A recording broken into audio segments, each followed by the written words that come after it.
Welcome to the Late Night with Chalky podcast. Friends and family, brothers and sisters, welcome to the Late Night with Chalky podcast. Wow, that was enthusiastic. Woo! I like that. That was impressive. Whoa. Our guest this week is a true industry veteran. This guy's been around for fucking 40 years in the industry. You don't even look that old, dude. I don't know how you could do that. Yeah. But he's been in the surf. He's held a lot of key roles. He's done a lot of killer and big name brands, including Dragon Alliance, Track Top, which was OG, like if anybody knows Track Top. Sim Snowboard. Yep. Ooh, I can't wait to hear about that. Counterculture, Nixon, and Reef. Cheers. But there's one brand that he's stuck with through thick and thin, where his experiences has earned him a sales and design role, right? That's right. Yeah, mostly design now. Design. Yep. And man, he knows everything in and out of the wetsuit world. Materials, fits. Yeah. I want to hear more about your guys' going, no neoprene or no neoprene. Neoprene free. Yep. We could have a debate on that. All right. Well, we're stoked to hear about his incredible journey and his long-standing tenure at the core heritage brand XCEL Wetsuits. Please welcome to the show, Mr. Lance LV Varon. Thank you. Varon. It's all good. It's all good. So you forgot, and maybe I didn't hear you, but one of the most important roles he had was Carl Hayward. Hayward. That's Bro! right. Dude, Did you that fucking started my forget? career. Carl Hayward. Yeah, that was What's wrong with you, Lar? You know what? I thought you were I'm maybe very just disappointed. I thought you were maybe a team rider. We're going to talk about it, but you ran the shop? I'm so... I ran the shop from, it was like How from the 80 hell to do you not find that? 89. Yeah, for like 7, 8 years. I thought he was just like a team rider. I didn't know he ran the shop. And you grew up in Huntington, didn't you? No. Yeah. You were one of the young Groms, though. I was, yeah. Yeah. I had a Carl Hayward at one point. I had a Carl Hayward at one point. Had a Randy Lewis, Robert August, Yeah. and Dude, Think about it. That's what set it all off, and you forget that fucking important. well, again, I thought he was like a team rider, but like surfer. I didn't know he was running the shop. Since it's brought up, we have to pay due respect for Carl. Fuck. Hell yeah. Because that guy was a legend. Legend. Innovator of the rocket fish. And we had like a Hayward generation back then. Like the crew that hung out and Could you worked say that at the again? shop. He's the innovator of the rocket fish? Yeah, he was like the guy that shaped the first rounds of rocket fish. I'm sure there were other people probably doing it too, but he was known for it. Like, wow. Yeah, and he was running for Body Glove back then. That was like in the early, like mid 70s or something. Crazy. Before I started working at the shop, but I just heard people talk about him because him and Dwight Dunn were partners at the shop. Yeah. Originally, like, the craftsman Carl Hayward, and then you got the glasser Dwight Dunn. Yeah. Double Both of them were fucking kind of like the first pro surfers of the era Yeah, of modern surfing. Yeah. Right? absolutely. And his shop was at the end of the old Jack's brick building, right? Before that, right before the alley. Yeah. We had 10 surf shops. Did you sell me my, I'm gonna throw it out there, my Oakley razor blades? I don't know. You guys had a counter of them, and Yes, we did. I bought my And we had those blades front and center. Okay, let's start the very beginning. Yes, go Lance. ahead. LV, where did Well, first you... off, I'm gonna crack this open. Yeah. There you go. There we go. Let's start it properly because Cheers. I don't like talking like this because it's always makes me nervous. I've been awake for 2 nights straight, just going, God, what if I don't say something right or this or that, and it's like, so thanks for having me in. I appreciate being here, and sorry if I leave anyone out or if I misquote any dates or anything, because Yeah. it's a fuzzy memory. Screw them. No, I'm just kidding. Dude, It's it's cool how nervous you are because Yeah. it's a compliment to us, right? Like for a while there, you were like, no, we're not gonna, no, I can't do it, I won't do it.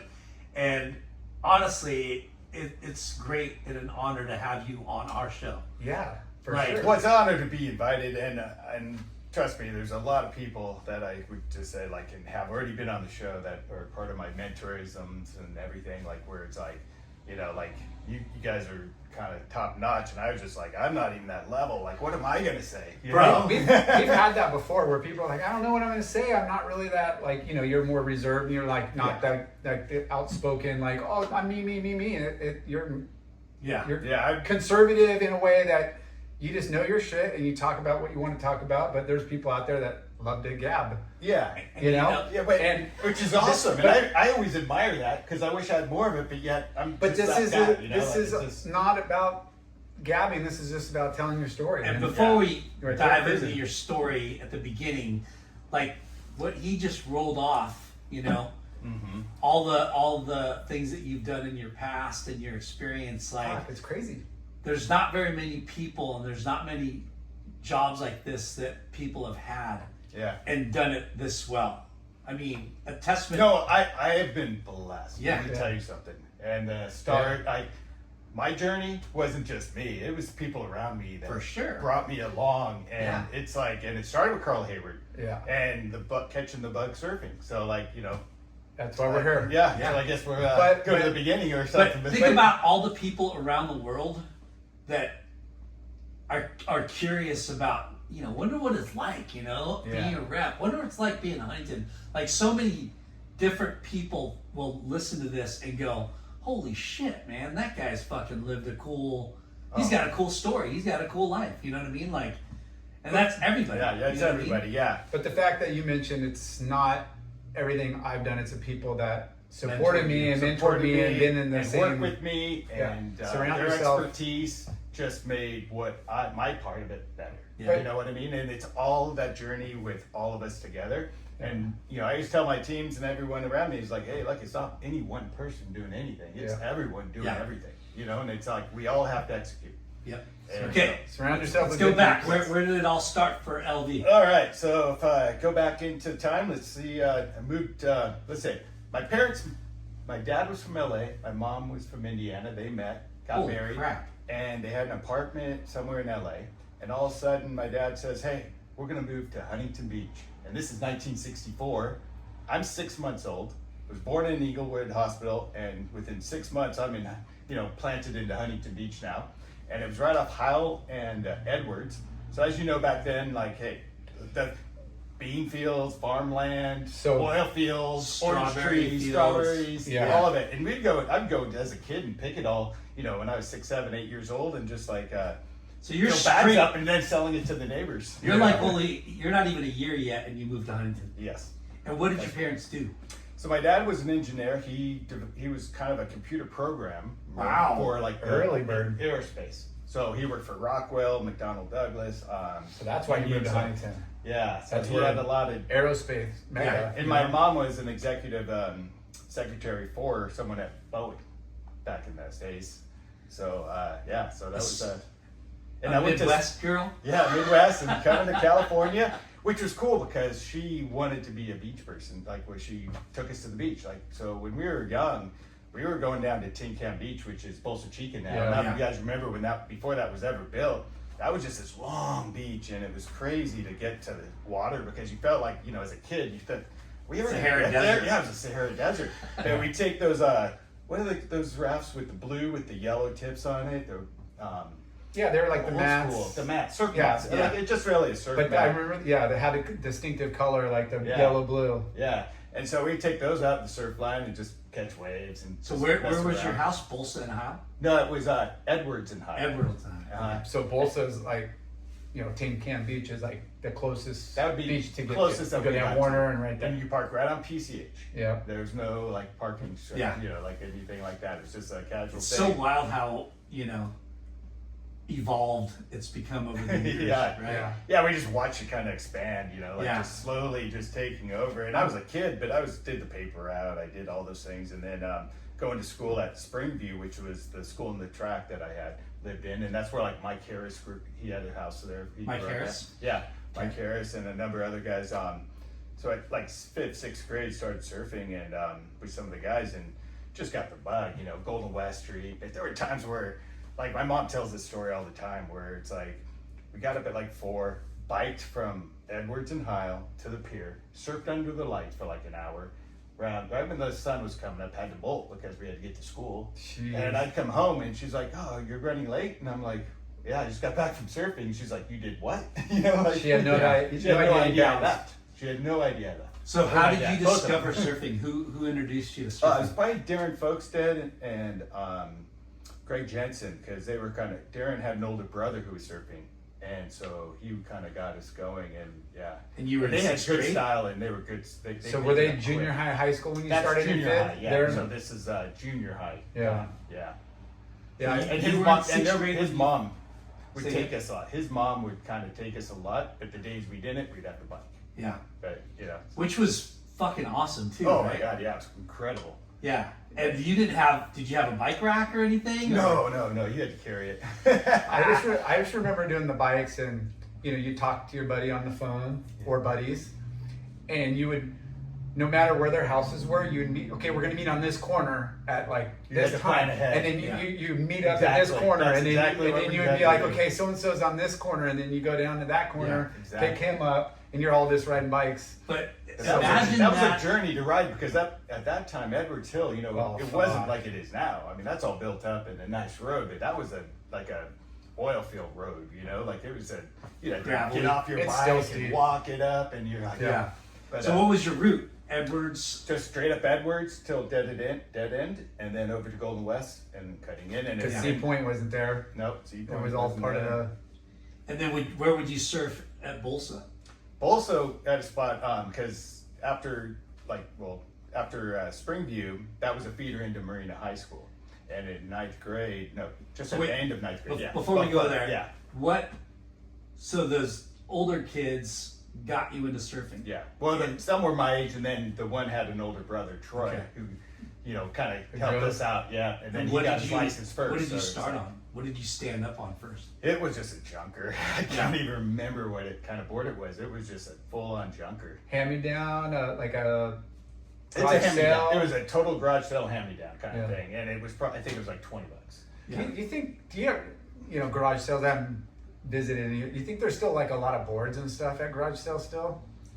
I don't see a lot of garage sales lately. Yeah, I guess so. I don't know. Like, I'm the only one that has one garage. lately. I love having them. I love selling shit out of Oh, them. trust me, I had sample sales. I had to. 'Cause Yeah. I had like a lot of That's it, stuff. yeah. to get Yeah, rid of. Laura has. I have a lot of sample Yeah, sales. yeah. But I haven't been to when we're Groms, we would always go visit all the Yeah. garage sales and see where you could score Exactly. for cheap. Dope. But I haven't been to one in a while just because weekends are busy. But I remember people used to have like neighborhood ones. Yeah. And I think they still do every once in a great while, but like in my track, a realtor will Yeah, put they'll up do the the sign whole- and say yeah. neighborhood. Neighborhood, yeah. And then when you get there, when you start looking around, it's like one or two houses on each block. it's not. And you're Yeah. just like, what Yeah. the fuck? This ain't no neighborhood one. Who wants to go out there and spend all day for nickel and dimes? Yeah. Bro, I do that because if I make 20, 30 bucks, I'm fucking psyched. Because it's shit that is just sitting in your garage, right? Yeah. Like, but anyways, so So- on that junker board, Yep. do you remember standing up for the first time? And So I was going to get to that. Yeah, so I do. And so this is one of those moments, and it was at Golden West Street. So one of the days we weren't doing it too early before we had to have lights. And it was one of those things where you catch that whitewash, and you ride the whitewash, you're kind of trying to get your balance. You're usually falling half the time. And then this one time, and I still remember distinctly, is it reformed. And all of a sudden, it went from this jubbly to the smoothest silk, like you're floating on air. And I was just so like, you went on an open face. yeah, so I got on an open face, and I was like, "Whoa, this is like a whole different dimension." So much easier than the whitewater. Yeah, But you're going How- way fast. And so it was one of those days where break outside, reform, and I wasn't ready for the outside at that point. Yeah. It was later, but yeah, just got that reform and just got that bug was just like it hooked. Yeah. It hooked me so deep that it's like one of those things you will never forget when that happens. But what's crazy is all surfers know that feeling. Yeah, Right? exactly. And people that don't surf that will listen to us, they go, "What's the big deal?" And when they do it, and the reward at the end of because learning how to surf so is fucking hard. fucking one of the most difficult things you could ever fucking do, right? It is. It takes a lot of work. Yeah, like there's so many things that you kind of have to like experience and learn. Yeah. And it's not going to happen in one day. Like there's nobody that's ever went, oh shit, I can do that. The closest you can get to that is going to Waikiki on a big tank, like a aircraft carrier board. You know, like where the muscle memory, where your feet go, depending on the type of wave. It's there's so many nuances. But back in the day, there's no coaches and no fucking surf schools and all that stuff. None of that. Yeah, no, that didn't happen. But my parents knew that I was possessed with it. And they knew I was dedicated by getting up. So for Christmas, what was really cool, and you're going to appreciate this one, is they bought me a custom surfboard. And I got to design it. How old were you? And that was probably like 7th or 8th grade. Ooh. So, guess who sold it to him? And that I was there with it. Dwight Dunn. No. Carl Hayward. No, it was Greg Wade at Robert August. Awesome. And it was like, put it this way, when we pulled up on the main street and pulled up in front of the shop, and in the window on that rack, and I know Greg will be listening going like, hey, I know that rack. Yeah. It was this all yellow board, single fin, and it had a red lightning bolt, black pinstripe outlines, and then black around the rail. And it was just like, like a piece of art. It was a piece of art. So Christmas, 7th grade. Yeah. And did they give you like an order form? Yeah, we went in and pre-ordered it. So I got to pick out everything. Yeah, but how did they give it to you on Christmas? Was it just like we had to get it before Christmas? So okay, it wasn't a surprise or anything. It was one of those things. It was planned. It had to be. But but I didn't get it till Christmas. The order form with the top, bottom, and you get to pick out the lambs. Where do you want them? You want the nose? All of it. Yeah, like that. All of that is. So did you put that on your list for Santa, or did? Yeah, well, they knew I needed equipment because what I had was just garbage. Yeah. And so if I was how long did you ride the garbage board for? 2 or 3 years, like a couple of years. Yeah. And then I got on that board and it was like a dream. Yeah. Isn't that funny? Like, dude, Lars spoils his kids. But back then, like, you wouldn't fucking get a board. You get one board a year, maybe, right? Well, no. Like, we did not get shit, like, given to us, like the kids do.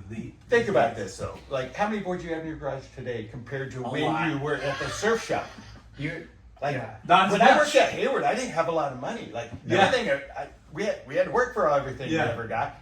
I usually had one board. And that one board was from 1.5 foot to 10 foot or whatever in between. And now I got a quiver of like 6, 8 boards, and I don't even surf as much as I did back then. And you're all, this board's for just Huntington. This one's for like Newport or overhead, and it's barreling. This one's for you have all these variations of. What's funny is you mentioned that, and I was a board whore, but when I worked at HSS though, I would ask for free boards, but I don't remember having a lot of boards in my house. You know what I mean? Like I would get one and then ride it and then maybe just like give it back or something. Because I didn't have a quiver in my garage. Not until now, No. Not until later. But so you ordered the lightning bolt. Yeah, so I got the lightning bolt. Robert August with the lightning bolt. Just like the Jerry Lopez one, brother. And because he was iconic, worldwide sports. I mean, he would drop everything to just sit there and try to catch that moment, on TV, because it's the only thing you ever cared about on TV back then. It was just that moment. And so that was really special. And then, went into Marina High School, got on the surf team there. We had a really good team. I mean, we'd go toe to toe against Huntington and Edison. Who Chuck Allen was a coach before Andy Verdone, and then you had John Rothrock at Edison. Because later, I became the surf coach because Carl came on board to take it over in the later years of high school, and then I took it. And he's like, I don't have time for this anymore. You do it. And so I was like, okay, cool. But anyway. So who are you surfing with in junior high school? Oh, Scott Farnsworth, Gary Tisby, those guys. Some rippers. Keenan, like Ron and Brian. They all went to Marina. All went to Marina. Yeah. Yeah, and then Glenn Tilley, if you remember. Oh yeah, Glenn was Glenn. He's so he was a Marina guy too. Mike Watson, back in the day, was a really good surfer. It's probably still is. I see him around Yeah. here so often, downtown. But yeah, probably Brian Wormick, Bill Beasley. He was really good. He had a good style. He was more of a Bruce Jones guy back then. So what became same your with, spot, your surf spot? So in ninth grade, going into sophomore year, my parents moved out of the house they bought, the first one, and moved up to the, where the water tower is above Warner, where it bends. Yep. There used to be a water tower there. So it was up there off Las Patas called Curtis Circle. And a funny story is that Casey Curtis's dad built those houses. No and his fucking sister way. lives in the house across from my parents' my house that we God. grew up in. So if you go up Warner Yep. before Algonquin, those Yes, before. Yeah. But we It were on overlooked the Curtis, beach? where, yeah. So it didn't overlook the beach. It wasn't that fancy. But it was that. Because in it was that all zone. wetlands. Yeah. Yeah, so They were Las behind. Patas was a road that went along Smokies and Bolsa Chica, where before they built all the houses and everything, but that was all like rural land. So, we'd go back there and, there's rattlesnakes and they had little bunkers and Little pillboxes there. yeah, the pillboxes, and we'd Yeah. go inside those things. It was crazy back Yeah. then.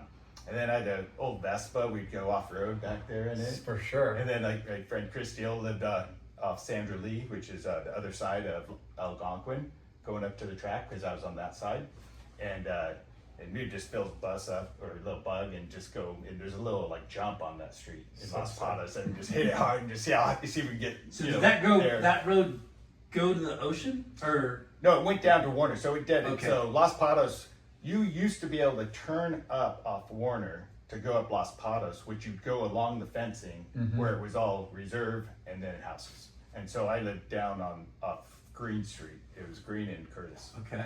So that, I could ride my skateboard down to the beach. But so, Bolsa Chica was the go-to spot, obviously, at that Yeah. point. Especially because- when you're not driving yet. yeah, so not driving yet. And so what we do is we have a spot called 33s, which is well known. Yeah.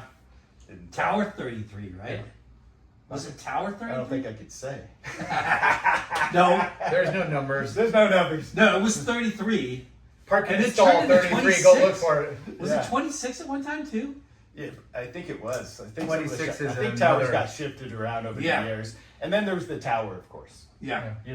And But gosh, 33s was everybody, all the Bolsa Chica, that side of town, that was their spot. Yeah. 33.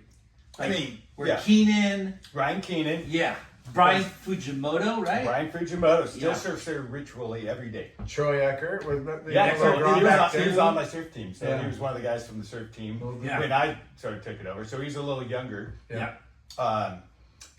Ryan Thomas, Ryan Thomas, yeah. yeah, Yeah. from Volcom, Yeah. all the movies. Kyle Meza was there. Yeah. One of the Dude. boys. Yeah, a lot of good guys. Jim Gallagher, Chris Steele. Gosh, there's so many names, and now I'm done. No, But but we get Todd it. Roselle, he's another kid that worked at the Hayward shop that also surfs I 33 think ritually Ian still. Hennessy's brother was a good surfer Oh, too. Jason Hennessy. Yeah, Another yeah. good one. Right? Yeah. Yeah. So, yeah, 33, that was your local spot. Yeah, Farnsworth would surf there, but Barney's dad was really there. He was like the local, Post up all he day, posted old up school. all day there. He had that long board, and it wasn't a long board. It was just a long gun that he Yeah. wrote that. Yeah. It's a trip to think back on that spot, because that was such a predominant surf spot for that time period. It was. Right? It was pretty. It was well known in the surf community. Yeah. Is in the north side, yeah. meaning the north part of town. Yeah. Yeah, and so and there were some amazing days there. Yeah. I mean, I don't think people would even believe some of the good days we had there. Yeah. I've and still surfed it do a that. couple times going, I remember way back then, like Brady Shemke and, it was a spot that everyone knew about, and that side of town surfed it all the time. So what was And it you got, like? You had like Dave Clow, Height, Yeah. Chad Height, Yeah. that whole crew too. I mean, there's like Tim Fisher, there's a lot of, different segments of different areas that Yeah. all kind of merge. When you're a in that Grom, area. you don't want to go surf by yourself. You want to surf with the bros. You want to be in the action. You want to be where people are pushing, And Speaking of like being a grom and being surf spots, what was it like for you from going to your surf spot closer to the pier? Oh, well, yeah, it was interesting because it was regulated back then. Fuck So yeah, bad. it was. And We had a guy last night that was a regulator, probably. so, Big time. you know, first off, the wave was a better quality wave more consistently. Yeah. But secondly was getting a wave and you had to earn your stripes and you had to give respect to the guys like the There's a pecking Downings order. and our dad back then and Randy Wedine and Bill Ward and Carl, you know, like those guys all and Dwight and like there was a Heavy Rich crew. Perrier, you know, Yeah. like a Benny, Benny Westbrook, yeah, Benny, Benny. Big Ben and Isaac.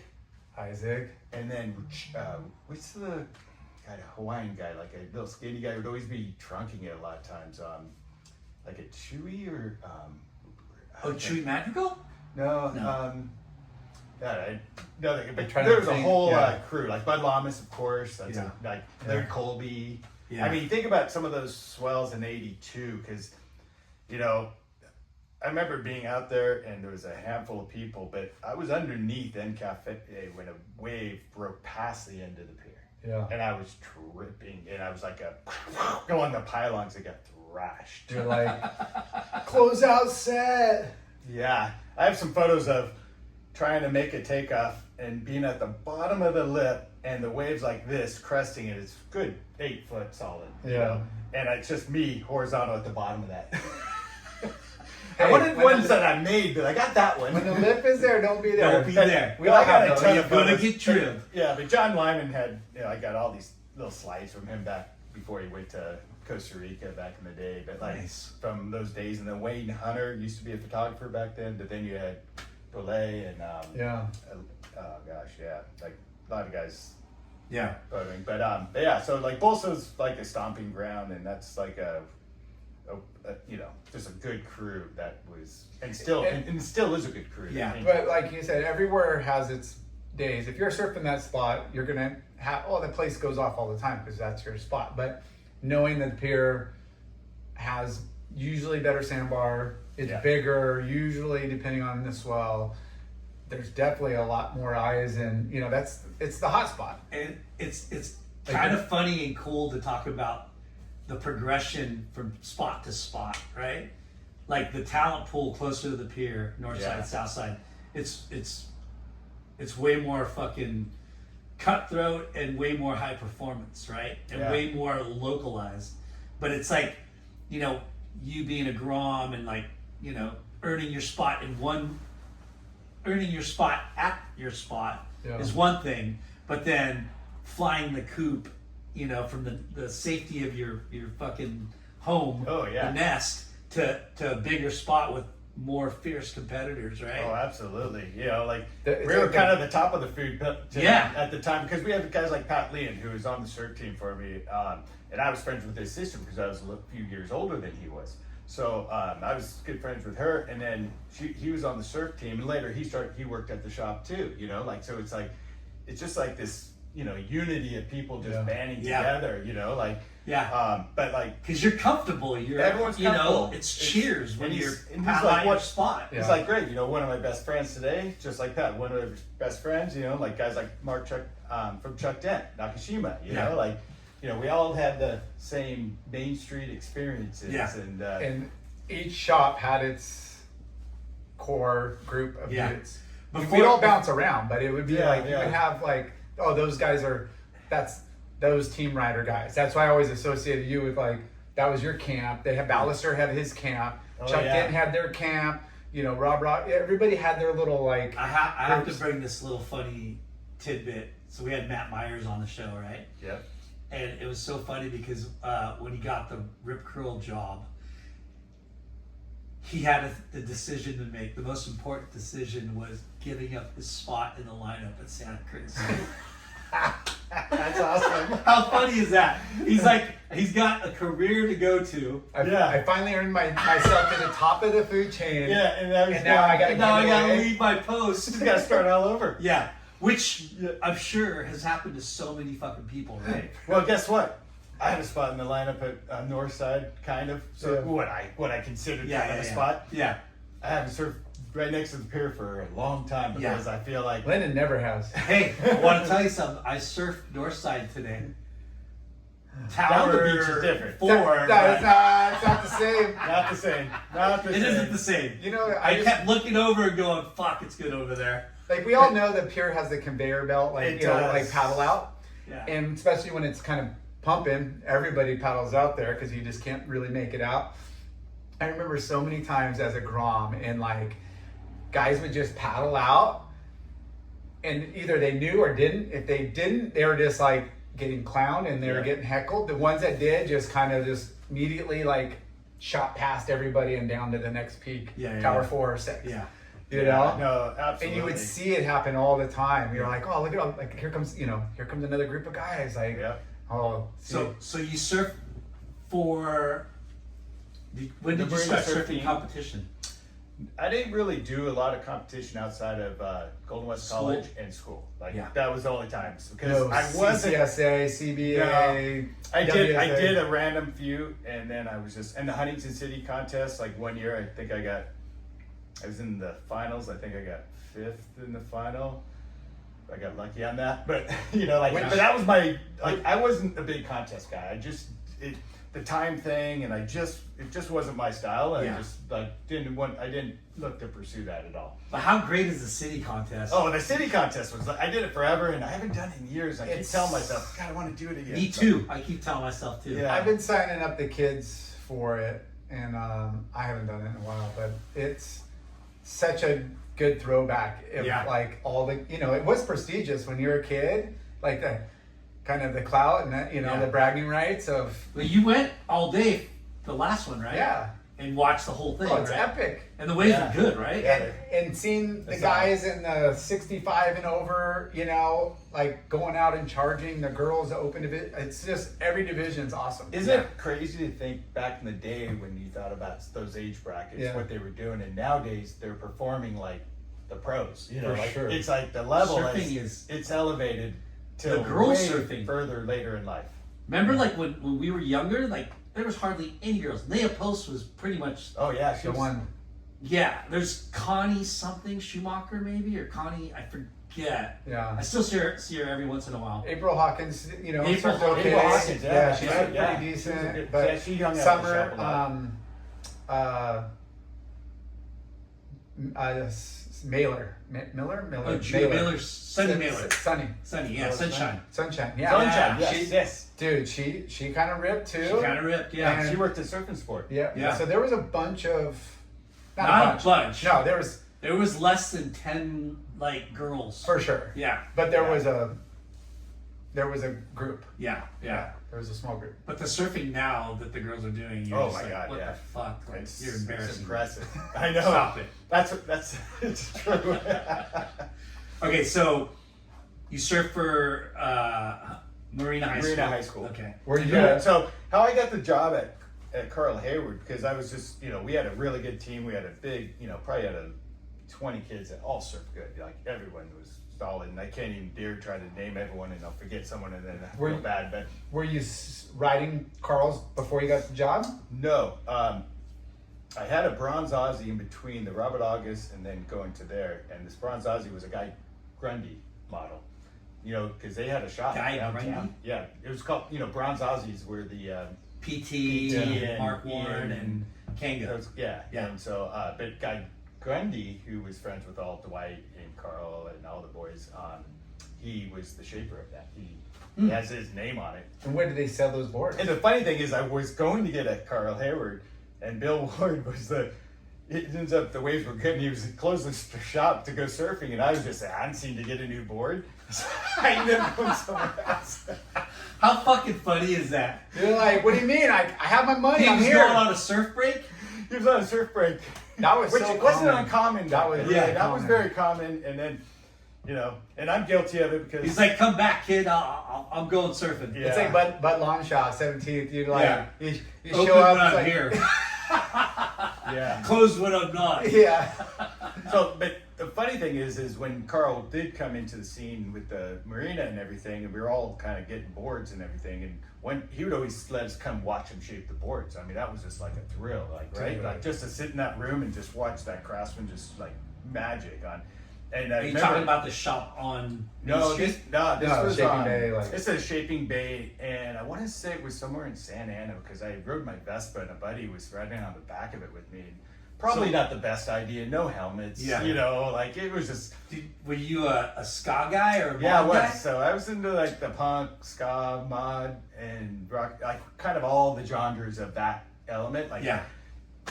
Great story from working at the shop I'll get to, but like, yeah, from Carl Hill, Bad Manners played at the Golden Beer. Nice. So, you know, we were too young to get in, but Yeah. we pimp beer. Yeah. We go to the shop, we start drinking it. We're all like kind of primed. We go to the back door and sneak in, and they caught us, but they thought that we were Part of the band. like trying to get free the drink, like the beer section or something back Yeah. there they had stored. And they're like, "You can't be back here. Get back in there." And so we got put back inside. Oh, shit. So it To worked go out watch perfect. them. Yeah. Oh. And it was just like, You're like, oh, sorry, yeah, we just thought Yeah. like, yeah. And then me and Kenny Price and someone else was with us. We snuck in the van that they were leaving in the very back of it. And they all hop in. They're starting to drive, and we go, "Hey, that was cool!" And they're like, "Holy fuck!" They stopped. Then get the fuck out of here. band? Yeah. Buster Blood Vessel was just like, "What the fuck are you doing in here?" Can you cuss? Were they Yeah. English? Yeah, they were. Yeah. Yeah. So they probably still talk about it because like we were just drunk, like kind of like just being goofy. So the van was unlocked and you just like. We just jumped in. It was. We still talk about it. Like just like what were we thinking? you know what? We thought we'd go for a good time. Yeah. Like That's see what fucking happens. amazing. It's kind of a funny story. When but, you're a kid, you don't really think about the consequences. You just do it. Dude, Yeah. The- So like the- we saw a lot of music back in the day though. Like I was just Yeah. gonna say the music. the 80s, late 70s, like 78 through 84 was just incredible. You had the Cuckoo's Nest that we'd go to. You'd see the Go-Go's or the Cramps for $3. You know, that's when they let the 21 and under. Because But they- we all had fake IDs at Yeah. to a certain There point. wasn't really like the big arena like shows. They would just do a lot of these little like But shows. what an explosion of like Music and- different kind of Yeah. sounds, you like, know? Like I got to see the Clash when they first came. It was like at the Reseda Country Club, and it was way the hell out in the valley. Yeah. But to see the Clash, and then later they started playing the Palladium and all that. Yeah. And Bauhaus, I saw it like the Roxy, and Bauhaus, that's what Peter Murphy was in the band still before he went solo, Whoa. and that was like small venue, and like the Cure, the Boys Don't Cry. So you were album. fucking, Yeah. you were going to Yeah, gigs. we were going to Godzilla's and seeing TSOL with Social D and with the Damned, and we were in some pretty Wow. gnarly Yeah. areas. And you're in like high school. And this is still at the end of high school. Yeah. And the biggest one that like a lot of me and my friends, big Jam fans back in the day, and that was a huge band, and that's Paul Weller, Yeah. Bruce Foxton. That Rick logo they Rutherford. had was fucking sick. It was. And so they played 3 nights in a row at Perkins Palace, and we were there every Perkins, do you remember hearing that name? Perkins Palace? I remember, On but K-Rock? Like, I would hear it, but I mean, this was before yeah. my time. You were like junior high probably, Yeah. or maybe elementary. night. But no, we had the Crowd, the X, Social D. I mean, Red Hot Chili Peppers played Bad Trip. It was like just a regular band. Dude, House band almost. Yeah. Like, I remember in Bogarts in Long Beach and But how cool was the Toots and the fashion? Maytals. Oh yeah, I mean, of the modsters. yeah. Because do you know what mod is, right? Yeah. They're like, They Almost just, like English- parkas. yeah. The That's parka why with the the Vespa fur. because The fur, The fur, yeah, yeah. dude, that's the sickest And I had fucking the Fred jacket. Perry. I had the white The- Fred Perry shirt, jacket that had like red and white collar, and it was just like It was like I never preppy. wore it in high school. It was almost like preppy, but like English preppy. yeah, right? it was English prep. Yeah. But the English Beat? band, like they had so much talent coming out, like Oh, yeah. of that era. You know? English beat. Yeah. Oh yeah, Bad Manners. Yeah. The Oh, The like Jam. specials. We saw all The specials. Madness. yeah. Polecats for the Rockabillys, like in Yeah. Stray Cats, of course. Yeah. Was UB40? Yeah, English? that was Yeah. kind of the Red run. Wine. Yeah, And then, yeah, I Fuck, don't know. I didn't know you were so into music. Oh yeah, no, I mean, yeah. Did you have all the pins and shit? Yeah, still have some. Creepers? Yeah, not a lot. Yeah. Creepers. So we got the Doc Martens guys from where? Sunlight, yeah. electric chair. Oh, shit. XCEL, you know, Mike Roach, he ran electric chair, so he was our guy. Like he was like, you know, hooking up the shoes and some of the tire. And, you know, we're kind of like the surf punks. And back to the marina days, which is interesting, is that, you know, they would have cops showing up at lunch every day almost because we had a quad. And then you had little ramps that went into that quad, and people who went to Marina would go, I know what you're talking about. And you had a hippie ramp, you had a surf and the punks ramp, then you had the two hip gotta go, which is the Huntington Harbor, and then you had the jocks. And Wow. All these little. they didn't all mix all the time. So many subcultures. Exactly. Yeah. And it was very defined. Like it was just one of those things that in time you look at and you're like, wow. It's almost like a fucking Breakfast Club movie. Exactly. Yeah. In real life. In It's a real life for sure. Yeah. And then you had kids in Fast the Times quad at eating Ridgemont their- High Yeah. was, And that's what it looked like. everybody listening to this is looking back at their high school and like, oh yeah, we had that too. Yeah. Like, I'm sure it's the same. Everyone's For got sure. their own experiences of something somewhat like that. Yeah. And for us, it was just like, you know, it was pretty amazing to experience in real life because then you did have the Breakfast Club come out eventually and all that stuff. And you're like, wow.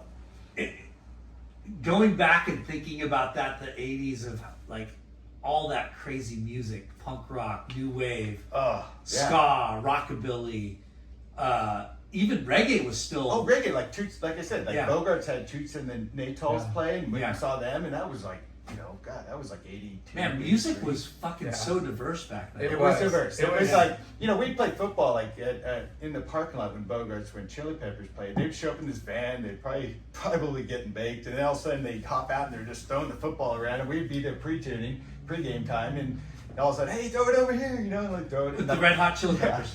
Yeah, I didn't even know. No one, like, it wasn't like they weren't famous. They weren't big yet. No, it was just they weren't- another, yeah, you know, and that's also during the time when you had the Red Onion and Dollar Drink nights going down. Yeah. And sometimes you go from that to, say, Bad Trip in Huntington Harbor off Algonquin. There was that little spot that, like, Vandals played a lot, Red Hot Chili Peppers played a lot. So, I was a busboy at Red Onion, Lakewood Red Onion, oh, for like you know. a good at least 6 to 8 months. It was fucking such hard work because it was so busy. Yeah. Sunday brunch was so fucking packed, and There's no good brunches anymore. dude, I worked the Yeah. the what do you call it, happy hour? Yeah. You know, in Yeah. the bar, and That was all the these jam. like 20-year-olds raging, trying to hook up, and you're Yeah. just like, I'm in high school, right? Oh, I think I was like 11th or 12th grade, just going, whoa, Dude, my parents. these people are raging.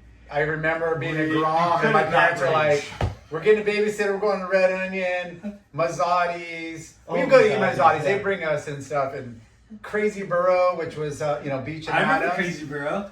And I remember my dad and my parents they were going to a Red Hot Chili Pepper. I didn't even know what the band was. I remember them saying they were Red going to Hot the Red Hot Wow. Chili Peppers concert, Yeah, and it was close by. and it was probably close by. I read that book.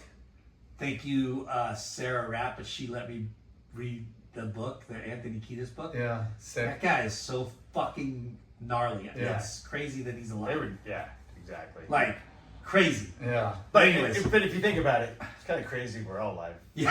Well, I don't want to speak for you guys, No. but I'm speaking for my own because I should not be. I feel like I've had 9 lives. Because coming home Dude, from Hollywood me too. gigs, Yeah. there were times, and I just talked about this with my buddy Dave Gibson, where he goes, Lance, do you remember we were driving home from Hollywood and you go, I need to rest my eyes, where you just take the steering wheel, and I just had to And Driving. Did you Well, trusted we your were friend on the to like freeway. hold the we were on wheel? the freeway, so he had to stare while I just kind of had to And I you don't- were and that's- driving. Yes, You were in the yes, driver's yes, seat yes, with yes. your foot on the fucking gas Yes. on the freeway. I go, I just got to rest my eyes for a couple minutes. And it was a straight line, but like, I don't recommend this for anyone, but I look at that and go like, what the hell? were Oh, you for thinking? sure. Like, that's not good. That's not a good Bro. You had to either And I'm pretty sure I've probably done the same thing. I mean, I'll be honest. There's nights in high school I don't remember getting home. So many fucking times. Yeah. You're blacking out. I mean, Waking up, dude, one night. In the car? No. One night, or one morning, I wake up and my dad fucking starts yelling at me because I fell asleep in the living room, passed out in the living room. Naked? No. I wasn't naked, but my dad starts yelling at me, and he's like, "You've been drinking. You were drunk last night. You were drunk driving." And I'm like, "Nah, man, not even." And he goes, "Look at that!" I threw up on the side of the fucking couch. oh wow. Yeah. And I That's just a- looked that's down a and I go, giveaway. "I know, I won't do it again." Dude. Back in those days, though, we'd go to Mexico. Like any day off, it'd be like going to Mexico. Yeah. And so when you go to Mexico, like you go to Range. Husson's, and we Yeah. would go, and we had times where we had like say during spring break, like 20, 30 people that Yeah. showing up, and we had, certain was a like, weekend condos, thing. and the Yeah. whole thing was just all the crew, and everyone Caravans of fucking caravans, surfers. and you go to the sub California. agency and you pick up 30 cases, Yeah. because you don't want to run out. And you don't break them because you got to return them and You get gotta your get freaking your money deposit back. Yep. Yeah. So between So good. Coronas and and at the hair shop, we'd bring some of those shirts back because everyone would be like, "That's a cool tank top. I want one." So eventually, we put them in the shop and we were selling them. The Who songs? Yeah, no, the Papas and beer? Papas and beer? Well, it was Who songs and Corona because And Corona, Corona sure. had this wave of like They had that's- merch. The merch Yeah. just Yeah. went off, and then And that's Carl's kinda like- these shirts. Keep Maybe I get a tire Hirachi. What do you call them? Hirachis? Hirachis, yeah. Yeah, with the tires like the dude. They're Tire so tread or Yeah. tire sole. Yeah. Oh, man. And that's when Senor Lopez was fucking, the The ponchos? the blanket, the Mexican Yeah. blanket jacket or Yeah. poncho. Yep. Yeah, the polo. Everyone That was wore popular. those. Yeah, that was like a fad. Like that, you had to have one. Oh, You had to have a Zogs t-shirt. Yes, You had to have a that uniform. fucking thing. Sex Like wax. those were the two. Yeah. Yeah, you had to have the sex wax shirt. You had to have the Poncho. poncho. Yeah. It was like Fast Times at Ridgemont High. Oh, it like was. everything. Yeah, it's scary, and again, like I don't condone No. any of these things now, but But aren't you glad you lived it? it's a blessing. Like I got to have kids. Yeah. And they're old now too. Like they're 28, 24, but it's like partying. just didn't talk about some of those times too Yeah. much. Yeah. Didn't want to. Not until now. Not till now. Yeah. The kids are, we looked at our parents as old, Yeah. like Yeah. when they're, and my parents were young, like, when I was kids, Yeah. they had us young, and they would go out and party and go do stuff and let loose and stuff, and you don't think about it. Yeah. Oh, they're old, they did whatever, but they're fucking having a great time and Yeah. killing it, and now I'm like, oh, that's what we do. Yeah. That's, Kind of. Yeah. That's so funny. But So so to pick up where I left off is like it was through Marina and getting a board shape when Carl, as we're watching get a board shape, Carl hits me up and he says, "Lance, you think you'd want to work at the shop?" And I'm like, "Me?"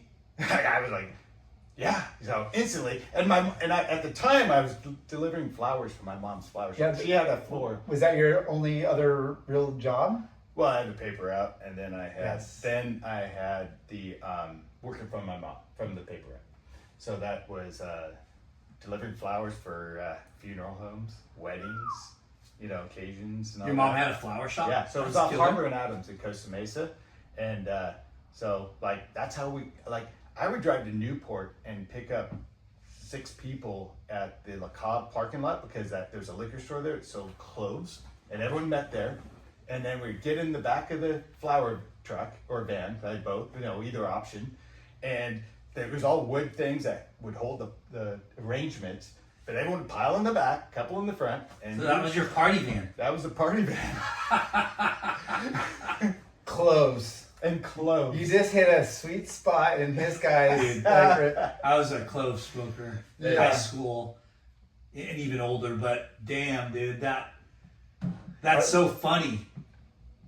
piling in a van and going to parties to parties back then. But Remember? that was the Hollywood. That was going. Oh, you were going to gigs. Hollywood. Yeah, Yeah, yeah. you're- Gigs on top of but at parties too. But then No there's also seatbelt some- law. You could ride in the back of the pickup trucks. There was no it was so Open loose. containers for days. There was All we gotta say is it was so any loose. kid listening to this, we just making all this up. Yeah.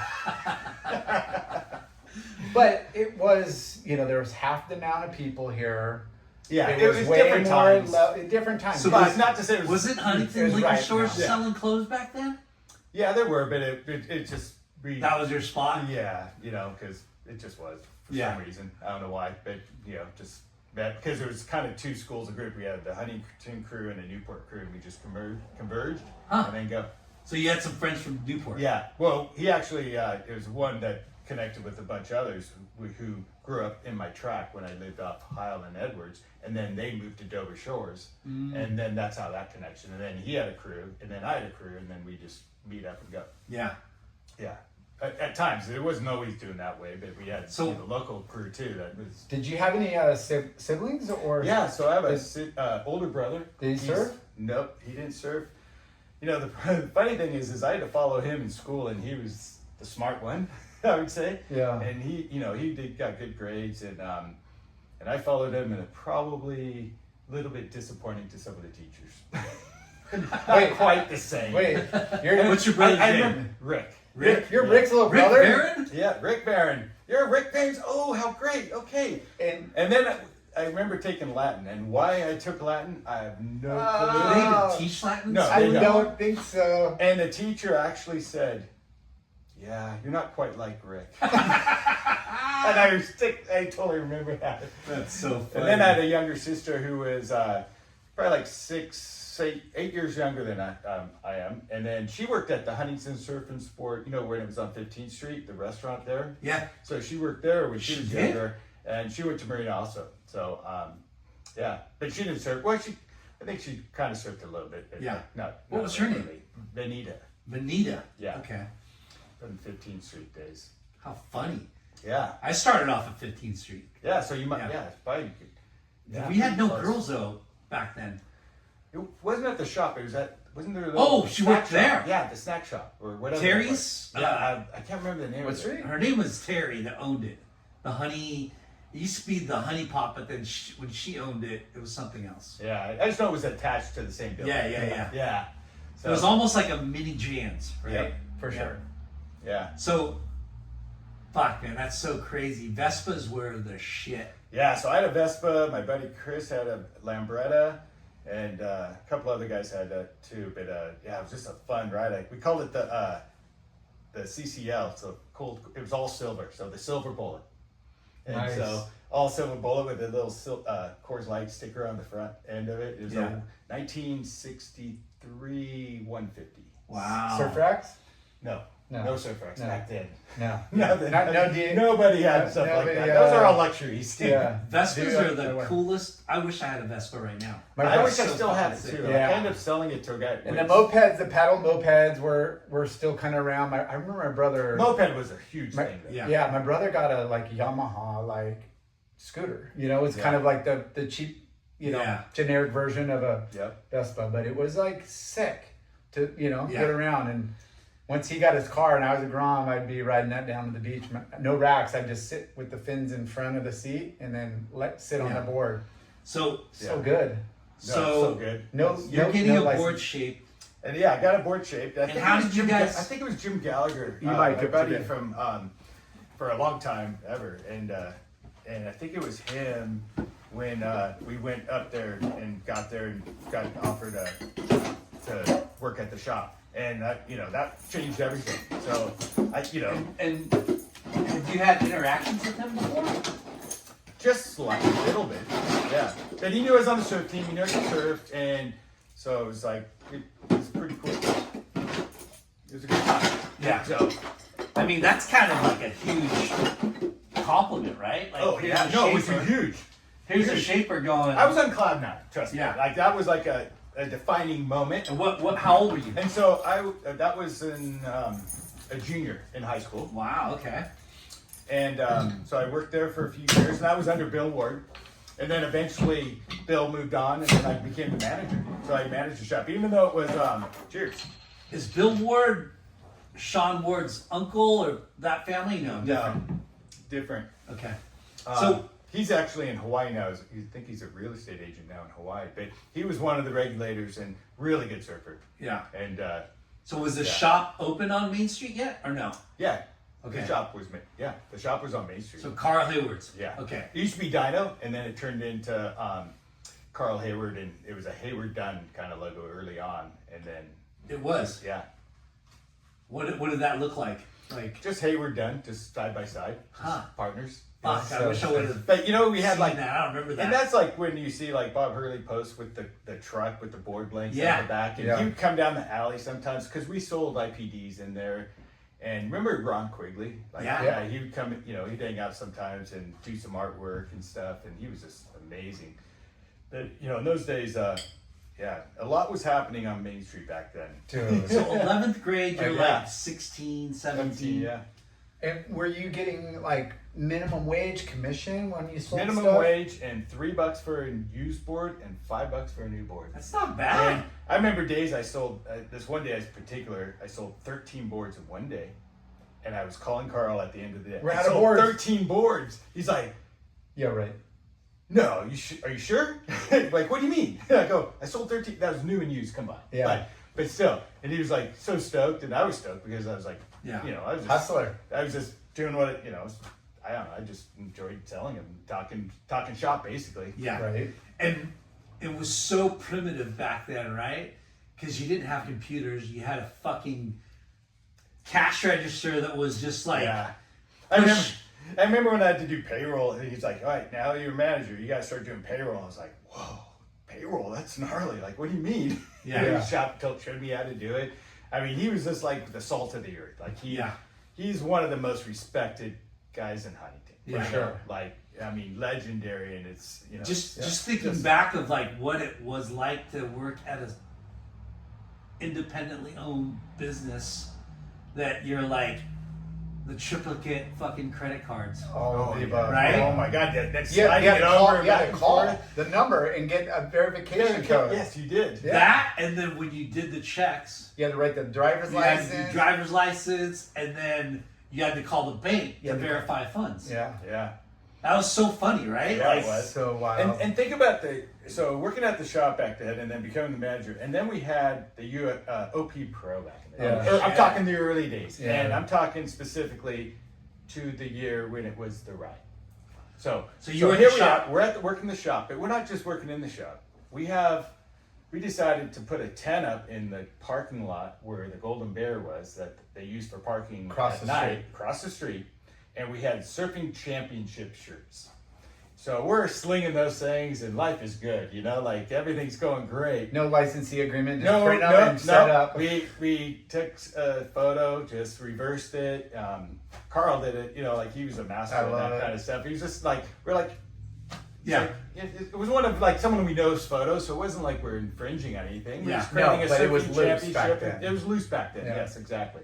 And it was Can I stop you opportunity for a second? Yeah. How fucking crazy was their streets of like the multitude and of people, right? That's what I was just It going to was- get to. Okay. Okay, so we're Massive talking about amount of during that. people. So we're I mean, sitting there in the Without town. the riot, without even, I'm not talking the riot Oh, okay, crowd, just in general. just the crowd always. Oh God, You Right? guys, there used to be a 10 bleacher seat setup that ran from the first, what you'd say the flat, the kite store, Yeah.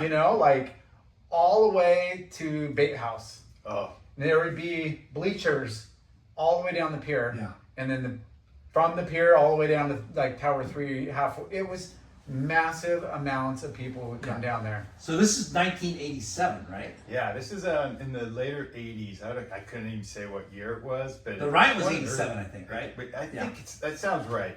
And so we hear all this commotion going on, and we're kind of like, what's going on? And all of a sudden, there's a flood of people. I'm talking thousands, and it's just a rush up Main Street. And before you know it, we're like, we got to close down. Like, we got to get everything out. And we're trying to get a table, the shirts, boxes, the tent, all across the street. And it took us like a half hour. And by this time, it was wall-to-wall people, because now you had a line at PCH. You had bottles being thrown from Main Street towards the beach side at the cops, because the cops had a full line. And this was all started from a bikini contest, obviously. Yeah, some dude's ripping a top off or something. And so it just got a little too out of control. And so next thing you know, like, it's a full-on riot where cop cars are upside down burning. We're seeing smoke. That's what really triggered us. When we saw the billow of smoke coming up from the beach, we're like, what is that? Like, and then Carl's like, everything out, like, you know, immediately. By that time, though, it was already being rushed, and it was a And heavy what year force. working there is this for you? Well, that would be my probably third year working there, fourth year, like, Yeah. as far as managing. So Because I worked there till I was until '89, like mid '89. Yeah. So you're like pretty fucking dialed in. Yeah. You know what to fucking do. Well, it was all on hands on deck, because this was like time to make totally. money. But I mean, like, You're running in the shop. busiest days of the year, Yeah. you know, you've experienced the busiest day of the year pre-riot, right? Like, but you know, like, what to do, Oh, well. because you kind of have to fucking like. You kind of like do, and Yeah. And what was crazy is getting everything across was one thing, but then also there's kids that were, you know, lost and with bikes and different things, and we're like just pulling them in the store, like, because I we're would like, try and keep it because safe. people were smashed up against the front glass, and we thought they were gonna break it, like, not in purpose, but just because that's how many people were squeezed into this area. I was right at the top of the pier, the promenade, like right at the intersection, and bottles were flying off tops of the apartments on top of jacks. Oh, yeah. And So the there was apartments up people there. out the windows, but there was people on the roofs, and their shit was flying. I ran straight to Wimpy's because I think my brother and a few of his Wimpy's, buddies man. were working. I couldn't even get my bike because it was parked somewhere. It was so crowded, and I just was watching bottles fly, and I'm like, I'm out of here.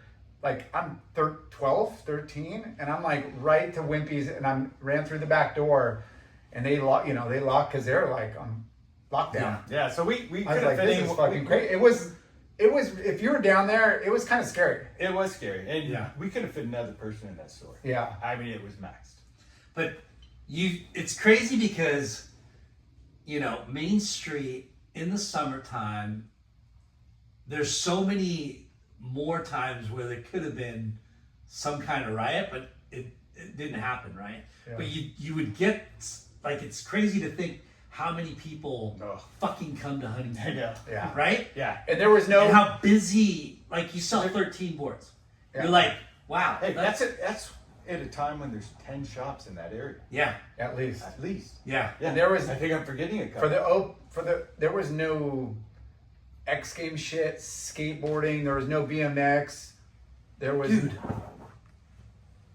There was no. Hold on. It's not recording. It was. Was it? We got it. Okay.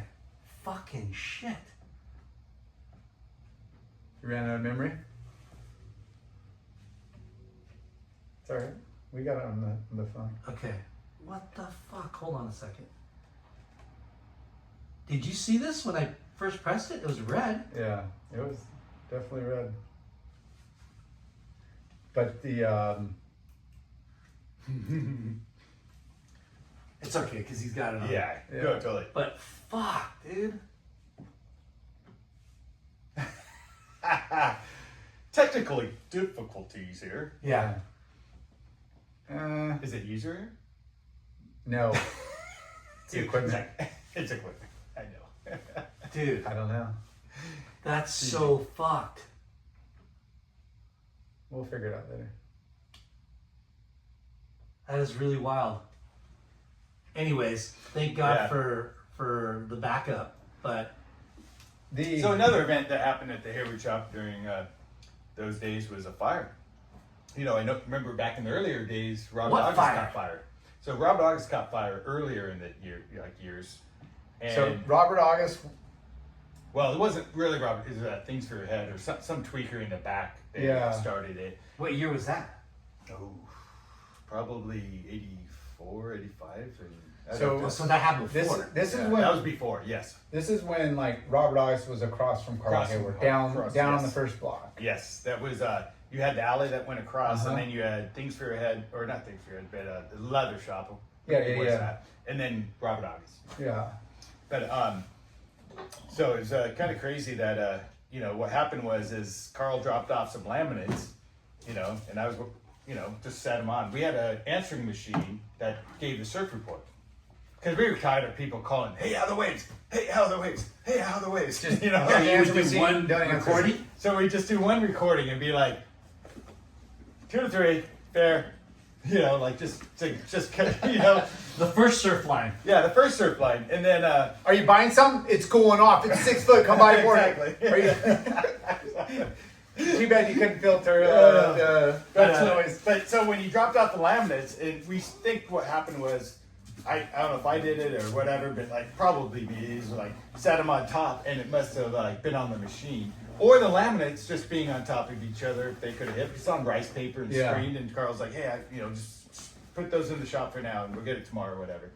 And then that night, you know, we had a little fire, you know, like it kind of caught fire. Luckily, no building damage or any serious. They got to it pretty quick. Yeah. But of course, all the clothing in there, because you know we had Billabong back then. You know, Chip Roland would roll in with Billabong in a duffel bag.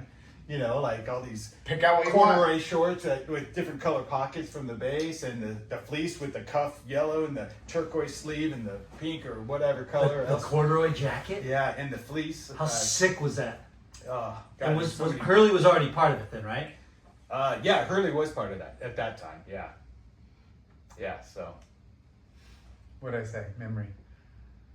You ran out of memory. You didn't clear the chip. I did. Uh-oh. Fried. Fucking crazy. But like each shop had their own brands. They were really protective about who had distribution. Yeah, so like at Hayward, like as far as wetsuits go,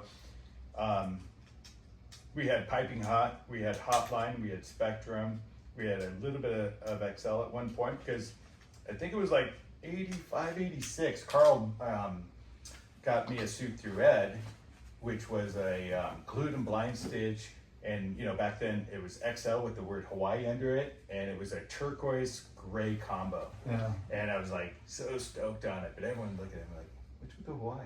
Yeah. You know. But it was a good suit because, you know, like Glued and blind that's stitch like where was- Victory and Ed, they were partners with Victory before this, so they knew that that was a better construction. Yeah.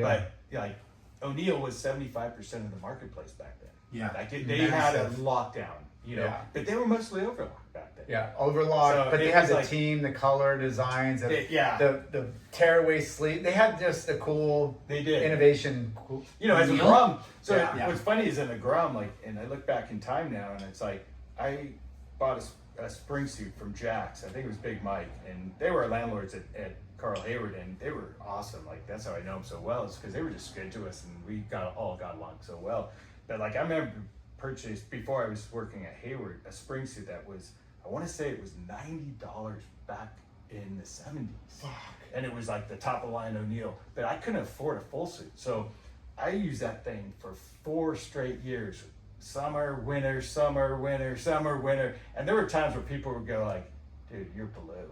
Yeah. And I was like, you know, I'm not getting out. You know what's funny It's like- is being broke. You get like your one wet full suit, and then the summer, I would get the Victory had the short john and the long sleeve jacket, so you're actually doubled up on your Oh, core. yeah. And you could kind of like, if it's warm, you could kind of wear one or the other. Yeah. But I remember like you wouldn't get a spring suit because it was just too expensive. But I know, the it was long like arm bucks. jacket with the short john or you know the long john, whatever, rash to hell because of just Yeah. the layers. But it was price. It was not that much different in price. It wasn't. It was a weird thing because I look at, you know, I'm in the wetsuit business, obviously, and it's like, I'm looking at it going, how could I have paid that much for a spring suit? Yeah. You know, like, but it was like every penny I had, Yeah. you know, like it was like, And going back to you working at the shop and like, what were you selling at the shop? so at the besides shop, boards? It so wasn't- we had boards, we had Billabong, we had a couple wetsuit brands, and we had our own T-shirts and whatever else, little Accessories. Yeah. accessory stuff, and that was it. It Yeah. was a hard goods shop. Yeah. And when, you know, like I talked about Billabong being in a duffel bag, when he came rolling up with a rack, we were like, oh shit, like that's a lot of stuff. But we did have a little bit from like Platts or like Mango, and I think we did a little bit of hot tuna. I don't know, you know, Todd Roberts. Yeah. Yeah, so he was, I think The it was Platts hot rep, tuna. right? Yeah, the what? Platts rep. Yeah, he was Yeah. Platts rep. That's right. I couldn't remember if it was that or hot Hot tuna. I tuna. knew it was Yeah. an Australian brand, I believe. Yeah. And Craziest names. Yeah. And then like Steve Mendelson, he was doing Spectrum, so he was coming through there, and you know he worked for XCEL with me for a lot of years too. We were, and even at Sims and other brands, Reef. Yeah. Even. So so it was cool, like just you know doing different things. And Hotline, that's where Brenda Scott, you know, had suits. But you know, even back then, like when I went to Marina, and there was a kid that his parents, they owned that, they made all the glue, that adhesive that did all those reflectors for the streets and Oh. stuff. So they had a polymer business like that, and you know, very big. So So I was like like, hey, can you give me tubes of something that I could put on a wetsuit? So I would take like the sports skins that Barton Lynch wrote for it back then, and I've put this goo in the seams just to make it more watertight, you know. Yeah, You're they, kidding me. No, way back then, and that was before I was even in the wetsuit world yeah. or anything. But that, But you glued in blinds or I glued. You glued glued an overlock. overlock. You know, Yeah. you had the worm on the inside that was just a rash Yeah. like, waiting to happen. The worm. And then, but it would minimize the water coming through the seam.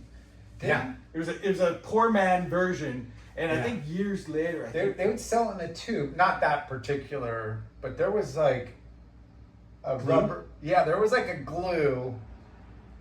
I remember like big. I old think tubes. later Rip Curl had something. Maybe I don't know. If It they wasn't a sold the repair tube. kit, but it was like you could seal your own Yeah. suit, like seams or whatever. Yeah. So bad. The suits I were know. so bad. Your rash guard was an A actual turtleneck, so constant you rash could like around the you neck. could fold it over. And rash guards didn't really come out until That was like late 80s, right? yeah, Or 90s. late early 90s. Yeah. Yeah. I mean, yeah, because I mean, I'm surprised. I probably do have scars from my neck from all the bad wetsuits. Or Yeah. like it just happens. You know, even today it can happen. Sensitive skins and different things. It's just, you know, you build the callus up and then it doesn't happen Yeah. anymore. But like it's part of the experience. Actually. Yeah. So Victory was G-Dub's, right? Oh yeah, him and Mark. But before that, Ed was part of that also. I didn't from know that. XCEL. So Victory was a Japanese brand that came over, and all like you know, Greg and Ed could tell that story better. But like all I know is like Ed was a Jersey surfer. He went to he followed the surf and the warm water. So he went from Jersey to Florida, Florida to Barbados, Barbados to California, and he was an Encinitas class of surfboards, and then he was doing Sundeck or something like that, or I'm not sure. I know Greg, I think, was part of Sundeck too or something. But another, you know, let them tell that story. But like, and then they got together with the Victory team out of Japan, and that was a, you know, obviously legendary brand. And then Greg got the team, like he built, like those guys had it going on, like that Mark Richards and the Hose, and I mean that team. I mean that was just like, holy crap, that was huge. Yeah. Huge. And they were here in Huntington, And Westminster. then they, like, yeah. So when Ed sold his shares, he moved to Hawaii in in '82 he started XCEL. Greg and Mark Spidelletti kept going with that, and that's where they had Yeah. an office in Huntington, and that's where like that was where you know Southern California was on lockdown with Victory. yeah, it was on lock. So going back to you and Carl Hayward and like Farney was Yeah, from your Farney, area. yep. But Farney was like the fucking surfer model Yeah, boy For back sure. then. yeah. So he was going to school. He was going to be trying, you know, still working his Trying way to to be- be a pro surfer. Did he work at the And he shop? did modeling. Yeah, no, he worked at the shop. Yeah. Okay. So the only reason he didn't become manager, which he probably was Chasing in the line tour. to do, because he was touring and chasing the dream of being a pro surfer and going to school still. So the combination. And myself, I was going to school. I was at Golden West, and I was on the surf team there. And but I did like 5 years, and then I realized, like, you know, God, what am I doing? Like, and then I thought I wanted to be a fireman. So then I went to change course and went and did fire science after 5 years at Gold West because I was just kind of, not Floating to not school. focused. Keeping at your all. parents happy. Yeah, Oh, I'm in class, I'm registered. I got to live at home all these Yeah. years because of that. As long as I went to school, I got free rent at home. Look at this guy. Yeah. Killing it. Yep. So wait. So going back, you're working. You were always when you're going to Golden West. You were still working at Yes. Hayward. Yes. Okay. Yeah, and so then I transferred over to Rancho Santiago, which was fire science. Did 2 years there, and then the crazy thing is when it came to agilities and climbing ladders and getting on high things, I realized I'm fucking scared of heights. Wow. And I'm like, what the hell? You never knew. Never knew. Fuck. Never knew. I mean, you climb up a 6-foot ladder, which is typical for anybody working around the house or construction. You go up 3 stories on a ladder, it's a whole nother thing.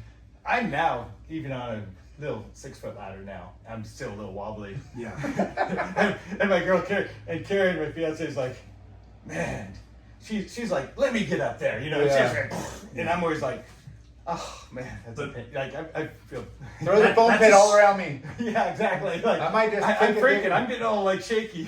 But being a surfer, like that's kind of like the coolest job, being a fireman, Fuck yeah. right? It was. But I still was on the list, and at that time, it would be one job opening, or no, I'd say, let me rephrase that: 5 job openings with like 6,000 or 7,000 applicants, and then you had affirmative action back then. So then, by the time you got to different things, it was like those, ended up being a blessing in disguise. Yeah. So, I mean, it was a long shot, but a lot of surfers, we had a lot of connections through surfing, so it was kind of like, wow, man.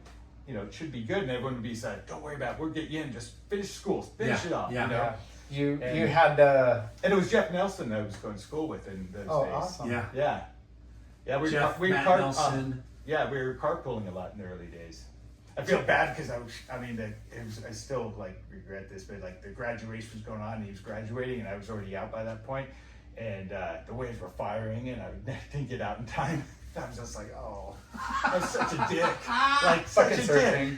You missed his graduation Yeah, because of the such a waves. dick. Yeah. Surfing stuff. Because I remember like, oh, I gotta go to that, just because, and it, obviously he continued and did things, and I just, did my thing on the side, Yeah. but like it was just about. You're a surfer. I still regret it. You like, better wow. have a flexible fucking schedule. Yeah. Because How many it will times did you ruin get you. in trouble? Oh my god, Missing yeah. shit. That wasn't the first time getting in trouble. Oh my god. I'll give you a crazy story, and I know you guys know Pat Leon pretty well, and I feel really bad, and he'll bring it up and talk about it. It's like, so many times I'll be in Mexico, and I'll have to stop at a payphone and do a collect call. Can you open the store for me? I know I'm supposed to be there too, but we're not even at the border yet. And it's 1. Yeah. And I'm like, oh, and I just feel so bad because Bill Ward did that to me. So, but it doesn't mean you can pass it down. Yeah. Yeah. But you did. But I did, unfortunately, and I Called hierarchy. And I was crazy. More than I was once. like going like, I always go, fuck, Pat, you should Wrong. hate my guts right now, And he probably does internally, but he makes light of it, and I'm just like, yeah, I appreciate to you, Pat, as far as like putting up with that because it was just selfish moves, Yeah. like back then, where it was like Yeah. the waves was too good, like everyone was like going, I think oh. every surfer has done that. Dude, my wife brings it up all the time. So we're just dating. We're like 6 months in, and I'm getting introduced to her extended family at Thanksgiving. Like we're going to her aunt and uncle's Thanksgiving. Like I, met her parents and her brothers, and it's going off. And this is before like phones and shit, like.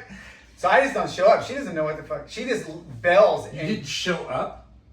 No, we were supposed to leave at like 11 or 10 in the morning and go to Yeah. her like aunt and uncle's house, and I just didn't. She left without me, and I get home and she's gone. And You got so lost. How late were you? I didn't Couple go. hours? No, but how late Oh. were you to meet her? Oh yeah, for sure, a couple hours at Yeah, least. yeah. But it's like it's like- funny now because Yeah. that's We've all done you it. married a fucking surfer. Yeah.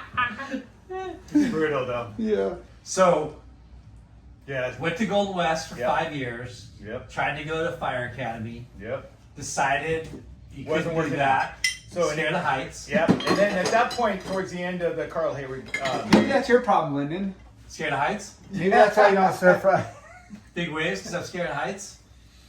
yeah. Maybe. So Carl bought a house in San Clemente, and then what it was is like, at that point, you know, he opened a shop down there too. You know, so because he could afford a house in San Clemente at that time, and it's like, heck yeah, it's good for the family, it's good for you, it's good like. And when he opened the shop down there, and at this point, the Jack's building was getting redone, and we moved across the street. Because they had the earthquake, right? Yep. Can I ask you what? Real quick, was Dwight part of that too? No. Yeah. So I think they broke away somewhere. I don't remember When exactly Bob got when. Billabong going big. Oh, But no, he was actually still at RC Surf Shop off. Was it 15th Street or 17th Street? RC. I think it was 17th Street where he was still glassing surfboards at that location before he started working for Bob at Billabong. So, but yeah, so they kind of towards the end of the Huntington thing, you know, I don't know exactly the timeline, but like Dwight was doing his thing, Carl was just running the shop. Yeah. And then we were at where Wahoo's is now, which was Randy Lewis at the time, earlier in the years. And then we were there temporary because of the building being in eminent domain by the city to be a hazard because of the earthquake. So, and so Jack's had to tear that whole thing down. They did their new tower, and then, you know, that was it for that one. Yeah, it brings back memories about all the different shops and the changes and stuff, and you know, because they were BJ's. So BJ's. Robert August, Randy Lewis, they were kind of like right next to each other. I remember even Surf RX, Team Gear, you know, Mad Labs was there. That's right. I forgot about that one. On PCH, you had Infinity and the Greek. Yeah. And there was and Plastic Win and C and Plastic Fantastic on Fifth. And then you had Sunline, George's. Yep. And Chuck Dent. Yep. Beachcombers. And Beachcombers that's one came we later. haven't mentioned is Rock and Fig. You know, that's another iconic Huntington guy that, you know, legend in the water and had, you know, he ultimately ended up with his own shop. But like he was part of that Chuck Dent Rulo crew and Mark Nakashima and you know, that whole era there. And so I remember my brother, I didn't really surf. I was a fucking boogie boarder, fucking kook. But my brother got a Randy Lewis, and it was right next to Robert August in the first block, and I would just kind of tag along and hang out. And he actually got a Randy Lewis, a Carl Hayward, and then he ended up, when Robert August moved up to where 5th Street? No, up past the post office, and now it's the Rock and Fig shop. So Robert August moved up there before they went to 5th Street. And Robert August had, and then Ballister was right next door to them. It was like a fucking every other shop was every other space was a retail. Main Street was a fun zone. James was in Georgia's. But back in the earlier days, going back in time, like in the early 80s, late 70s, I mean, when it got dark, you didn't hang out downtown. Yeah. I mean, Perks was a biker bar. And so you got out of town usually. Like, it was a little sketchy when we were pre-tuning to go to the Golden And the Bear Green that Burrito night. was like, sketchy, and the arcade was sketchy. Yeah. So, but it did, you know, when they did the whole redevelopment, that really changed the whole culture and what was happening downtown. It really made it more family friendly and more easy at night and not intimidating and everything else. So that was cool. You know, you look at, we didn't have like Santa Monica or Santa Cruz or you didn't have the roller coaster stuff, but we had the arcade. We had seedy little like hangouts. Yeah. And down there was like the punk. You know, there was definitely punks and straight edge and the bikers, and there was all these like weird groups. What's a trip is like we talk about how many people were there all the time back then, and then when the pier broke. Oh yeah. It still seemed busy. Mm-hmm. But I remember working at HSS, the new one, the one on the corner. Yep. And when they did the ribbon cutting for the pier, how the pier fucking changed. There was a paradigm shift of like even more people. Yeah. And I remember distinctly going, why the fuck are all these people lined up to go walk the pier? What's the big that's fucking when it went deal? to all cement. Yeah. Having the wood at the very end where it dropped down lower. I literally was sitting there going, these people are stupid. Yeah. These people, what the hell's going? Like, why are they so psyched on walking the pier? And that's when Maxwell's was done, and I don't know if the restaurant came in after or two, and then that's when Duke's and all of there was we're bringing in Maxwell's was a real treat to go to dinner. Yeah, big time with my parents and my brother and sister. And when we went there, it was a big occasion. That was big the fancy. Yeah, that was like an event.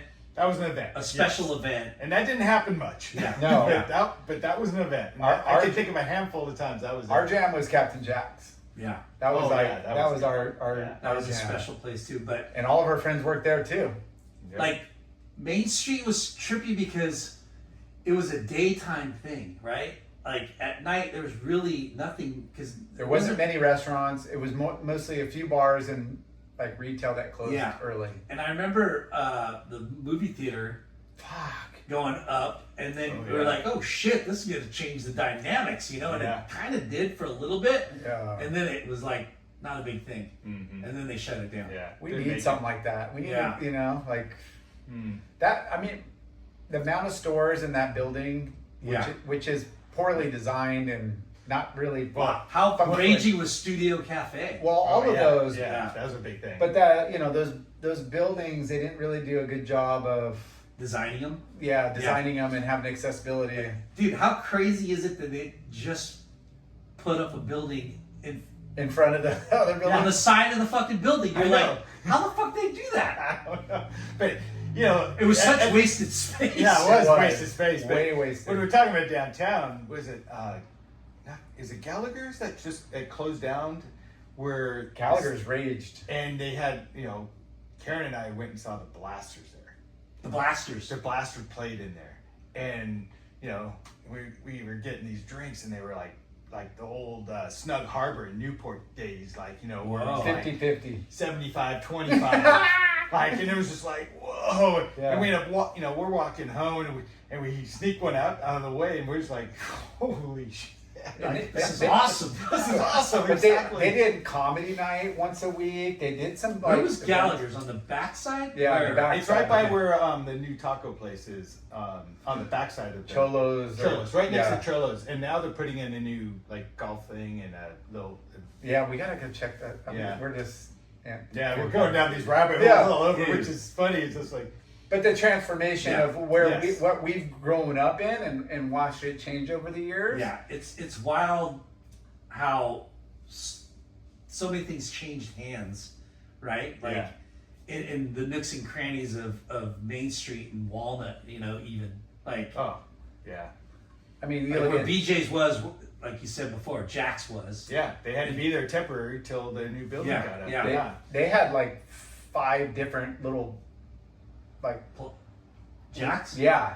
Moved up and down the street? No, they took 5 different spaces, on, from Walnut to the next 2 blocks to Orange or whatever. Yeah. They took a few different spaces. Whatever's available, they just took. Yeah. Because there was, they downsized, considerably. Yeah. And then construction was going to take a really long time. But it's kind of cool just reflecting on back in those days, back when it was the brick building and you had Big Mike and Bobby and Ron and Jamal and, the boys, and they were just holding it down and, they were... Papa Joe's. Yeah. And just China Walk. Yeah. And Mazzotti. China Walk. And Terry's Coffee Shop back Terry's. And what about the grinder and but Whippy's is something I want to get to. Is Whippy's is so there would be days of in the early days and be surfing for 6 hours, and it wouldn't be uncommon. And we didn't use sunscreen back then. We didn't. I didn't even really know what sunscreen was necessarily. Alligator and bullfrog, and they that both came burn later. guys. Yeah. But it was you do a 4-hour session. You'd go in. For $2, you get a milkshake and fries, a large fry and a milkshake, and it was $2.16 or two something. And it was you'd power that, and you'd go back out and do another couple hours, 2 to 3 hours, and that's just the way it was. How bad we ate. Food was so good and natural back then. You were eating real potatoes. Yeah. Oh no, they would crush them in the back. They were in and out before in and out. You were drinking healthy shakes. Yeah. It was fucking healthy back then. Yeah. It was no preservatives. Not as healthy as Jam's Health Bar though. Yeah. Back then. Yeah, Jams was pretty awesome. Yeah. But how about the movie theater, surf movie theater? That was a big draw. Fuck. Mm-hmm. You must have went to a lot of Oh movies. yeah. Definitely went to a lot of movies and stand in that line outside waiting to get in and All the just way like around the frothing. Yeah, just The like smell of weed and yeah. beer and well, again, fucking- it was pretty young back then. Yeah. It was like just intimidating every time. Yeah. You know, just one of those things. It's just a little. But the intimidating. who's who of surfing right Oh there. yeah, for sure. But I didn't know who they were at that time. Yeah. You know. And all that stuff was on like real film reels, and they would be like, it's Yeah. only playing there for like And it would these break nights. This like Yeah. it wasn't there like, oh, it's gonna be here the next 3 months. It was touring. Yeah. Like the But it would break a lot. I feel like. Yeah. I feel like it would all of a sudden. Oh, sorry. Intermission. Yeah. Burn up tape it on the back screen. together. Yeah, or something. I just Yeah. remember like some weird stops. Yeah. So ran out of reel. Yep. so 5 years at Golden West. Yep. And then So what'd you around '89 is when it was transitioning. That's where that pivot happened. Is like I went down to San Clemente, worked at that shop for a little bit, but it was a little tougher because it was breaking it. You know, San Clemente it's hard to break in that zone. Yeah. And at that time, it was like I just was like ready for a different change. And so what was cool is where was that shop? it was right off Pico. At the first center, when you make if you make a right off Pico, the very first center right there. There was a pickup sticks on the very end. So kind of not in the Inland. heart of Not San Clemente. No, not in the Yeah. heart of San Clemente. So it was more of a destination, really. Yeah. You know, and it was a nice shop, and he did a great job as far as building it out and everything.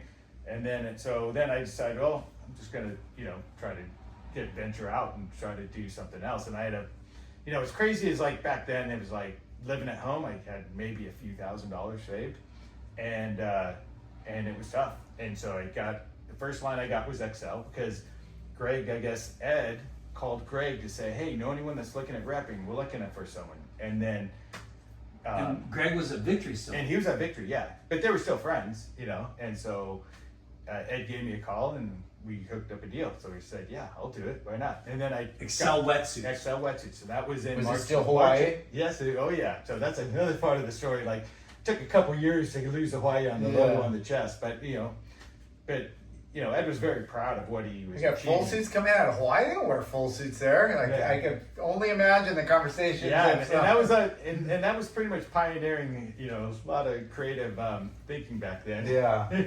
But and then I had black market surf products with Raffarillo because pipeline leashes and all that. But they were kind of fizzling down and just kind of downsizing. And then Town and Country surfboards. Nice. So it was like Which is pushing probably those back pretty in good. there. Yeah, so that was pretty good at that time. Yeah. So was that Yeah. Craig Hoshida? Yeah, no, Craig on Sugahara. Okay. Craig and Linda, they're the The, founders the of Sugaharas. yeah, Okay. the Sugar. So like. But their team and the marketing and Oh like, yeah, they no, were massive. legit. They were massive. Yeah. And how did you connect with them? You know what? I think it might have been through Ed, but I don't really remember how that connection happened. That's one of those ones where I'm So kind you of had like. two Hawaiian brands. I know. I had two. So I'm only assuming that maybe that there was somehow a connection. Yeah. You're like, maybe I get a free for white But trip I out of still good friends with Craig and Linda, and if I see him and talk every so often, because he always likes to have pads built into his short johns in Hawaii, like to protect his rib cage and sternum. I had that. I had So those. I have one at the office right now that's getting done for him. That's awesome. But yeah, the great people. And then I think it was Iris who ran the surfboard factory that I dealt with a lot, and that's Linda's sister back then. And so there was She all ran the the different factory? shapers. Yeah, Iris did. So a was surfboard factory? Yeah, in Hawaii. A lady? Yeah. Huh. She I think she just managed it, or Okay. probably more than made sure, management. yeah.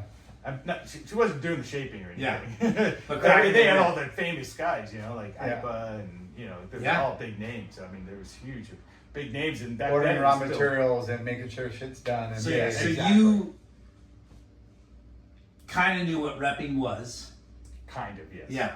Watching everybody and Exactly. interacting with all the reps. Did you have a grasp of like other retailers up and down the coast? No. No. No. Like you knew Huntington. I knew And Huntington, San Clemente. and very rare, because we were such a small shop. Yeah. You didn't kind of mix with a lot of other, unless they came into the door. Yeah. And most things you heard about was from the reps, like Randy Lane, who's doing Oakley back Yeah. then. So the blades, that was him. Wesley's brother. Yeah, Wesley's Yeah. brother. Dude, Yeah, so the fucking Killed razor it. blades. Killed it. Killed it. yeah, But so you're in this little mom pop shop, shaper shop, and then you get this rep gig, and now you're going up and down the coast. What?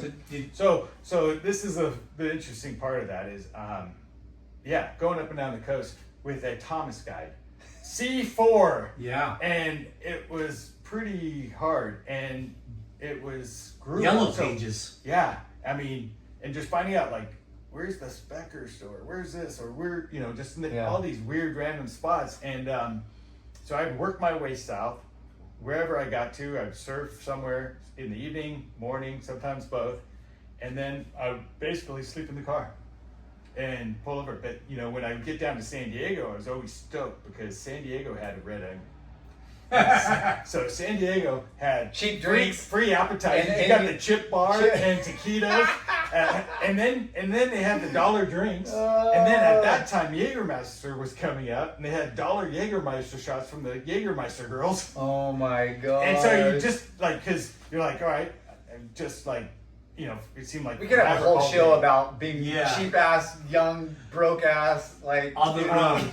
And That's so, road rep. and then I just like go, find an off street off Garnett and all those little streets, Grand and Garnett, and just kind of find where there's an open spot that looked kind of somewhat safe.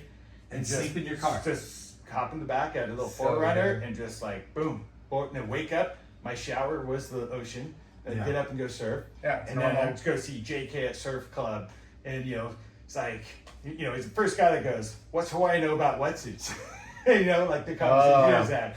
And it was just ball busters. Yeah, no ball busters, but we had this blue and blind suit. So I think it was an MX31. I know it was a 314 something, but it was kind of like where it was just like this is the motto, man. This is the thing this is my hook. Like I gotta get this suit placed. Like none of the flat lock thing. Yeah, it's cool, but like this is where we have a point of difference. Back So, then. your new rep, they tell you what? Here's your samples, and what did they equip you with? Just samples and said go out and sell. Yeah. Yeah, and it wasn't until And what did you- how a many year models into that though. So a year into that, the black market thing kind of fizzled out, and then I picked up Track Top with Gary Ward. And so Gary Ward is a legend. Yeah. Like, that guy is amazing, the nicest guy and just all time. And we would go on the road, and I learned so much from what like when the guy says no, there was no involved. Like he turned that into a yes. He wouldn't leave till there was a yes. Wow. Like it was that good. Like it was just like it was like a master class. Yeah. And to this day, he's still just a class act, Like, and funny thing is, I knew him, and that's right when him and Jeff Kelly were kind of splitting. Because when I worked at Hayward, Jeff Kelly came in and said, "Let me do your board. We're doing this track top thing, and I'm gonna take your board." And the next day, he brought it back, and it was like top to bottom track top. And I was like, "Wow, okay." This is the let's shit you put on the bottom of your bathtub. Yeah, because he took all the bars out of there and put them all over the place, and it was cool because Yeah, you never had to you're not wax. wasting anything. No, didn't waste anything. Didn't have to wax it, but nonetheless, so then I brought that on with the XL and with the Town and Country. So then that was kind of a good experience to kind of really get a better grasp on it, on things. And back then, Track Top was starting to kind of get a little bit of a place because it was Astrodeck and Track Top. That was it. But was there any pre-order or just like, hey, this is their inventory? Did you have it in your car? Or did you ship? So at this point in time, so for XL. No, like Track Top. I mean, Yeah, like Track Top wetsuits, is mostly just at once for the most part. Yeah. The pre-book thing didn't come till much later.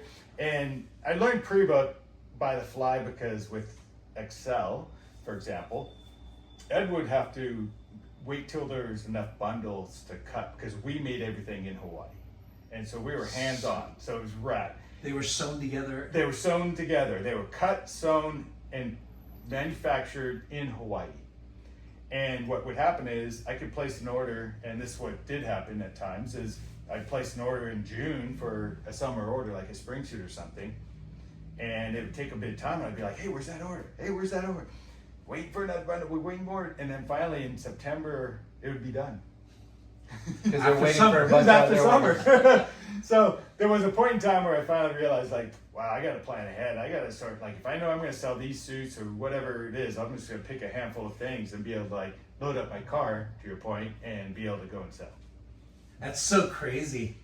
But It's you like, have to do that back in, like, February, March. yeah, so crazy that, you know, you're putting the horse way behind the cart, or the cart before, you know what I mean? Like, I'm gonna sell you a wetsuit. We gotta get it made, so it's gonna be done in 5 months. You know what? At that time, you didn't even know when it was really going to be done. Right. But I just know what the end result But- was. but I was it- like, I don't think they're going to take it. They ordered it, you know, and I get it. Like, Yeah. you know, it was tough. Everything was limited though. So you were pretty much, they were most likely going to buy it or somebody else would because there was not a lot of inventory Yeah. to be. Well, the whole, like you said, the whole pre-book thing probably didn't start happening until the clothing Much thing later. started Yeah. blowing up. And that was much more further down the Yeah, line. yeah. Yeah, I mean, even... So what about Town and Country? Did they give you boards, or what was the deal there? No, that was just basically selling off the name brand, because back then Town and Country was a thing. Like, that was a legit. Fucking big. That Yeah. was big. So you didn't really need a board. I mean, I had a couple, but it wasn't like, that wasn't, you know, Yeah. it wasn't like, And was I it- didn't have a catalog or some booklet. Give me your It was dimensions. like, what you do want to spray on it? Like you had Yeah. probably order forms, and that was it. How But many? they had an inventory list sometimes. What was so your that- territory from where to where? So back then it was basically from Mexican border all the way up to Santa Barbara. Big Yeah. territory. It was a And big territory, but you had kind to, of a lot of shops, right? Yeah, if Yeah. you added them all up, yeah. And But what a great way to, like, you know, I'm speaking strictly surf or like mentality of like, you're not going to go surf San Diego. Maybe if you're living and working at Carl Hayward in Huntington, you're not going to go surf San Diego very often. You're not If going you're to surf. Not before No, this, yeah. for sure. You're not going to go surf all the nooks and crannies. Like when you're a rep and you have to be at these spots. yeah, Now you're thinking like You're exposed to you're exposed and you know when there's waves and you're now planning your schedule around. well, all of especially that. when you were back then, your only responsibility was your job. yeah, Like you didn't have kids, you weren't. no kids. Yeah, Could you imagine being? I'm going to sleep in my car. I'm going to go down Yeah. there. I'm going to surf Blacks or Seaside or wherever, Yeah. and then I'm going to get some work done. Like that's a win-win situation. yeah. Like you get Dream there, job. surf, hit your shops, surf, hit some Exactly. more shops, surf. You know, my big claim in this goes No a little traffic. a little later when I was doing drag in Sims and stuff is going in the morning, surfing some killer waves, getting in the car, hitting shops all the way up to the base of the mountain in Highland and all the Inland Empire, head up the mountain, hit a couple more, get on the mountain, go ride for about an hour and a half, 2 hours, all come you down, do another couple shops, and head home. Perfect. It was a perfect day. Yeah. I did that only a couple times, but it was brutal. Yeah. But you're like. But it was worth it. I'm not, Yeah. but it was like You know, one of those things. most people are like, oh, I'm gonna spend all this. I'm gonna make it a day to go snowboard. When you're just going up there and you're like, I have a few hours, an hour on the mountain, you get your fix and you're good. Mm-hmm. You know, And again, like you're not gonna go at the do it 8 beginning of the hours. show, we were talking about how many people did what you've done. Like, you know what I mean? Like, where else in the world? There's not very many places in the world. Yeah, that you can say you kind of do something like that. Yeah. That's pretty unique, you know. Yeah. You know? The California But then, dreaming. and then in '91, obviously we had the Gulf War. But also Things- '91 was my first trip to go stay with Ed, and here it is. I got my Hayward. At that time, I had a Hayward for a 7.6 or 7.8 he made, and remember getting to Ed's house, and then that morning the waves were pumping. Ooh, that's a big board. You're gonna have to use it. Exactly, and it's kind of like 6 to 8 foot, not crazy, but it's like, yeah, go get wet. And Becky, who was my customer service girl, is on the phone saying, like, it's a spooky day. Just come to the office, surf later. And I was like, are you She kidding said that. me? Yeah. It's a and then spooky she called day? Ed's house to say this. And I was just like, and I was there with my girlfriend. Howley's not at gonna Ed's house. survive. And I'm like, no way, the waves are too good. We're going. And then it obviously got big. And then I ended up breaking my arm in 3 places. Out at Surfing? sunset. What? And luckily it didn't compound. But I had a plate I was in the hospital for 5 days. And I had a plate and 11 screws. By the put in wave or the board? From the board, because I tried to punch through a wave. A west set, you know, the west sets, and Yeah. and at this point I was like already trying to get in, going, fuck, this is kind of a little like Yeah. in my league. I just want Wow. to catch one in, and then this west set comes, and I'm like, fuck. And you try to outrun it to the Instead channel. of and you bailing should- the board, it's like let's try to punch through, and then got sucked back over the falls, and holding the board, and then just boom. I can see your scar. Yeah, Fuck. Broke it in 3 places? yeah. So then. You know, my arm was floating and I could feel my fingers like this, but I couldn't get my arm. And I'm kind of in all the foam and everything. And I was like, fuck. And then there was an off duty. Fuck! It was like one of those moments where you're just like going, fuck. That's fight or flight. That I tell you. Fight That's- or fight thing is a real thing. That's like that Titus when he's like, the lipids Yeah. at YMA hits something. He's like, something's hit me in the back of the something- head. Exactly. And it's my fucking leg. And I'm like, It's exactly like that. It's like, yeah, you're just like, fuck. You know, and then so it's you're like, a half a mile out. Yeah, and And- then by this time I'm getting washed in over the reef, and I've just kind of doing the swimming thing, saying, hey, there's a guy in the channel who happened to be an off-duty lifeguard. I don't know if it was Derek Dorner or another guy. I can't remember exactly, but so he realized I was in trouble, and then he's like, oh shit, you know, and so he came over, kind of got me on my board, and then he got my arm, and then just set it like this on top of the nose of the board, because by this time we're way in like the inside reef section. Yeah. So it's not quite as crazy as outside. But still a lot of water. But then we movement. had to get in, so I just held onto his leash and was trying not to like lose the arm, and just like I'm gonna get to the beach, and Brad was And just you- Brad did Gerlach was there, so he was just about to go out, like he's all frothy, and I'm like, Brad, can you go tell my girlfriend like I gotta go to the hospital, you know? So he goes telling, you know, next thing you know, I'm going to Kahuku, and they go, You're out of here. Go to Queens. yeah, and if they would have just like casted it up, I would never have use of this arm. Because all the nerve endings, because it was twisting and doing all this stuff. So Fuck. yeah. So you go to Queens. Were they able to fix it, or you fly? The one in Kailua Castle. Oh, Castle. Yeah. And were you able to like fix it, or did you go have rehab or refix here in Cal? I, after a couple of years, had all the hardware taken off. Like the plate and 11 screws, because they were saying like, if you have another injury and you have that in there, it's gonna break everywhere It's else. gonna be difficult to fix. Yeah. So might as well get it out. So I did. But it was like kind of like one of those moments where I was like, I should have listened to her. You know? She said, She told me, and that was the same day. That same day, Mark Price at Pipe had an injury, and other people too. So it So she wasn't had, like, like a I wasn't the premonition. only guy that got kind of thrashed. It was like They know that is like the very scariest thing is when new swells come in and they're gravitating on top of each other. So it's not the traditional intervals. So you get like two that kind of surge and they take all the water, and the next one is just like fucking crazy. So it is a but thing. Becky Becky said, come Yeah. to the office at the spooky day. Yeah, that morning before I went out. Fuck. Yeah. Did you go to the office afterwards? No. He was in the hospital for 5 days. I Probably was, went home. Yeah, I had to go to but I was there for a 10-day Did you trip. get any so- waves? I did get a lot of waves. It was like 2 hours into the session before I was Yeah. ready, because it was building, like I said. So it was just like. So explain to me what happened again. So a west set came. Yeah, You tried to duck dive it. I was going to punch through it because it was kind of like already kind of. Vesting. So you're kind of like, and you know, bigger boards, you can't like get any Yeah. leverage. You And got so I sucked over. kind of, and I just kind of went up and back with it.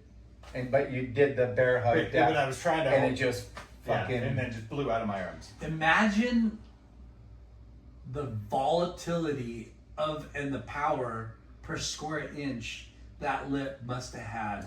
I'm just glad it didn't compound in that condition. 'Cause Yeah. then it would be just a whole different I mean, conversation. It's just as bad.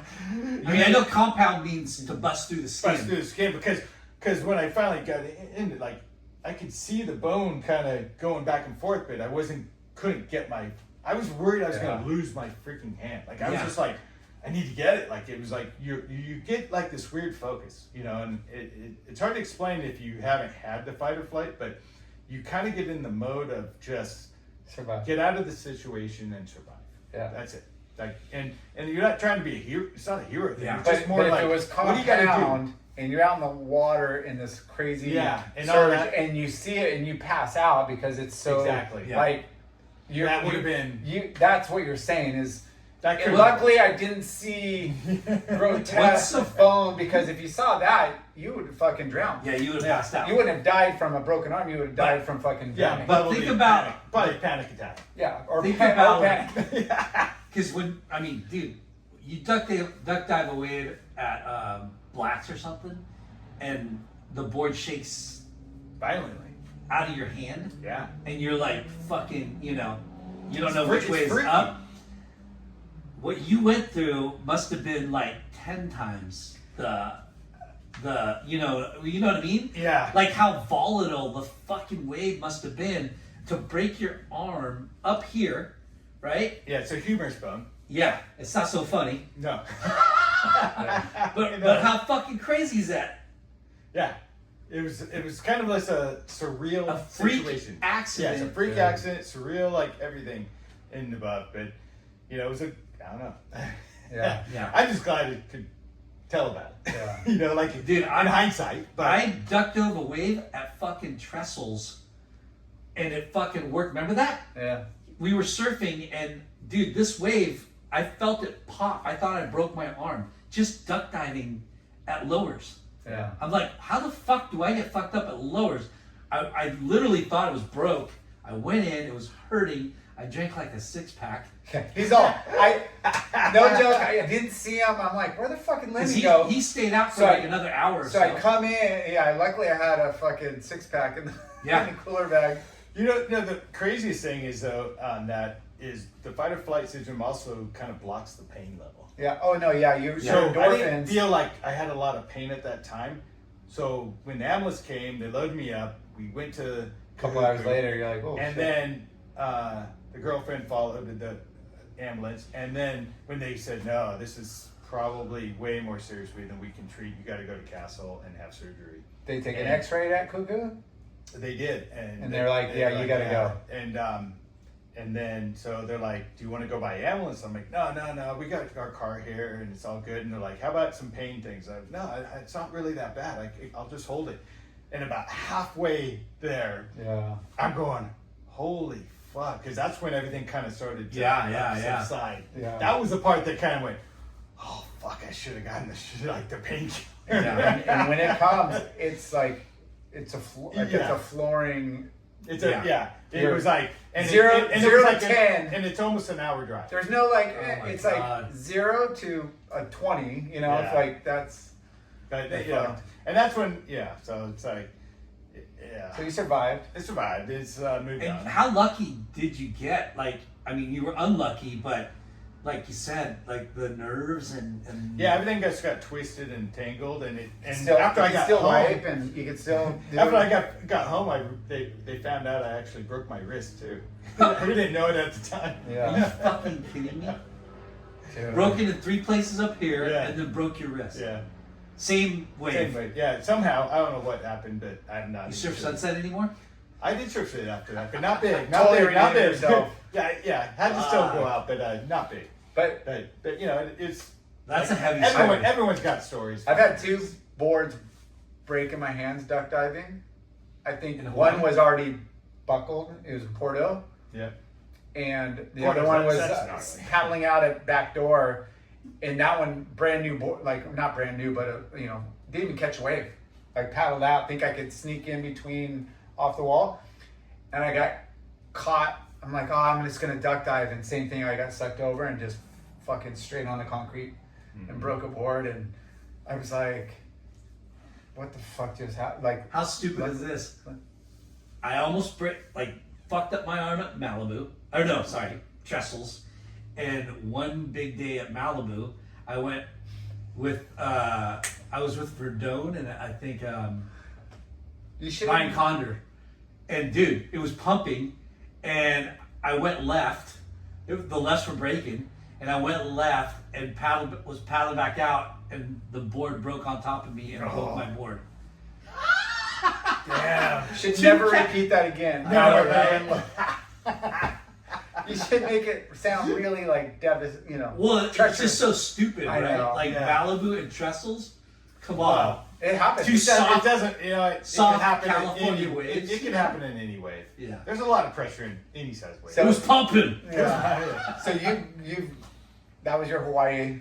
Well, that was that was my first trip working for XCEL because I'd been there in the graduation, high school graduation. We went on a trip, but I wasn't working for XCEL at that time. So this was the first time where I went and stayed at Ed's house, working with XCEL, and then dealing with that. So, but it was it was quite the experience. So were you weren't making shit, right? No, so Because XCEL was a hard sell, right? Like you're probably selling. So at that time, I don't know if you guys know Michael's Surf and Sport that was on PCH. They were next door to Don's Liquor. That was probably way before your days, and they had the brand at the time when I took it. I know XCEL? XCEL. Okay. And I know Jax at one time prior to that when they did have a rep, Bruce Gordon, who was repping it, and I think he had Jax in it for a minute, and then they dropped. I don't think they weren't carrying it anymore at that point. And then Carl Hayward dropped it because we got other brands too. But so I closed them and talked to Ron and Bobby about getting it into Jax. And so that was kind of like first kind of like, okay, like we're gonna get in the door. Now now getting sales is gonna be another thing. But then, over time just kind of chipping away, going up and down the coast, and it took a number of years. Like there's guys like Claremont Surf and Sport. I think in Claremont, Steve-O. I think I showed that team XCEL 12 or 13 times, year over year, just for the fun of it. They would say yes, just to take a look at it. And I think finally the 13th year they said, okay, we're gonna try a few. You're fucking crazy. Seriously, 13 years. Yeah, I mean it was year after year, but they were a big O'Neill account, so I get it. Yeah. And down in San Diego, Burns has got that lockdown on O'Neill. And for those that don't know, there's demographics or areas that like favor certain types of brands. Yeah. And it could be the rep, it could be the brand, it could be the spot, like the team they put together. There's a lot of variables. Yeah. But there are certain areas With up and things down dominate. the coast where a particular brand dominates or and that has time, a good strong presence. that time that you're the rep for XCEL, there's O'Neill. Rip Curl. There's Rip Curl. Victories. There's locally Victory. Victory was like the crazy. And then O'Neill Quicksilver. was the 900 Quicksilver starting it to Yep. make suits. Billabong's making suits. Alita. So that they came never in really. Big. No. So the Billabong Quick, they came in the late 90s, like 97, 96, 97, 98 timeline, somewhere in that range. I remember because we had the oil spill, and then there was two factors this one year that really killed sales: is the oil spill in Huntington, and I think that was my junior year. and those guys getting into the market. We had to go surf Creek. Yeah. So, like, that's the thing about building a brand, right? Yeah. Because there's, it's heavy because you could be the best rep, but Hey. if the competition is there and it's unshakable, you're fucked. Yeah. And it's not just good product, it's about Marketing. loyalty and market share of like supporting It's that all shop of it. and like why Yeah. would we take a gamble on you when we're killing with this brand? Yeah. They give us this window, we have this rack, it's like you're rocking a boat that's already like O'Neill and Rip Curl, Yeah. like They're- they're juggernauts. Exactly. They're the were. fucking They were. juggernauts, and like you're only getting a courtesy order. Yeah, it's You a know? courtesy already at the beginning. At the Yeah. beginning, but the persistence and it's that persistence. It's the passion. It's the Yeah, drive. good product. It's the fact that and there is a point of the repping career that when I first started where that $3,000 I had saved was down to the last few dollars. And it was just like, It fuck. is. And I was like kind of seriously going, what am I gonna do? Yeah. I don't have a backup plan. Yeah. You know, How heavy is this? So you're doing Town and Country, which you're probably doing better than XCEL, right? He's just looking like, if I could get a couple free boards, Yeah, it's all free good. boards, right? Yeah, You're yeah. making like you exactly. It was a board thing, It's really. it's a door opener for Yeah. you, right? When Yeah. you say Town and Country, people will be like, okay, And then, you know, what's in your stable of horses, right? What's in Exactly. your portfolio, right? And Town and Country is the shining star. But not everyone's gonna order Town and Country boards, right? so, but but Track Top helped. Track Top And- helped. and it did, and then Dragon in '94 helped. Yeah. So then all of a sudden you kind of get this. And here's what I'm Okay, saying, yeah. like you're getting your face, the door slammed on you so many times for XCEL, right? Like Yeah. not slammed, but yeah. you're to a getting point. told Yeah. no. You're working. It's a hard. And that like, you know, that passion for that brand, it gets harder and harder to smile for, right? And to push for, because you got Dragon and you got Track Top that are starting to like flourish. Yeah. And you're making money on it. You're seeing results from it. Yeah, like Shane Dorian and Robert Chotto that are blowing up, that are representing the Right. brand, and you got Like, you know.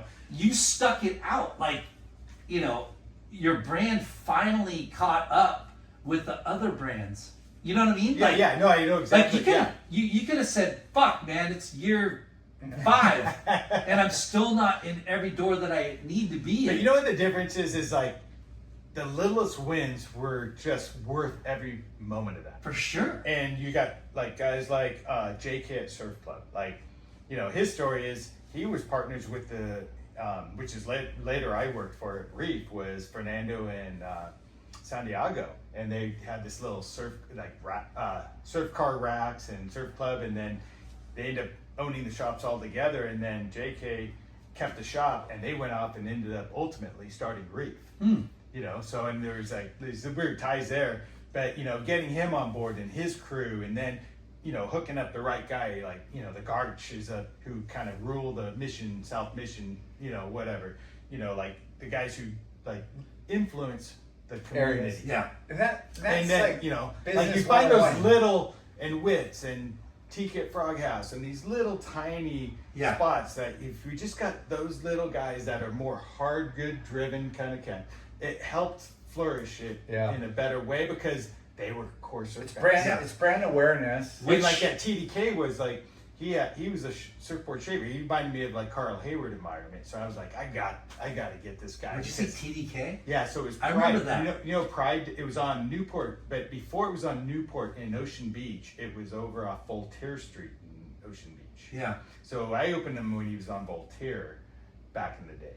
And then he moved to Newport Avenue, which was like the main street. Like, Yeah. that's like the main South street of Coast Huntington. and- yeah, South yeah. Coast. And, you know, of course, he couldn't get any other brand, so he was welcoming to it because he was like us at Hayward, not being able to get any of the name brands. Yeah. You know, we were just getting like more the And that's- second tiers. That's the worst, is when the best shops are locked in with the big brands and you're forced to go with like one of the Michaels. smaller. Well, that was more of a But the smaller- t-shirt shop and umbrellas Yeah. and But- beach chairs. But And unfortunately, that's what you had to do with a what- second tier yeah, brand. Yeah, exactly. Like Yeah. this. But our industries, you know, and I love a lot of our shops, but they're, you know, the big guys are a bunch of, you know, they're not brand builders or followers in regards to like, I got these guys taking care of me. Why would I bring you in? Yeah. Then you finally do the hustle. You get into these smaller shops where you're not doing the volume you would do at the bigger shops. They're in there and now they're hitting you up like a year or two later. Well, we want the brand, and you're like, fuck. Now you got this crossroad of Because this guy took care of me when nobody else wanted it. Now I got the big money. Yeah, but there's this exception to that because what's cool is like Jax did actually support it, and Yeah. it was kind of like, I know what you're saying, but yet they did kind of like welcome, and granted wasn't big orders. No. It was token. It was probably they didn't need to do it. I would probably say, But they did But it, they did and- it, and it really did help. You know, But to that's have a- it. But it was just kind of just and that was trying the to domino, leverage the every. domino effect Yeah. of Jax. When you say you're in Jax, then everyone starts listening. Yeah, but even then, it was still kind of tough because back then, O'Neill was still Jack's like 90 or 70% of the business that they're going to sell. But but then it's you got a feather in your cap. Yeah. That you're like, hey, I've gotten in Jack's. Give me a chance. Yes. They're giving me a chance because that's how they. But then you had little shops. That's what I mean. That's where you had little shops like H2O pop up, and so like in Sunset and you had H2O and upstairs, and that's where I met like BK, and that's where Brandon Lillard and Chad Denina. Yeah. Like huge influence in my life, Yeah. Chad Denina, because obviously when he started Nixon, BK and I were the first calls, and we got to be part of that whole experience, which was amazing. That's right. So so that was a whole game changer. And those too. things blew up before XCEL.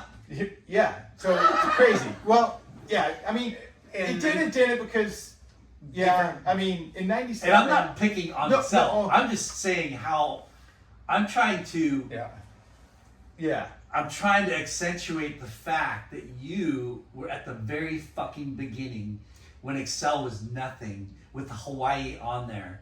Yeah, so that was the part where it's like, it took a couple seasons before I could, say like, let's just have XCEL and not have Hawaii, and then put the Hawaii on the tag, made in Hawaii, because let's, like Ed put so much heart and soul into the brand because that's everything. Totally. He started off out of the bedroom at backyards, and then he had one machine and he was making stuff up until he got the little tiny Hollywood thing that was probably 600 square feet with a ceiling about not even 6 feet, and he had machines and trying to make everything work in there. So he's putting everything on the line. And then, but you, the rep, is doing a lot of heavy lifting, trying to get the brand in the door. Yeah, You know what I mean? and that's where I was just like, hey, try this. Like try I this. said, here you are, dragon, like, cha-ching. Yeah, right? I mean, Nixon, cha-ching. So like '97 was a breakthrough year for me. For which brand? For all? So It's kind of when the so in market '97, started. that was when I got Reef, and I got Nixon. Ooh. And Will Howard and rest in peace, Will. But Will came to me and said, I don't like the fact that you just picked up Reef. And I think you need to work 100% for Dragon.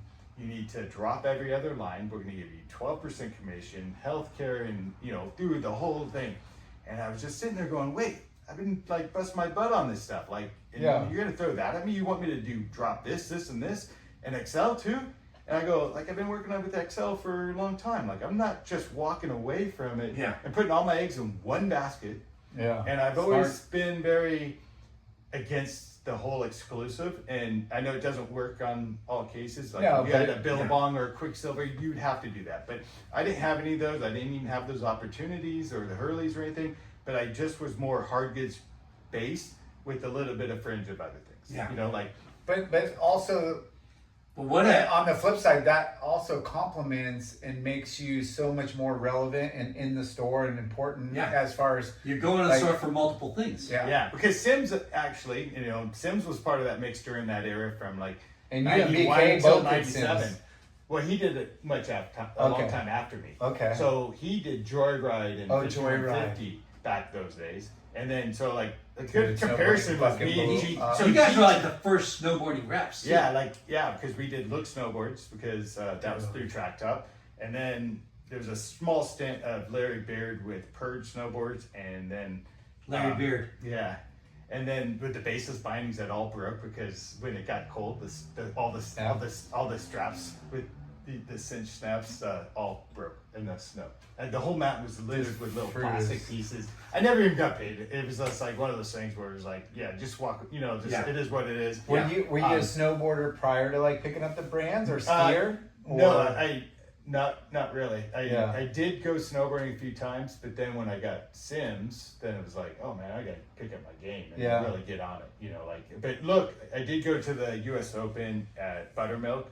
We drove out there and did that for Look Snowboards, and that was a French company, and that was Steve Dione and Steve Graham and Dave Dione, or Dave something, I can't remember, but the SDX model was the one that we could sell. You know how we were saying how killer it is to be a rep and be able to go surf up and down the coast. When you become a snow rep, you're wait, I get free lift tickets and I get to go ride. And you don't need to go ride for 8 hours, like a 2 hour, hour and a half, 10 laps. Yeah. And you're in and out. You're like, But those Sims days, that was a rocket ship. yeah. Like, that helped me get into my first house. Wow. Yeah. Yeah, and I borrowed money from my dad, knowing that I was owed a bunch of commission for the season, because it was almost like you had 2 months of commissions, and then it was nothing all year. But I kind of was just banking on it, and I go, Dad, I promise you, let me borrow a little money. I think I can get into this little property, and he's like, yeah, I'm gonna trust you. And isn't it crazy how? And I pulled it off 2 months later. You were making, without saying the numbers, but you're making 6 figures. You always want to hear the numbers. Let's hear the numbers. I'm just kidding. He was killing it. With, At At that time, Dragon was like. we had to pre-book a 12-pack of the Hiss because it was so anticipated to come out, and it was like, nope, it's either 6 packs or 12 packs. We're not doing onesie twosie. You can't just place the onesie twosie. So smart. Yeah, and it was pre-booking it all, and that's when pre-book kind of hit, because they started marketing it before the product was released. Yeah, and so it helped a 'Cause lot you had, because there was a demand. Like those brands were fucking gnarly. Like they became gnarly. Nixon. Yeah, Dragon. Nixon was like, Reef. How long? So I was up at a snow demo with Duke at Snow Summit, and Duke from Surfside, we all know and love. And fucking mentor, another one that we just we've had so many mammoth trips and different things that I won't get to too many of the stories because they're kind of crazy, but good. We live to tell about it, right, Duke? Anyway, but it's oh God, it's Chad saying hey, we got some paperwork drawn up. These attorneys got this saying you need to find a fax machine and sign it and send it back to me. And I'm like, I'm on the mountain, we're on the mountain, Chad Denena? Yeah. Okay. And I'm like, God, I don't know, man. I don't have an attorney. I don't even what? I'm not gonna I have to sign something. And she's like, what the fuck are you doing? And he'll tell you the story. He'll be like, just sign the damn thing. What do you got to lose? Don't be stupid. What was it for? It was just one of those things for making an NDA? It was like an agreement to being a rep, being a rep and part of some other things involved in that. Nice. Wow. Yeah. So it was pretty cool. Were you so BBK got the same thing. He was the north end, I was the south. Yeah. Yeah. So there's a slight, and it was like a work off kind of thing. Yeah. So it had to be kind of documented. And him and Andy, had this plan and they executed flawlessly. Andy's a perfectionist. He's the product guy. Danina was the marketing. Here's what you can get, but here's where you're starting. And if you get to here, we're taking care of you. Yeah, it was such an interesting time back then, and I knew Chad from working at H2O with Brandon, and sometimes when the shop's getting broken into, we'd be up there waiting with a bat because it was night after night. They were trying to steal the Oakleys and the snowboards and all this stuff. Dude, you're talking about 2 iconic lightning in the bottle brands that you were on the ground floor of, pioneering and taking it to its highest levels, right? Yeah, it's pretty. Yeah, it's fucking crazy. I honestly didn't think of it that way. Yeah, I just was doing. It was more survival because towards the later years, you're having kids, and kids are priority. Yeah. Family first, right? Yeah. Everything else is for the family. The rep gig gets way harder. Yeah, and then all of a sudden, it becomes the best job to now it's not so killer because I can't service or do. Yeah. I can't put in what I was putting in. But it's crazy. XCEL, Dragon, IPD, not IPD. Whoa. Nixon. Yeah. Those brands. Sims. So I got a call from Bobby during SIA in 1997 saying, Lance, you're coming home and you're going to do an interview with Reef. I was like, what? I'm pre-booking Sims. He's like, dude. What year was this? 97. Fuck. And he's like, the snow business is falling. And I go, no, but I'm going to hang, I'm in it for the long haul. He's like, dude, listen to me. Just do the interview. I'm like, okay. So I get home, I do the interview, and next thing you know, I'm doing Reef. So then I tap out of Sims at that point because then it was just too much. Reef's like kind of taking off. Yeah, all of your account base is Going away. It's going to work better with Reef than it would with Sims. Exactly. You're not pulled. It made more sense. Snowboarding But business I was was kind of collapsing. I was kind of fighting him a little bit at first because I was like what? Like so again, like it's that those moments of like clarity that someone has that you kind of are foggy with. And I could have dropped the ball, like, or if Duke is like, if I didn't go do that, would I have Nixon? I don't know. Yeah. Like, and Duke's like, God damn it, like I'm gonna drag your ass there, Yeah. like, and it was like, Two where of the I was most, just like, I was almost like two of the most influential retailers in our industry. Yeah. Duke and Bobby. And Bobby's telling you, dude, you got to talk to Reef. Yeah. So, and in 97, mind you. Yeah, so that's the year where I had Nixon, Reef, and XCEL. Dragon? This dude was making. Dragon was 97 when Will had my conversation with me. That was when he said he wanted me to drop all those. Oh. Because he didn't like Reef was bigger. So I don't know if I finished that conversation, but yeah. So this we is had a all meeting. the same He time. called me for a meeting, and we met somewhere off-site, and he was just like, we're going to give you 12%. We're going to pay, but you have to drop XL, Reef, and Nixon. I can't remember if Nixon was part of it. The Reef thing sticks out that he was like, I don't like that Reef's bigger than us. You know what's crazy is all the Dragon And no offense to athletes him. are all Go for Reef. Reef, yeah. They're Yeah, like, I know, but no offense to him. He came from the Oakley No, days, yeah, yeah. and Oakley was 100%. Like Yeah, if they you were do very Oakley exclusive. and you don't do anything, so it wasn't offensive. I was just like, I guess I got to make my decision. Yeah. I'm out. Like, and I just said I quit. Like Yeah. that's it, done. Yeah. And you're making a couple $100,000. Not at that point, You're getting close to $100,000. No, I mean, remember, Nixon was just starting in 97 and a half, where 98 we started launching No. the product. I'm talking just from Dragon alone. Oh, Dragon, yeah, no, oh yeah, like that was that was some decent numbers because you got to throw in Yeah. the goggle in. So I'd go, like when I was you doing my had a Sims huge clinic, decision. I would do the Sports Chalet Sims clinic, and because I had Sports Chalet for Sims, and then I also had Dragon goggles, and I remember guys going, "Isn't this just a Scott goggle with a Dragon logo?" Yes, it is, and you're gonna pay $20 premium because Peter Lyne's and Jamie Lynn's wearing it. Yeah. yeah. And then later they were selling out. Yeah. And it was like, yeah, I mean, so. Dude, Dragon's brilliant on their marketing Brilliant. and logo and Yeah. just killed it. So that was a huge decision for you to make. It was a huge mistake. Yeah. No, that decision was huge, but He made it for I you. didn't hesitate. Yeah. I was not going. If your to best like, retailers are saying, hey, you need to go do this, yeah, I was not. Fuck. I was like, hey, you know what? I'm out. That's good, Yeah. and I'm going to continue doing what I'm doing. Yeah. That's all. Because That's you it took was. a leap of faith, not only on yourself, but on these other brands to help, Yeah, because Chad was a good friend, and he went on a limb to say, I got an opportunity for you. And he did that because when he was at H2O, for example, when he was working there, and he knew how we were. And there was a point in time when we had wetsuits in H2O that was Yeah. backstock for me to kind of go and deliver suits to for the shops. Yeah, they And let so you use we that. rented this little tiny thing. So I hooked Ed and Vipe up, and we worked a deal out, and so we had that little thing, and that was before we got So our smart. own.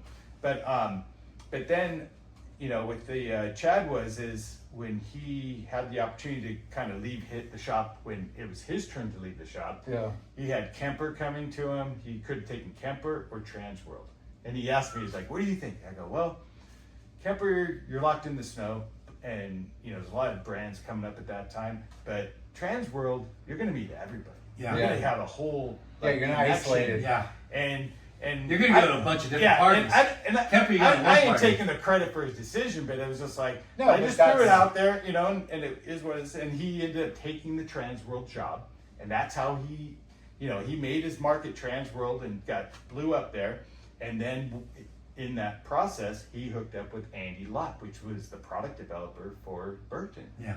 And so they both had this idea at the same time, but Yeah. got together and created it. So our first sales meeting with Nixon was at the Padre game at the old field off the 8 in the parking lot with all 6 of us. 6 of you. Yeah. And it was so cool. Like, it was like such a Good time. You were at vibe. the ground floor Yeah. of Nixon. And think about the Nixon thing when we had the full Nelson, the half Nelson, the clutch, and we had the Dawn. So the Dawn was $120, Which was outrageous. astronomical price. Because that was like- you could get a G-Shock or freestyle for 40, and 60 everybody- bucks. That was saying, like a year or two later, though, right? Yeah. But it was fairly early on, and it was early enough to make a difference where everyone was saying, no one's going to buy a $120 watch. And this is the retailers. Yeah. Yeah. Nobody. Come on, you got place a few. First one sold.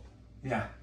And it just changed, it just kind of waterfalls. But it was a little bit of convincing to get Was to that. The Nixon- amount of margin those guys were making and the Was- amount of money they were just fucking Okay. stockpiling. How fast was the growth of Oh. Nixon? So fast. Insanely fast. Yeah. All the 'Cause- way till the end. Because we've been doing this a long time, and we've watched brands. And we talked to Chad, and that was like a 4-hour interview. Yeah. Or more. It was 2 interviews. Yeah, but like, But it Yeah. takes 4 years for a listen, brand. that was, it's like going back. But it takes 4 years for a brand to gain recognition. Yes. So there's only I've never thought about Nixon, how fast the trajectory was, because only Hurley is the only brand I've ever really thought that went, and even that is not comparable because they were Billabong before. it was, yeah. yeah, But but Nix, But Nixon, they also had the Blink 182 blow. that was it. That was it. Oh, yeah, that was yeah. the catalyst that kind of the trajectory just went from Well, they- here to whew, But I They mean- were already marketing. which helped a lot. They right? marketed a Which is year awesome. before it came out.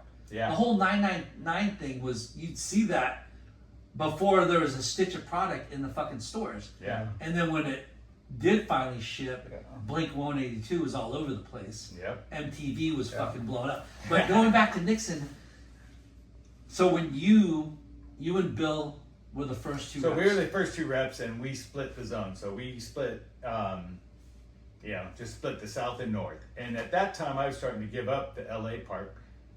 For Reef, I had, say, South Bay all the way down to San Clemente. And then, XCEL, I had all of it. And then we ended up getting Steve Mendelson for the northern part. So it was like, for XCEL, that is. And then, but Steve also Mendelson at the time, and he's a solid surf guy and a great snowboarder. Yeah. And has been around forever in that space too. And he did Sims also. But dude, you had bangers. Yeah. what's crazy is like, you hear about like people asking you like, how did you get into this industry? How did you get this brand or whatever? And a lot of it's luck and timing and just working your way from a surf shop to one brand to another. And there's not much turnover. We look at us and we're like, the industry has matured and it's been whatever, but it's I like the fact that it's still like a really good small like getaway network, community. Yeah. And, Dude, but also it's like when you also got to realize when it's your time, because For sure. there are times that walked away from things and could have kept going and making more money, but yet it's sometimes better to take a step back to move you forward for the longevity, for depending on the timeline of the career. And a lot that's hard goes- to know exactly, but and a lot in private life and a lot of other Exactly, things yeah, that there's like a lot of dictate variables that like like that. Yes.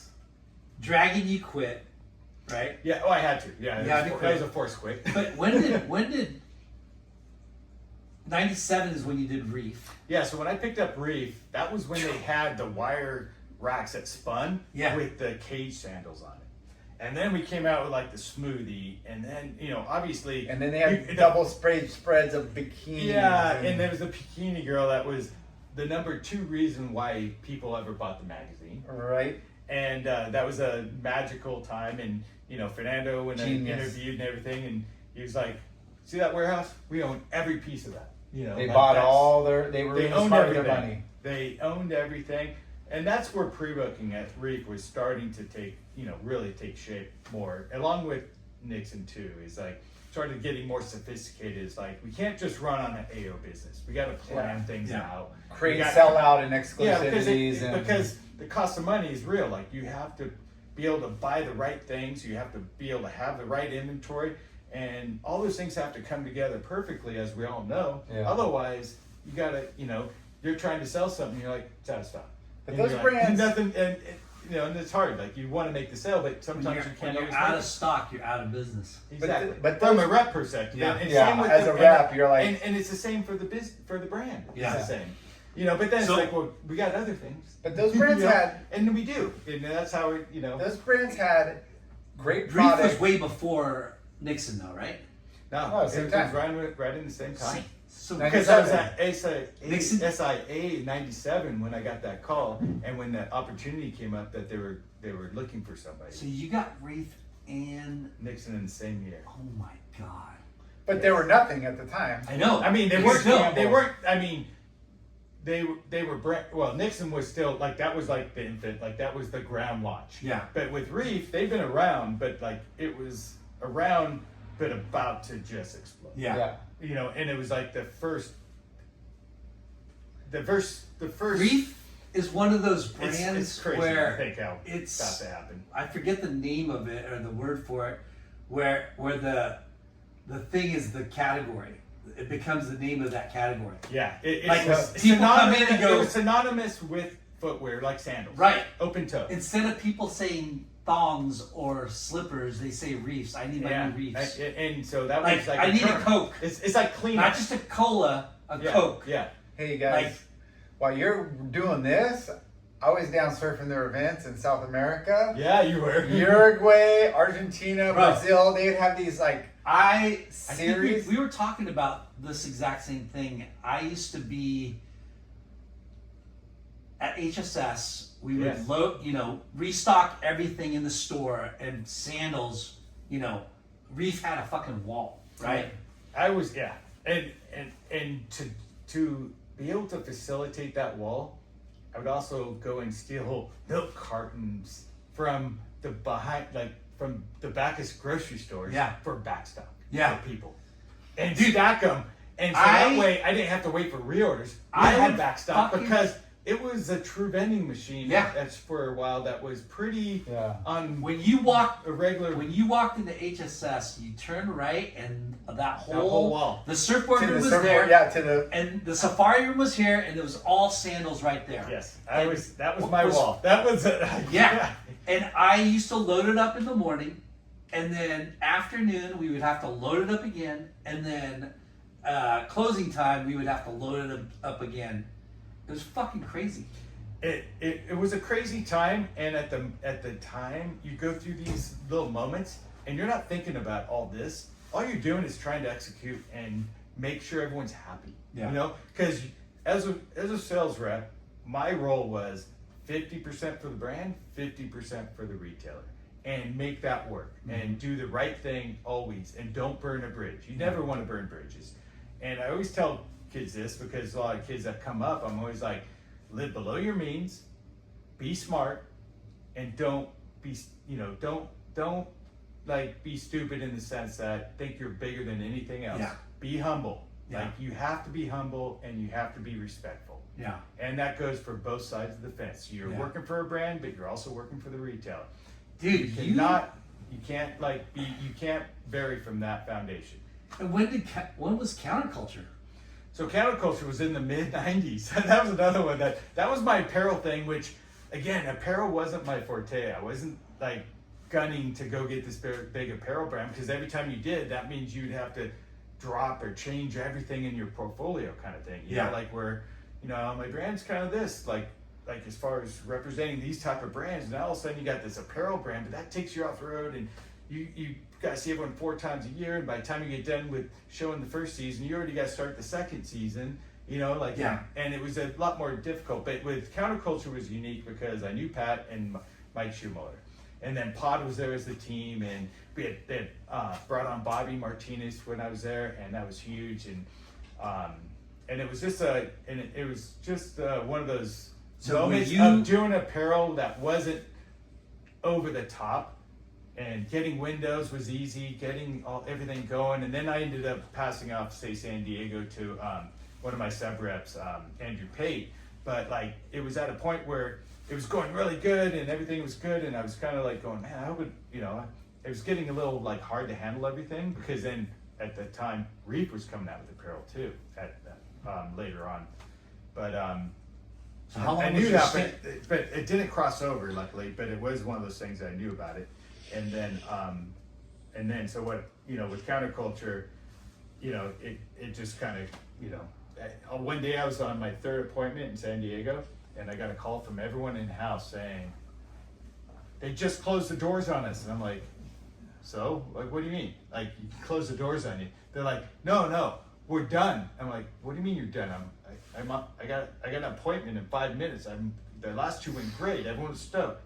Like, no, it's the doors are closing. The brand is no longer going to be here. And I was like, wait, what? Like, what are you talking about? Like, this is So like, long. and I was just like, kind of like, wow, like, like, oh God, man, just left field, like, Yeah. So wait, were you at Counterculture when they first started? No. Bobby, Okay. Bobby Lockie was Okay. there before. Lockie did all of it, and Yeah, then and they then started he went growing. to, he grew, and then I think he went to Rusty. Rusty. So, Yeah, they went to Rusty. Yeah, and His I think wife was that got him a because job. of Polly? Yeah, was that because was Polly there too then? Yeah. Was At Polly- Rusty? Yeah, he was the sales manager, I think, at that time. No. Later? So, or I was way later. Yeah, Okay. he came same way. Jill Lockhart Jill, I know, yeah. was the president of sales, or the VP of sales, and hired her husband.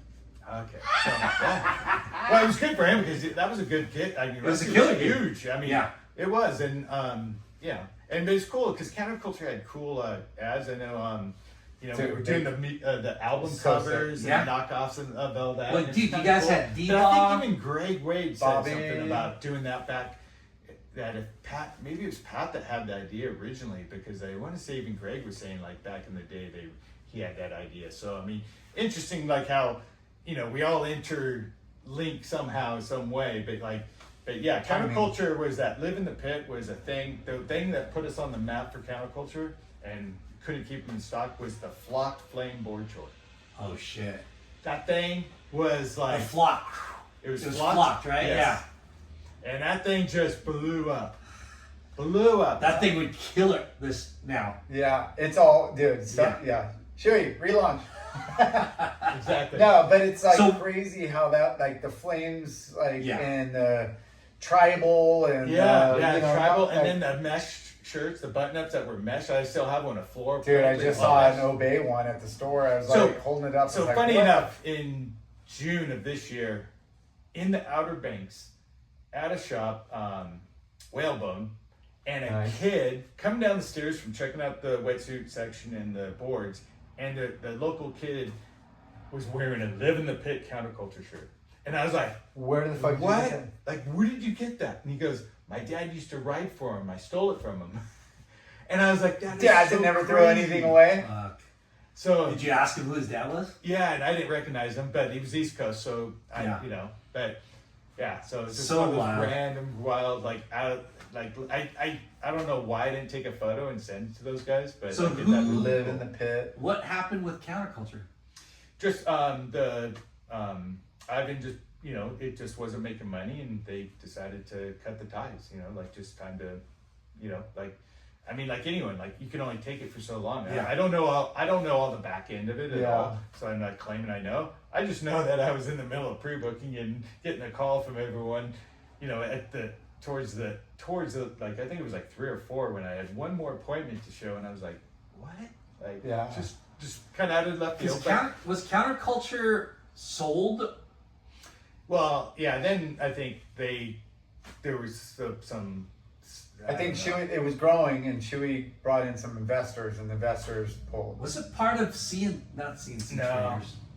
I think there was That was something Rusty. because they had Right? Rusty, yeah. They had counterculture. I think surfboards maybe at one time. Was it there? I think there were some other deals that went down, but yeah, I didn't fall. I just was like, well, Yeah. you kind of at the time you got enough on your plate. You Yeah. kind of just have to keep going because I mean that's just the way it was. You kind of. Top Dude. still is. but it was You had your fucking plate full. Yeah, so it was like pioneering Nixon and really getting in the doors. Like, you know, guys like Dave Nash that were supporting it like early on. Hanson's really was a strong one.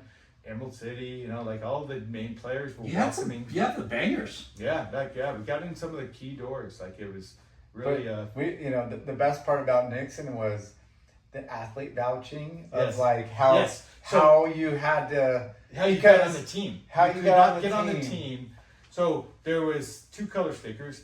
Actually, I take that back. 3 color stickers. You had the black, which was global. Then you had the orange, which is West Coast, and the blue was East Coast. No. Yes. Wow. And That's that was a team ingenious. Yeah. And that was Chad, like just his marketing whiz, you know, like So good. And then, and so like, if you wanted on the global team, and a good example was Tony Hawk. He wanted on the team bad, and he had to earn it back in. I mean, obviously, it wasn't hard, but it did not happen. Didn't be like, You're in. It just didn't happen. Yeah. It took a time. And that's funny because both my boys were named kind of somewhat off a couple of the Nixon team riders, because we had Kane Gale, which is a skater, and Saxon Basher, which was a surfer. So my younger boy that's 24 now is Saxon. And, Awesome. and I didn't name him Kane as Caine. It's Kane for Kane. Yeah. Yeah. So that is kind of cool. That's That is rad. cool. Yeah. It's crazy how big fucking Nixon was too. So fucking big. Like, Yeah. you had those 2 guys, Tony Hawk, Kane Gale. But you had Danny Way. You had everybody. yeah, Paul Danny- Rodriguez, Danny, like, right? doing an air Paul- over the Great Wall Yeah, at that time. Bob Burnquist. Paul Rodriguez, Paul P-Rod. P-Rod, and Scheckler. Yep. Like you had Bruce and Yep. Bruce Andy? Irons. And all the best every Andy sport. too. Yeah, the team was ridiculous. It was Yeah. fucking gnarly. And you know what's cool is they wanted to be part of it as much as we wanted them to be. Well, And that's because Chad's side of That's things, and that's Chad how he, setting yeah, it that's up, his setting making up. it a privilege. We were versus lucky to just a have pay- them to say versus those names, but a we had nothing privilege. to do with getting them, like you're saying. Yeah, Like, privilege the versus height- paycheck. Yeah. the height of the Exactly. action Paycheck versus- paychecks help, but for these guys, it's not their main paycheck. Yeah. But it's being associated. They have the best sales This meetings paycheck around the world. Hey. They have the best team. The They did Nixon the coolest paycheck. shit, the best parties. Yep. Like The Nixon that's what you paycheck. signed up Hey, for. wait. We also had the best sales meetings. Yeah, that's what I mean. Hey. Sales meetings were fun. Well, The wait, wait. Nixon paycheck got you paychecks from other companies. That's I mean, that's what it is. yeah. And Like, those checks hey, were. you ride for Nixon, Red Bull is looking at you. You know what I Yeah. mean? Like, that's just how it works, right? Like, Yeah.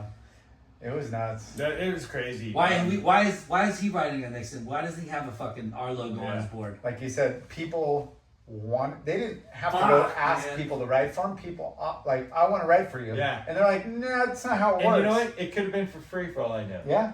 And, No, a you know, lot for and sure. a lot of it was, I think. Yeah. You know, because of the Association. status. It's The association. status. So yeah, Nixon was a rocket ship. Reef was a rocket ship. I mean, working with the brothers, and you know, what's funny is later at Reef, for example, Ryan Keenan, who I worked with at the Hayward shop, obviously, and Yeah. I know pro surfer wise, and he used to ride for us at XCEL a little bit. I get him these suits with all these bright, crazy colors. He was like, "Cool, this is great for photos," you know. Yeah, right? But he was working in the product team, and it was his idea, I believe, from what I recall, and he could vouch for that one way or the other.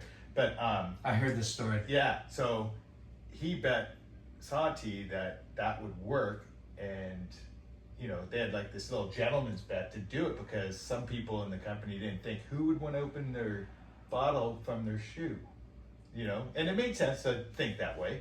Yeah. But fast forward, the Mick Fanning was one of the biggest grossing sandals in the history of sandals. And Keenan came up with it.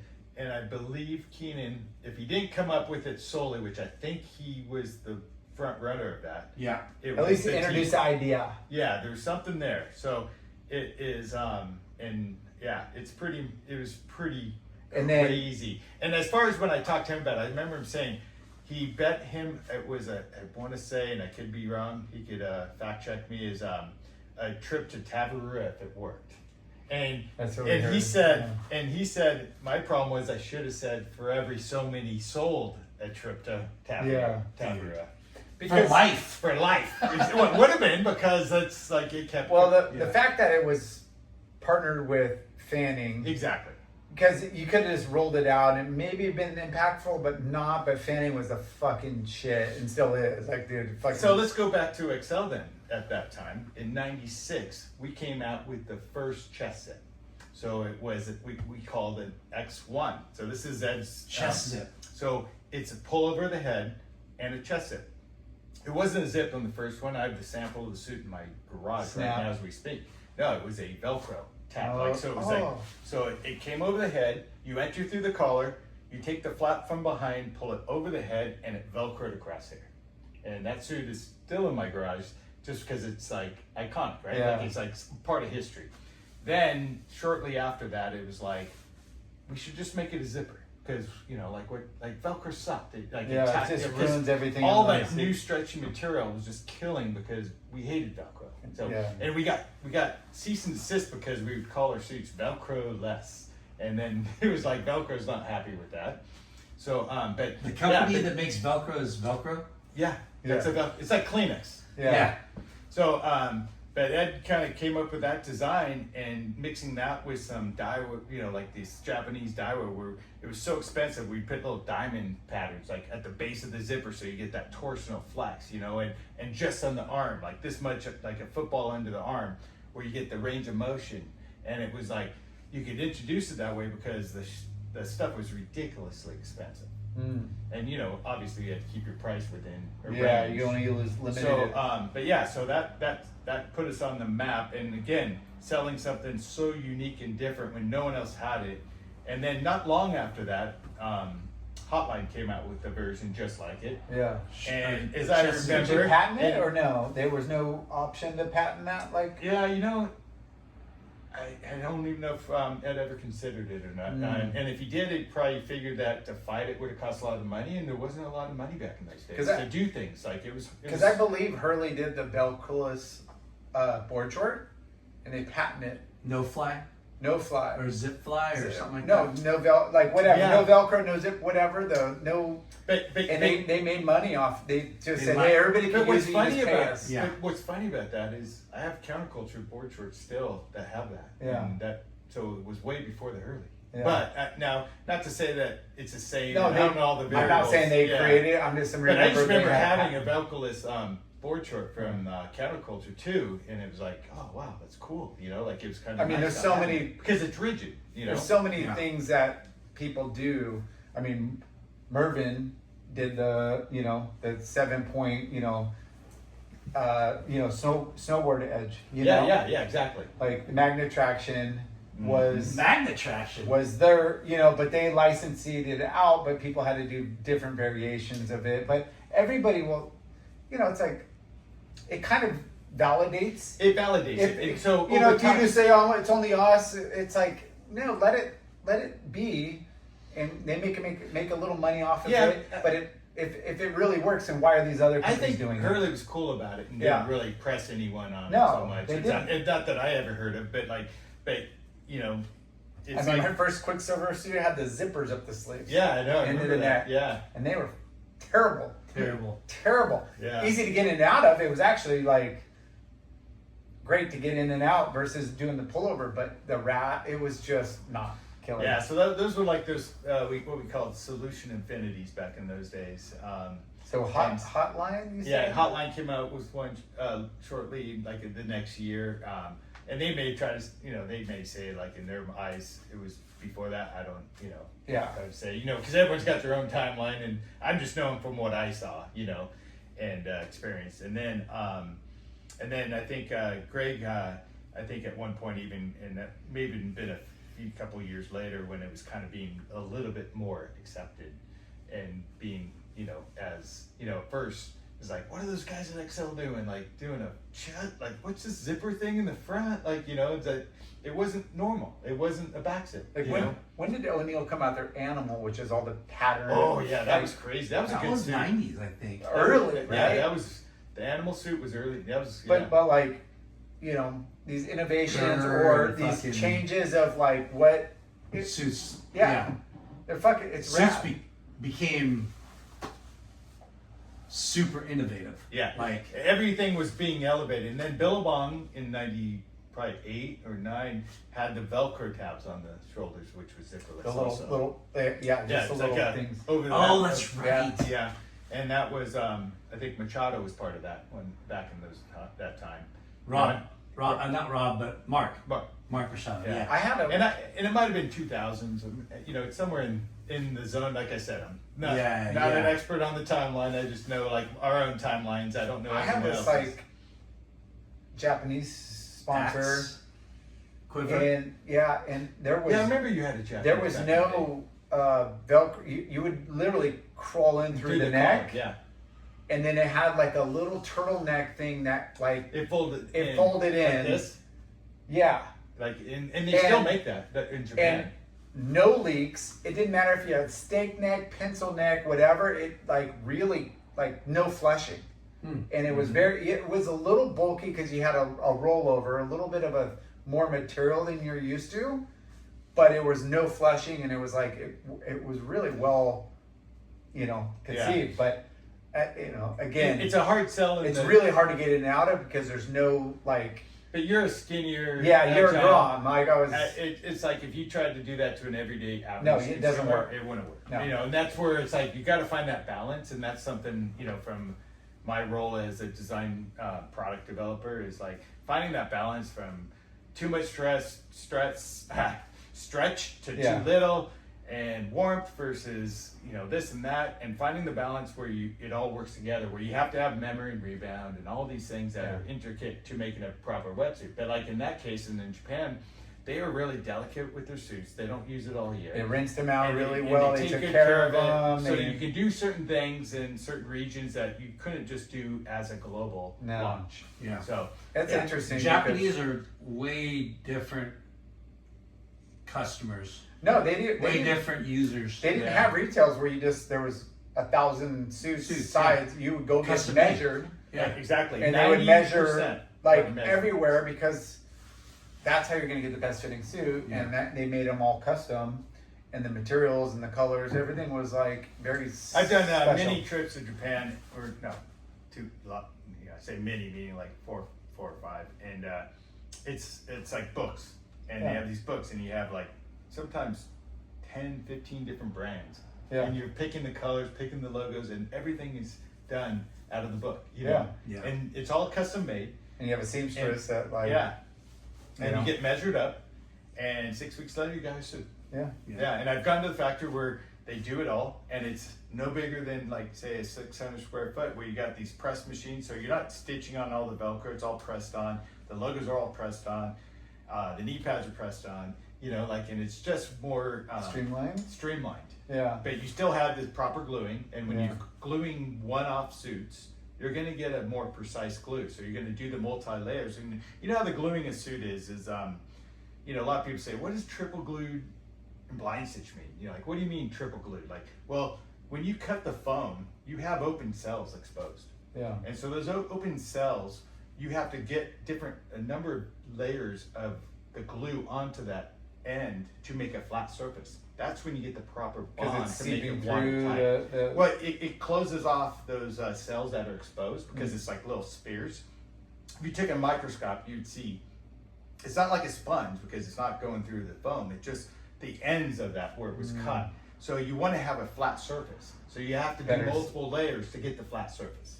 Interesting. And then when you have a flat surface, then you slam the seam together, and then you get that proper bond. That's where Yeah. you get that super good watertight. You go in the water, you don't even feel it, and then the stitching is giving it the strength. That's And the so, jersey. so for those that blind stitch, it's only going through portion of the Yes, material, it's a and not hook all the needle way on one through. side. So Yes. it's only using, A quarter of the way through the foam. and then most of those are taped or glued on top. Yeah. For the So, most, for for the the most most part, like yeah. portions that are being abused or stretched the most. Yeah, the highest stress zones. You just Yeah. want to have tape. Going back to repping, Yep. Okay. what you're doing, Reef, you're doing Nixon. Nixon, So from 2000, XCEL. from 97 till the early 2000s, that was the package. And that was where it was just like, you know, Reef was coming out with apparel during those days. You know, we had the apparel line launch, we had the shoe launch. With Nixon, we had expansion in product offerings with backpacks. Fuck, they went accessories. Yeah, backpacks, accessories and all that. That was a and, bad and move, then though. and And headphones and then XCEL also. In 2000, we had Greg Wade come on board. And Greg comes with a lot of heritage and a lot of good contacts and loyal followers that believe in him.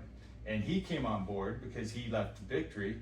And so Ed was, and Greg got together and said, yeah, you're VP of sales. Like, you're going to help us grow this business. And he did. He had NorCal on lockdown because he spent a lot of time up there. And that's a year-round full suit world, you know, Big like time. big time. And he's got real loyal, close friends up there. And he's, you know, and he came on board and it was just like, okay, like this is what we're doing. And it just kind of elevated the whole package. Yeah. You know, so it's unusual to have all three brands accelerating at the speed they were. You know, so Fucking it was guy, like, man. it was pretty awesome. You know, Yeah. and again, it wasn't any of my doing, but it was a lot to do with the fact that I partnered with good people. Yeah. You know, and luckily associated in the right crowd to get to be that way. You Yeah. know, like in You were at the right time, at the right at the right place. yes. But you were the right person. You Yeah, know? I feel like I did good because I would say out of all my accounts, I wrote whether it was XCEL, Reef, or Nixon. I wrote 90 orders. 90+% of the orders Yeah. for my accounts, and they trusted me on that. And I don't take that lightly. I just mean like it took a load off them for one. But they also knew I had their best interest in it. Yeah. So it wasn't like I was out to like stuff them. It wasn't a case You of weren't that. doing the Larson and Lockie show. No. 12 sixes? Yeah. But- 10 only writes in dozens. there was a few times where people like I ran out. Like, what are you doing? You Yeah. know, and I was like, I'm trying to get. I'll get you You know, more. that I'll get worked a more, lot you know. of But- times. But sometimes running out was good too because back in the early days of XCEL, when the Infinity was taking off, that was a franchise at the time. And the Infinity, we ran out, and then I used that as leverage because you ran out. I would take their pre-book, what they missed on opportunity, and looked at their at-once business and say, well, you should at least pre-book close to what your total business was Yeah. with your AO and this, and then the next year we'd have the same thing. So at some point, like It's it like wasn't- organic growth, it but was organic you're growth, planning yes. ahead. We're planning and trying to, you know, maximize, but at the same time, you got to kind of balance that. Yeah. Overloading with, you know, like, and so. Well, and it was the same for or Nixon. you pulled too. out- Nixon don't- was safe. Don't worry if you don't sell. I got 10 other stores that'll take it. So just, you know, and then they're like, wait, what? That's the relationship, the business relationship Yeah. you want to get to, is where the trust in you as a rep and them as the owner, where you handle the business for them, right? Yes. That's like the ultimate goal is to go, hey, owner, I've been dealing with you for fucking 5 years, 10 years. This brand does this much for you. I will, because we always have to put yourself in their shoes, right? Yeah. Like they are taking care of a business, and what does that? There's so many 50 compartments. brands, 100 brands. Yeah, or 50 to whatever. 100 brands, employees, and Yeah, all of these those things Yeah. that they have to manage, and whatever you can do to take one more thing off their plate, and if it's fucking making them money without, it's passive income. Yeah, it is. It's almost like passive income, and they're sleeping while you're working for them. You know what I It's mean? easier when the brands are on fire, and it's Yes. way more harder Yes. when it's when Yeah, they're not. But you know what though is you always got to look at it as guerrilla warfare. Yeah. And what I mean by that is the fact that you appreciate every sale, no matter how small or big it is. Yeah. It's still like think big but be small. Yeah. But like the guys on the floor are the front line. I was the guy in the front line. I was the guy at Hayward. I know what like the first question is, what kind of board do you ride? What kind of wetsuit do you wear? Yeah. And it was those conversations and that kind of aggressiveness that we allocated the dollars to. You know what I mean? Like where you give away a watch to a guy on the floor who's working the watch section. I'll tell you what, he's gonna go to the Nixon rack first. Yeah. You gave a guy a wetsuit who's stoked on a wetsuit, and it doesn't matter what the brand Business is. 101. Yeah. And all of a sudden he's gonna take that guy to the XCEL rack first. Yeah. And I worked a minis of those sales. And you're doing it a little selfishly because that's your livelihood, but you're also doing it because you're passionate about your brands. Yeah. And you just want the brands to succeed. And at the end of the day, you're getting a We're giving paycheck. away too many secrets. I know, but you want to be able to, like, take the money aside. You'd be so stoked that like you got these people hooked up and they're stoked on the brand, and like Yeah. You that know, connection is it's like all those. it's a win. It's a win. But- It's a loyalty thing It's too. a loyalty thing. It's all those little adages, right? The But also there's a second part to that is, like for example, in the early days of all these companies, the budget wasn't there to just give away stuff.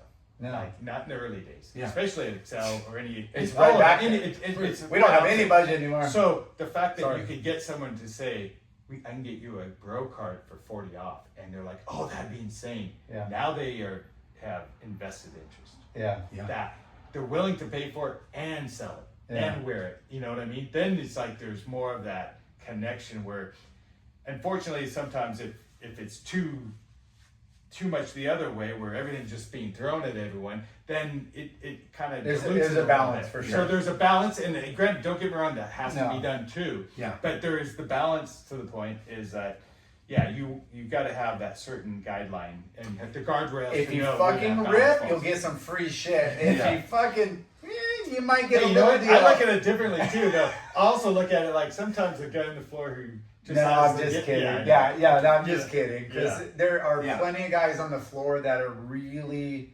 fucking amazing people, and They they're are. really good. Those And- are the people that you align yourself For with, sure. and you reward.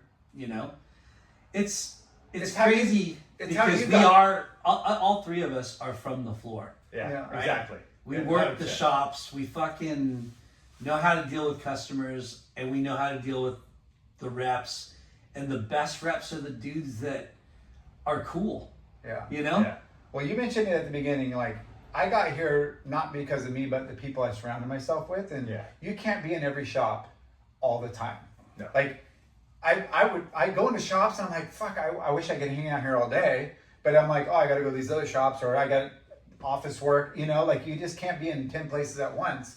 So you want to align yourself with people that are an extension of you, or just super stoked about the brand. And then you can be like, oh yeah, like that guy I'm taking care of, and he's going to be like waving the flag and being the guy, and hopefully driving business to your brands. Yeah. But, at the end of the day, you're like, this human, this guy or girl Yeah.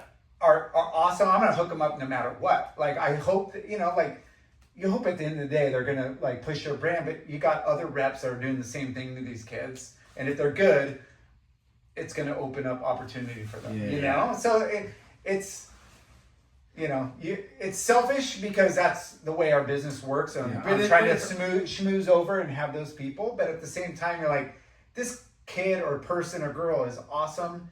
And if I could help them catapult to that next level, or this other brand or that other rep or whatever, then it's all good.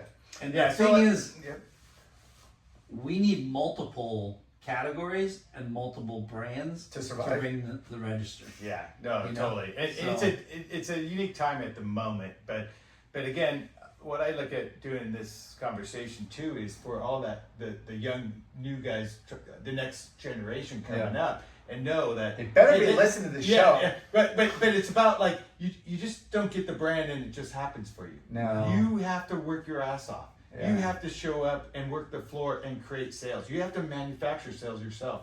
on the floor. Like Yeah. I can't tell you how many days or how many Saturdays I sat at different accounts up and down the coast. Doing demos and Not a doing- demo, just working the floor, selling product, and letting the guys around that work in the shop hear what I'm saying, Yeah. and hopefully get 1 or 2 words out of memorized, Yeah. for them to use later Yeah. on. Yeah. And that was in the wetsuit section, Bullet mainly because points. it's soloable. It's all about like having the proper fit. Like I would always give 3 different suits to give to someone when I was working. Everyone would be like, "You're giving them like that brand and that brand with the XL?" I'm like, "Yeah." Because I want them to try each one of these on and Yeah. come out with the one that fits them best. Exactly. And 4 out of 5 times we would win.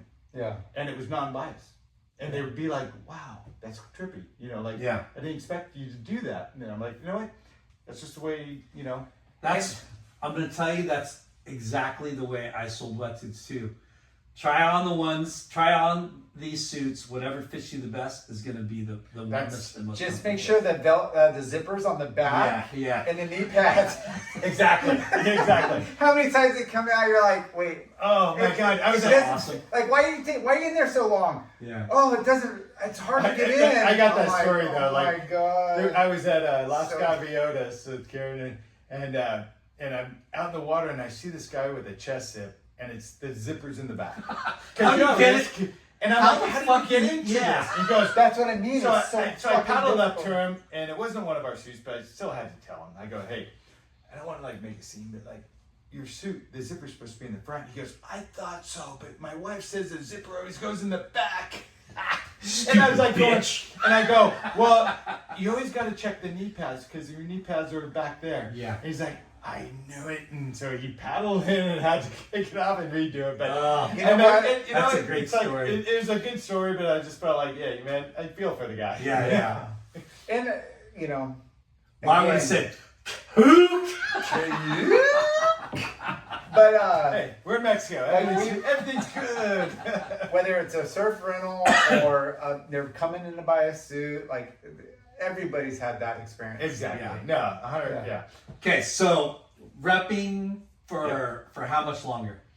Well, I stopped repping in 2011, or in that range. 2011, I transitioned from 2011 to 2012 and handed off to Chad Watanabe, who has been amazing. And Love that guy. yeah, he's just like the salt of the earth, like the Yeah. nicest guy. And we just did a clinic 2 nights ago at Surf Ride, and it was just fun. Yeah. Like it was just like a fun moment, and it's refreshing that he's got all the kids like coming up to him, and I mean it's like what it used to be. Yeah. Like it was just good. And I You're know he's handing already off good, the but- keys to your fucking prized possession. Exactly. And I look at it that way, but I wouldn't say it because it's not mine per se. But yet I take pride in the fact that whoever takes this role has to meet a certain standard. Yeah. You know what I mean? And there's many guys that qualify for that, but like it was just like he was kind of out of a shop. He's got 2 kids now, and he's actually Excellent. Yeah. it just reminds me of like me the old days. Like Yeah. and I respect it. Like Yeah. it's cool. But 2011. yeah, so what it was is 2011, after all this, and I was down to just, a couple repping things, and then I took the role of Ed when he was retiring. So in 2008, we were purchased by Burley Head Points, which was Billabong. Yep. And at that time, so I remember, here it is on Nixon, Reef, and XCEL. Paul bought 2 of the 3, and he was basically days away from getting Reef also. But BF came in and had cash ready to go, and he still was trying to work out financing. So it was kind of trippy to see that. That's But crazy. he had the vision of that time is if you're going to have retail stores, like say Yeah. direct in different areas that are outside the normal zone. Yeah, you can't just have your only couple brands. You got to have Yeah. a portfolio to And the portfolio, and it made sense. He was just looking for best in class. Yeah. Like what, and granted, it was weird because they did wetsuits, and I'm sure, like they have a great wetsuit program. So, but it was just something that, was added to the package at that time. Yeah, best in class. And VZ, you know Sector that 9, because, like you were part yeah. of that. And then they end up, like Ruka was, they were shopping around and they had a few, and Paul pretty much, talked the talk and got it. Yeah. But they So- were definitely going after, at that time, a ton of retail and a ton of brands. Yes. Combination of both. And, Yeah. I think the strategy was I don't know. I mean, it seemed to make sense from an outsider, but I don't Yeah. know. You know, obviously, We'll have to ask Paul with that when he gets on the show. Yeah, that's something for someone else to talk Yeah. about. 'Cause I couldn't speak So to that. 2011 is when that happened? So basically, yeah, that's, you know, well, no, that was 2008 when we were purchased by Burley Ed Burns. And then obviously, then I took, when Ed was looking to retire, that's the founder of the brand who started in 82. I took over his role because he felt like, you know, he said like, Lance, you know, because over all these years from day one, You're involved in I was everything. involved with it because he would send full suits to me. I would put it on, test it out, give my feedback. A week later, I would have another suit with the modifications. So, Rad. so that same philosophy is going on today as it was back then, but I'm now taking it, and it's a little bit of big shoes to fill because, you know, Yeah. Ed was a very particular, you know, precise guy. Like it was like he did an amazing job. Like, you know, So over the years, you became a designer. over the years, I became a designer by default. By default. Yeah. Osmosis. Yeah.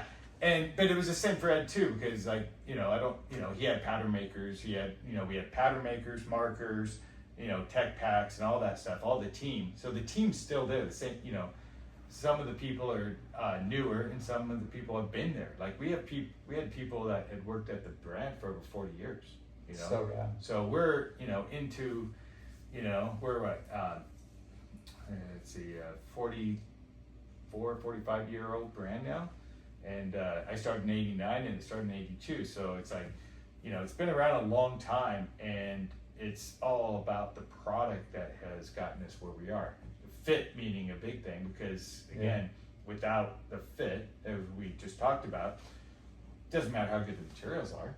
Like if you have all this fancy tech and stretch and all this, but if you got these big wings on their arms and a big open collar and, you know, you're just like, what good's that, you know? Yeah. So, again, just getting into the weeds, but everything is internal. So my point of all this is the fact that with XCEL, I took over that role of saying everything is designed, engineered, and fitted all in-house.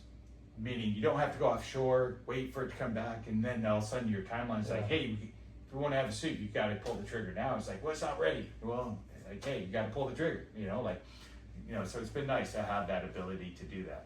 Are you guys doing like major modifications over the years, or is it kind of like subtleties that actually, you know, because you get a full suit and it's like, it looks the same, but nobody really looks at like where the seams are, you know? Because typically the suits are all black and it's like, oh. So our slogan for a long time was less seams, more stretch. What does that mean? Yeah. It means why put seams in where you don't need it just for a color block? Yeah. You know, like what's engineer fit mean? Yeah. Well, you're not standing straight like a you're peg, you're- you know. you're- You actually have contoured, and you want to have articulations in the arms. You want to have a contoured hip. You want to have a pre-bent knee because when you're surfing, those are the positions you are. That's the neutral position. That's our starting point.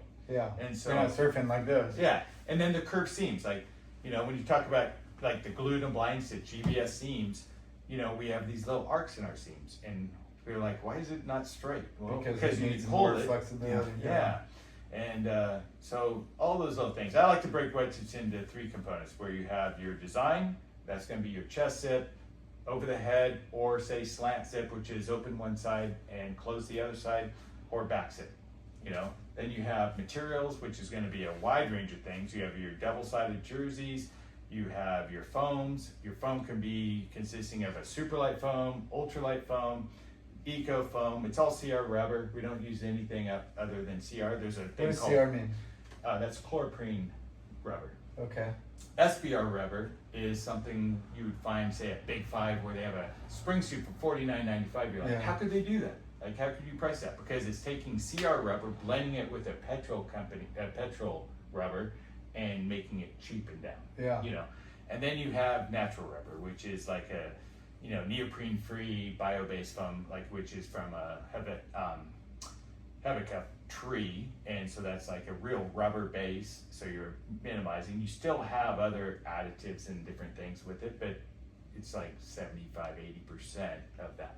Yeah. And so that's kind of progressing along, and you see that with like say Ulex and Osana and different things. And then you have construction, and now construction is the third thing, and that's the seam. Like, how is it put together? How does it all come together? That's where you got a flat lock, a Q lock, a overlock, a glued and blind stitch, GBS, and then you have single needle blind stitch, you have double needle blind stitch, and all these things. So nuts. Yeah, and so there's pros and cons of everything. Yeah. And then, you know, with the materials, again, you have double-sided jersey, so you can have a stretch. You know, you can't have too much of the stretch on the outside where Velcro attached to it, but Yeah. then you on the inside you want to have stretch, but then you also want thermal properties, so then you're getting into cards and different weaves and different things. And then the taping, of course, in construction is like whether it's a composite on the outside, like, you know, like an XCEL or a power seam or other, like a composite. He's outside. nerding out right now. He loves this Wow. right now. I'm not your role. I love it. Lyndon's like, what? It just keeps me warm. I don't care. Glued and blind stitch is all I need, bro. Yeah, and then, you know, and then the single line jerseys where you have a chest plate, where say if it's a smooth skin or a fine mesh chest plate, and that's for wind shear and added warmth, like more it's more insulated. Smoothie.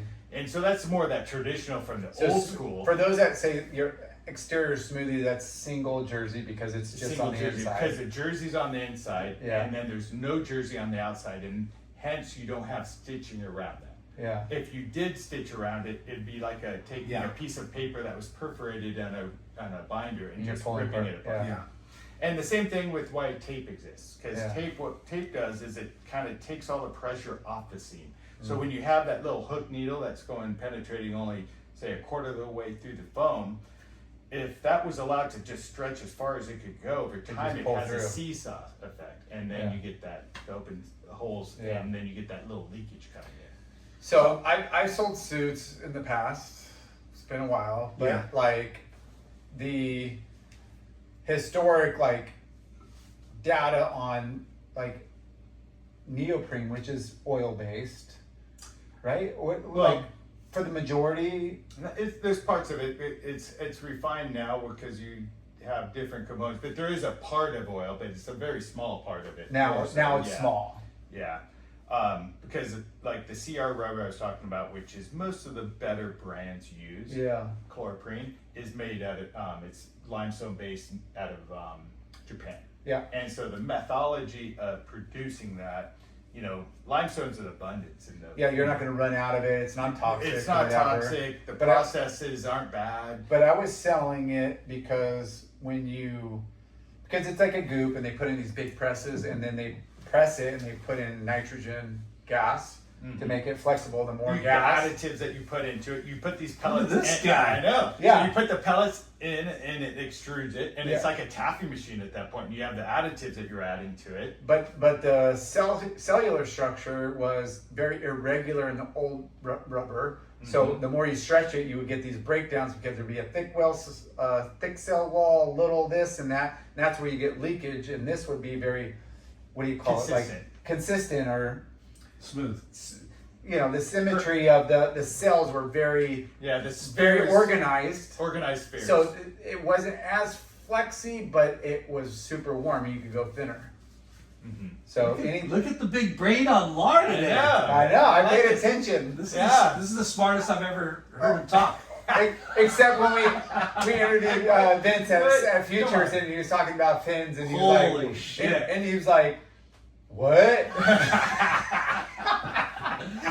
You lost me at hello. No, but I get all geeked out on that. that was a lot of the Japanese foam you're referring to, I think. Yeah, they talked me through and, it. and same with the Shaco foam and different other foams from. They're like, you don't need a 4-3. You can do all three, or I do all two wetsuits and stuff because they were telling me about the way they're the blown and how the spheres are Yeah. organized into the foam, and that's where I was talking about when you slice that those spheres and are they get exposed. That's why Yeah. you have to multi-layer the glue to get it to a Yeah. flat surface. So that goes to the point I was talking about earlier. Yeah. And so and that is a big part of the foaming process. And the foamers are really there's two schools where there's the eco and the traditional. Yeah. And it was a DuPont company way back in the day, and it got bought by this other company and so on and so on. But the way it's done in Japan is there's been no case studies of any cancerous or anything. It's very cleanly done, and it is considered a more good version for a foam. You know, like where CR rubber has its benefits, but nowadays there's a natural rubber version, and it's been modified year over year and getting better and better to be closer and closer to the traditional. And now the durability is getting closer and closer. So obviously I'm dabbling in both.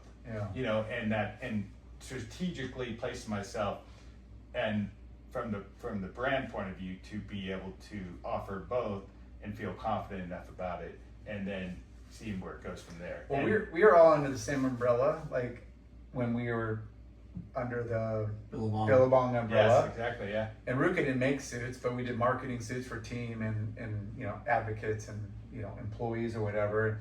There was years we would get XCEL suits, and there was years we got Billabong suits, and they were pretty much just blanks, and we would screen our logos on. And I tell you for sure, like the XCELs were so much better fitting, and brown nose are over and better fitting, and better, but the Billabongs were, I mean, probably more comfortable, but they just didn't last. Meaning, like, how dare you? No, I'm just saying, but that's, like, I'm being honest. I'm like, that's the balance. I'm all this. I put this Billabong suit on. I'm like, holy crap! This is like, you know, really stretchy. But in hindsight, the more stretchy, the less durable. Like we have a suit like that now, which is to meet up. Yeah, with it's a seasonal suit. Level of. It's called the Comp Plus, which is the most ridiculously comfortable suit. And now. You're not going to wear it 2 winters or 2 seasons. Well, you know, it's having good memory and rebound. I've done enough testing to feel confident enough. But I also like a little compression. So I like the Comp X better for a personal choice. But the market out there in fair weather, say Southern California, they want the flex, and that's more important than anything else. And it's like you gotta have a little of everything. And it's not. I went that far. But I also went as far as I can go without compromising the durability and the blowout. Where when I say memory and rebound, it's like if you stretch something long enough and far enough, there's a point where it's not going to come back.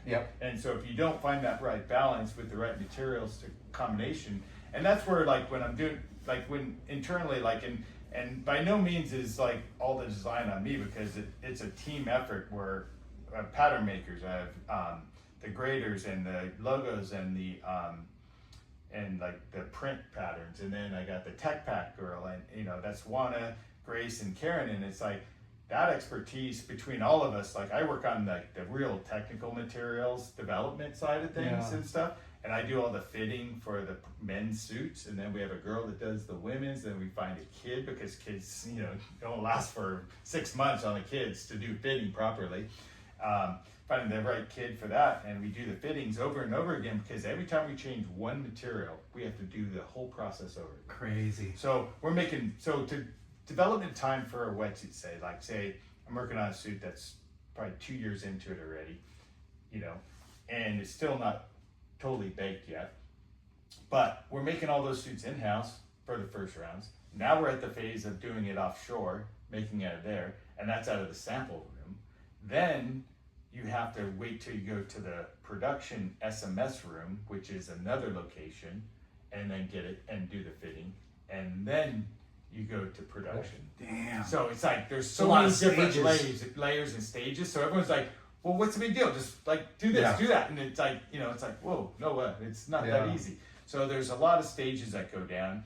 And then when it comes to the tech materials, like, you know, for example, say TDC, you know, again, being an independent wetsuit brand and competing against all the big guys, O'Neill, Rip Curl, like 2 ginormous guys. Huge. Then you have the big apparel guys, Quicksilver and Billabong, huge, you know, and a lot of marketing dollars, a lot of team writers, a lot of influences, and we have to compete against that.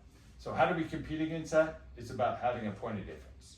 And so it was really key to kind of find that point of difference on every level. So when I tier the line, so the segmentation of the line is 5 series, but each series has its own tech and reason and purpose. So without those purposes and reasons, then, you know, are we gonna just, you know, we can't compete marketing wise.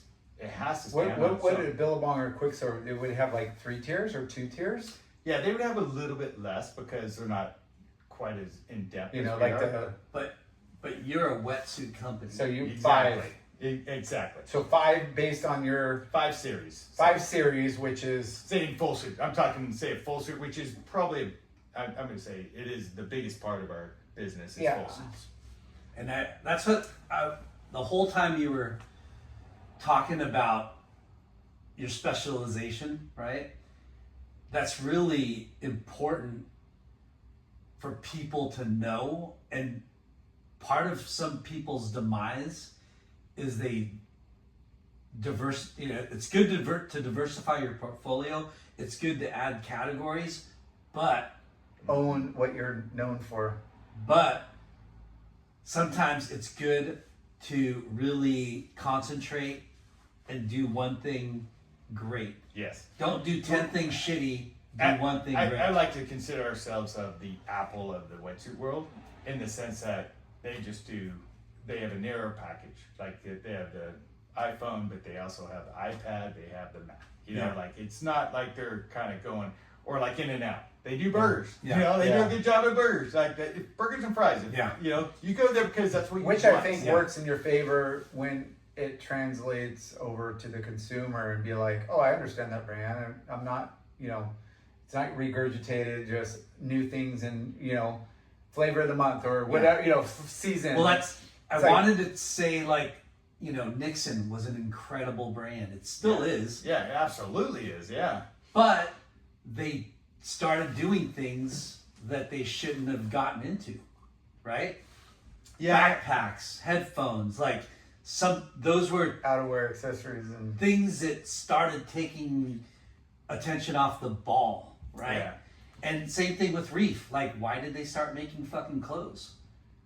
Like you have to be careful when you're It's like getting permission, right, from the consumer. Yeah. Like, do you have permission to be able to add this extra category and get the support needed?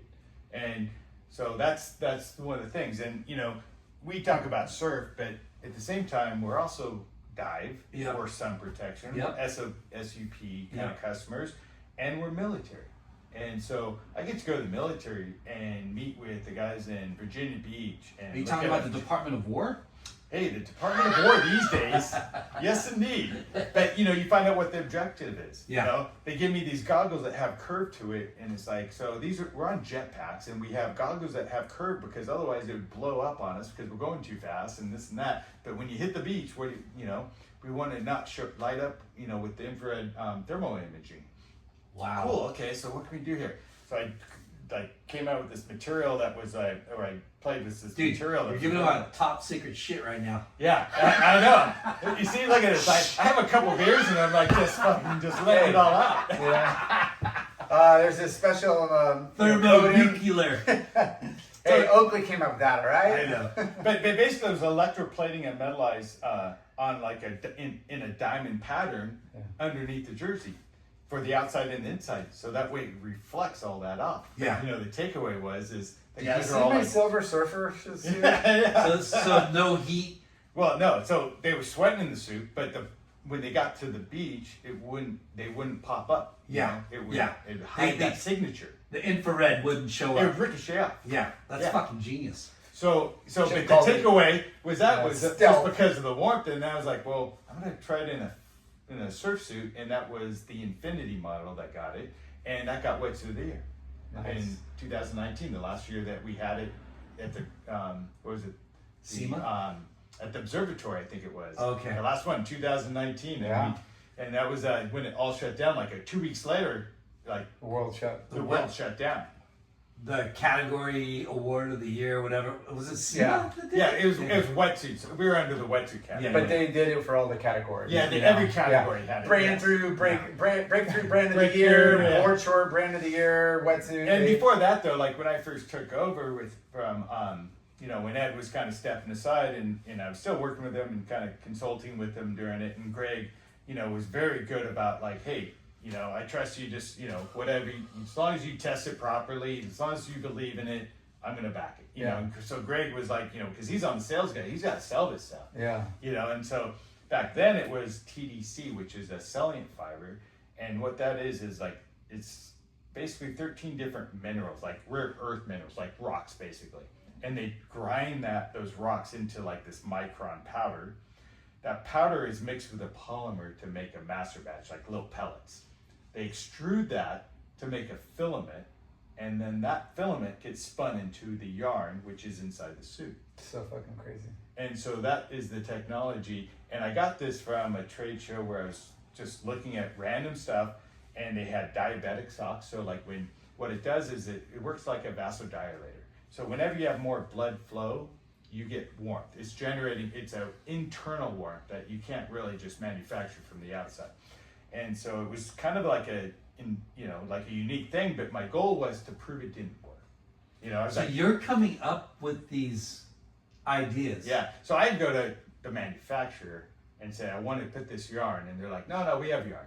It's like, no, you don't understand, Yeah. and convince them. And then they're like, well, we have something like that. And I was like, well, okay, if you do, let's test against each other. You work with what I'm going to provide, and you do yours, and I'll do my testing. Dude. So you're like you're watching like a YouTube clip, and you go, oh wow, diabetics wear these socks and it creates blood flow. Yes. Like, why don't we use that technology? So can that work in the water? In the water for a wetsuit. And also it works for the tissues. You get better performance when you have more blood flow working. So if you're really surfing hard in a long period of time, you don't have the fatigue muscles as much. Wow. It's wild. And that's so but again, I was like, is this one of those pills that you take and it does all these things? Yeah. But you know what I mean? But it's got to work. It's got to work. And so what I did is I did thermal couplers to check the core temperature, and then I did a thermal imaging so that way you could see what it looked like on the film. Because that doesn't lie, right? So wait, Yeah. So when you start coming up with these ideas, and Ed hears about them, does he just like go, fuck, man? Well, like does he I just think like? in the beginning he probably thought I was crazy. This better not be clickbait. That better work. You know what I mean? Like how proud? He's probably going, what the hell is Lance taking? He's been drinking too much. I'm sure that goes through his head, but then when you put it into the material and you put it into the plan and you're making a suit doing what you thought of, how fucking amazing is that? Yeah, it's just trying to think outside the box, and it was honestly, it was to prove it if it worked or didn't work, and it just had to be proven one way or the other. But it proved out, and that's why when you see the suits inside out, which is pretty iconic now, is that whole thermal imaging in the suit inside the TDC, which is in the complexes that you see around. That became the marketing. Yeah. And it proved itself. And then what does TDC stand for again? So it's thermo-dry salient, and salient is the branded mineral-based fiber that we're using. And the thing is with that is it's validated by the FDA now. So in the early days, it wasn't validated yet. They were still trying to, get the studies and all that stuff take years and years. And finally they said, yeah, this is like a medical device, and it's validated from the FDA, which was we weren't just all freaking making, it did. Well, even though I already proved it, it was doing something. Yeah. But, again, and I don't sell it as it does this wonder drug kind of thing. I just it's just a good insulator, and it's kind of got more core warmth. Have you ever walked by a brick wall or a stone wall on a hot day, and you're feel the heat radiate? It just fucking stays. It's fucking hot. You can feel some stuff's cool to the touch, and that So when you're bringing those natural resources into a material, it totally makes sense. You just hope it actually works as not clickbait, because how about the fucking the copper power band. Yeah, the copper.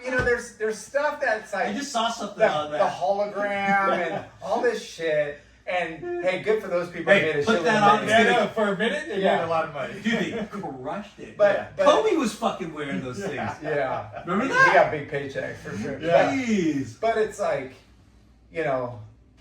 it's really cool to see the the progress and the progression of like the ideas that come to fruition on like actual, it's working in this industry and you know we're gonna work it over here, whether Yeah. it's NASA or Well, aerospace. Well, it all comes out to like sometimes it's military leading the fight, and sometimes it's a CERC where the military wants like the CERC. I And just it want a goes 1 both mil sides. full suit, you guys. Yeah. Yeah, so I want a 1 mil full suit that feels like a 3 or 4 or 4.3. And you at know. some point we probably will have that. Yeah. I don't know when, but Yeah. at some point it could happen. I just want a wetsuit that makes me hit the lip. Yeah. That's Wait, never wait. I want that too because I'm not hitting the lip like I used to. Like I'm just like getting a little. Well, it's so interesting because, you know, you went to school for 5 years for what? Not what I'm doing. I know, but what did you go to school for? Business. Business. and then fire. Well, you And know, then you it did was Fire mostly- Academy So I or- passed my business classes, and I got subpar C, D's in the other classes, the required classes that didn't have interest in. So when I said that, like going to school, all this, it was just the interest. When you have the focus on the interest, or like Yeah. want to relate with that, you do better in it. You thrive in it. Yeah. But when it's You gotta take these filler classes. Yeah, and the That's called you know the But paying the college, piper. yeah. The professor wants to sell a book. But the education that you've gotten, right, from school, important. Yes, absolutely. But the education and experience you've gotten as a rep, right? Well, is being one in the water, two as a rep, three engaging in customers and figuring out like what are the needs of the customers. Yeah. And that's what's so important to get out from the desk and get on the front lines, because we were all on the front lines and we could tell our guys all day long what they're doing wrong, right? Yeah. Because we're on the front lines. Like, why don't you guys do this? You know, why don't you do that? Yeah. And those are all the ideas that come to fruition in the product, you know, Yeah. over time. But you got to hear those ideas, you know, like, you know, we were all the smartest. You know, I look back and I kind of feel bad because sometimes you get in these product line meetings and you're kind of throwing things out because you're kind of like, this is what you're seeing. But people put a lot of time and energy, like I'm referring to certain brands, I won't even say names, and they're putting a lot of energy in this product. And then I'm kind of, you know, like you're You saying already something that, poo-pooed it. yeah, and I'm kind of poo-pooing it, and they're just like, what? Yeah. Like, and it's not meant to be that way. Yeah. And I realize it now being in this role. Yeah. Because, you know, I wake up at night a lot. Like, I have way more stress now than I had as a sales rep. In sales reps, we were all looking at the end of the month, Yeah. end of the quarter, end of the year. Yeah. Every one of those three was the most important one for the entire existence of the brand, right? That's it. Every single one. But when you're doing, say, taking on the role of the founder and having, you know, Greg going like, I need products in a sell, I got to hit these numbers, and you know, so I got to Stress. do Greg good, Yeah. and I got to make sure Ed's not calling me saying, what are you doing? And you know, like, and Greg's like putting everything on the line, doing everything he can to place the product. Yeah. Anything. It's definitely you're it's- divided. It's You're like trying to you're- please a lot of different you're people. pleasing a lot of people, but also there's the room for error because everything's handmade. Yep. There's no CNC machines. There's no perfection. Anyone that tells you they're going to have a product that doesn't fall apart in the wetsuit world is lying. Yeah. Like, that's not going to happen. And so it's really one of those things that, you know, let's just say the operator of a Queen Light machine, slightly off caliber, Yeah. and the first 10 suits aren't perfect, but everything else is. Yeah. You're going to lose a lot of sleep over those 10 suits. Yeah. Yeah. Or the Can it glue. happen again? Oh yeah, and you know, and you're talking about like something that goes from, say, our hands and the brand to the manufacturer, and then changes languages 3 times, 4 times sometimes, to the factory level, and then all the people on the factory level, from the gluing to the taping to the laminations to the foaming and all these steps. Yeah. The fact that it comes together. Yeah. Wow. So Here's what it started consistently. off as, and It here's started what off ended. as this little CAD, you Yeah. know, and then the patterns, and then the, you know, It's a wild process. it's a wild process. And what kills me is when it's undervalued. Yeah. You know, like that's the part that kills me because Yeah. like there's so many details and so many things that go wrong, and you just want, you know, like it shouldn't be cheapened, shouldn't be dummied down, just like a surfboard shaper. Like now finally boards are, you know, they're a little more money, but at least people are getting what they deserve. Yeah. More so. And that's across the board and the Yeah. whole industry. And, you know, hopefully we take note of what's happened in the past and kind of keep it a little bit more profitable and Yeah. you know, not fast fashion and be like, hey, Going this is back this to is what I equipment. was- This is equipment that is meant for hard elements and not just You know, it's a necessity because there's two things you need to be a surfer: Yeah. a board and a wetsuit. for sure. And And board shorts, bro. yeah, Depending on where you're at. and the fact that it gets to the second point you made is the abuse. Yeah. Meaning you got UVs, you Yeah. got salts, Oh, and yeah. you got all the worst elements for anything in And 99% of the durability-wise. freaking And the surfers abuse. out there just throwing it in a bucket in the sand and on Yeah. concrete And sometimes this guy's and so sometimes good the- at and the taking care of dryer. his stuff. It's like early morning and you wet from the night before and you're like, oh, just throw it in the dryer for a minute. Like, no, that's not good. Yeah. Like, It's not no, good. don't do that. So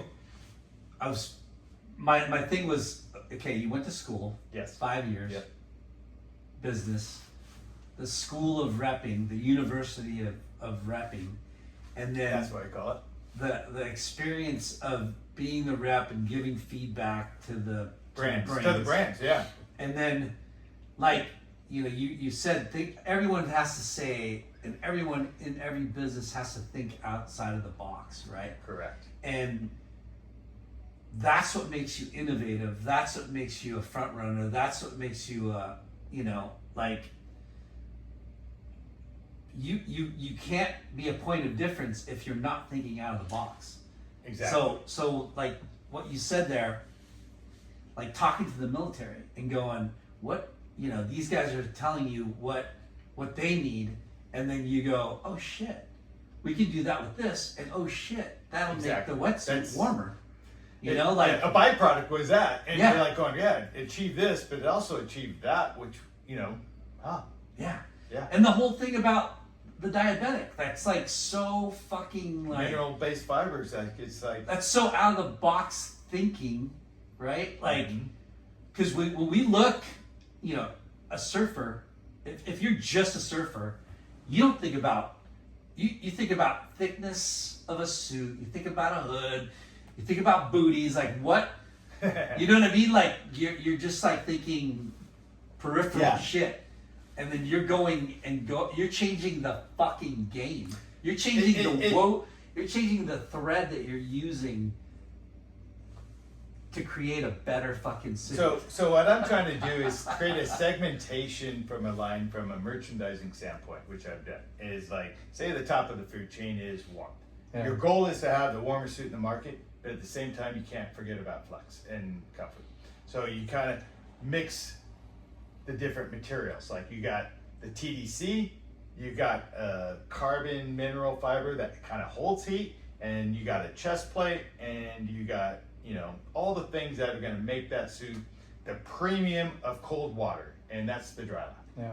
Then from there you go down to the next level, the Infinity. That's where the radiant rebound, which is the metallized electroplated from the military, and you're going to put a one-piece front and back, no chest plate, and you're going to create a secondary high-end warm suit, but not quite overbuilt like a dry lock, but for someone, say, in Southern California who wants a warm suit, that really doesn't need the overbuilt maybe. But the dry lock, if so, you know, then you got to look at the criteria of the customer. Where do they surf? Are they moving around a lot?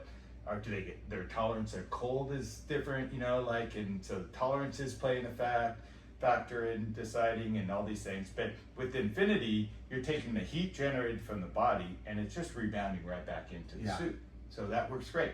Then you get into your performance collection, which is going to be your Compex, and that is more of the warmer side of the performance, which is pushing that envelope on stretch, but not forgetting about warmth.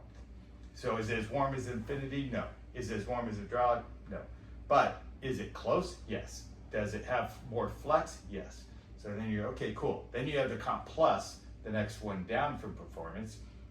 And the plus is taking a generic infrared, so you cut down the cost because it's just like pharmaceuticals. You have a name brand and you have generic. So then this is generic and it's also a little less content, but nonetheless you have good stretch, and then you got, that's where you push the envelope for stretch because you add the stretch for the internal to match the stretch of the exterior.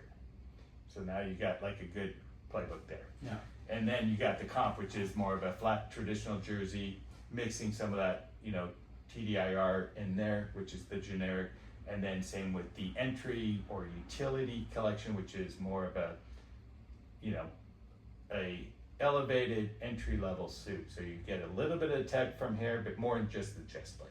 Okay, I'm gonna ask you stupid questions right now. There's so many variables of being a global brand on all the different areas. Yeah.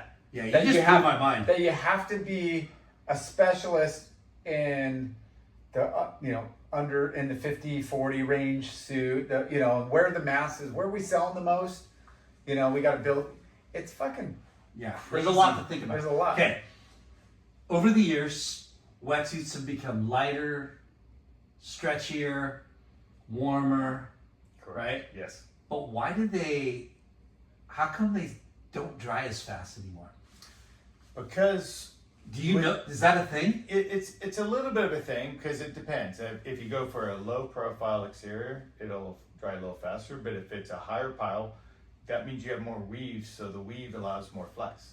So if you're going to maximize the flex, then you got to make other balances, changes.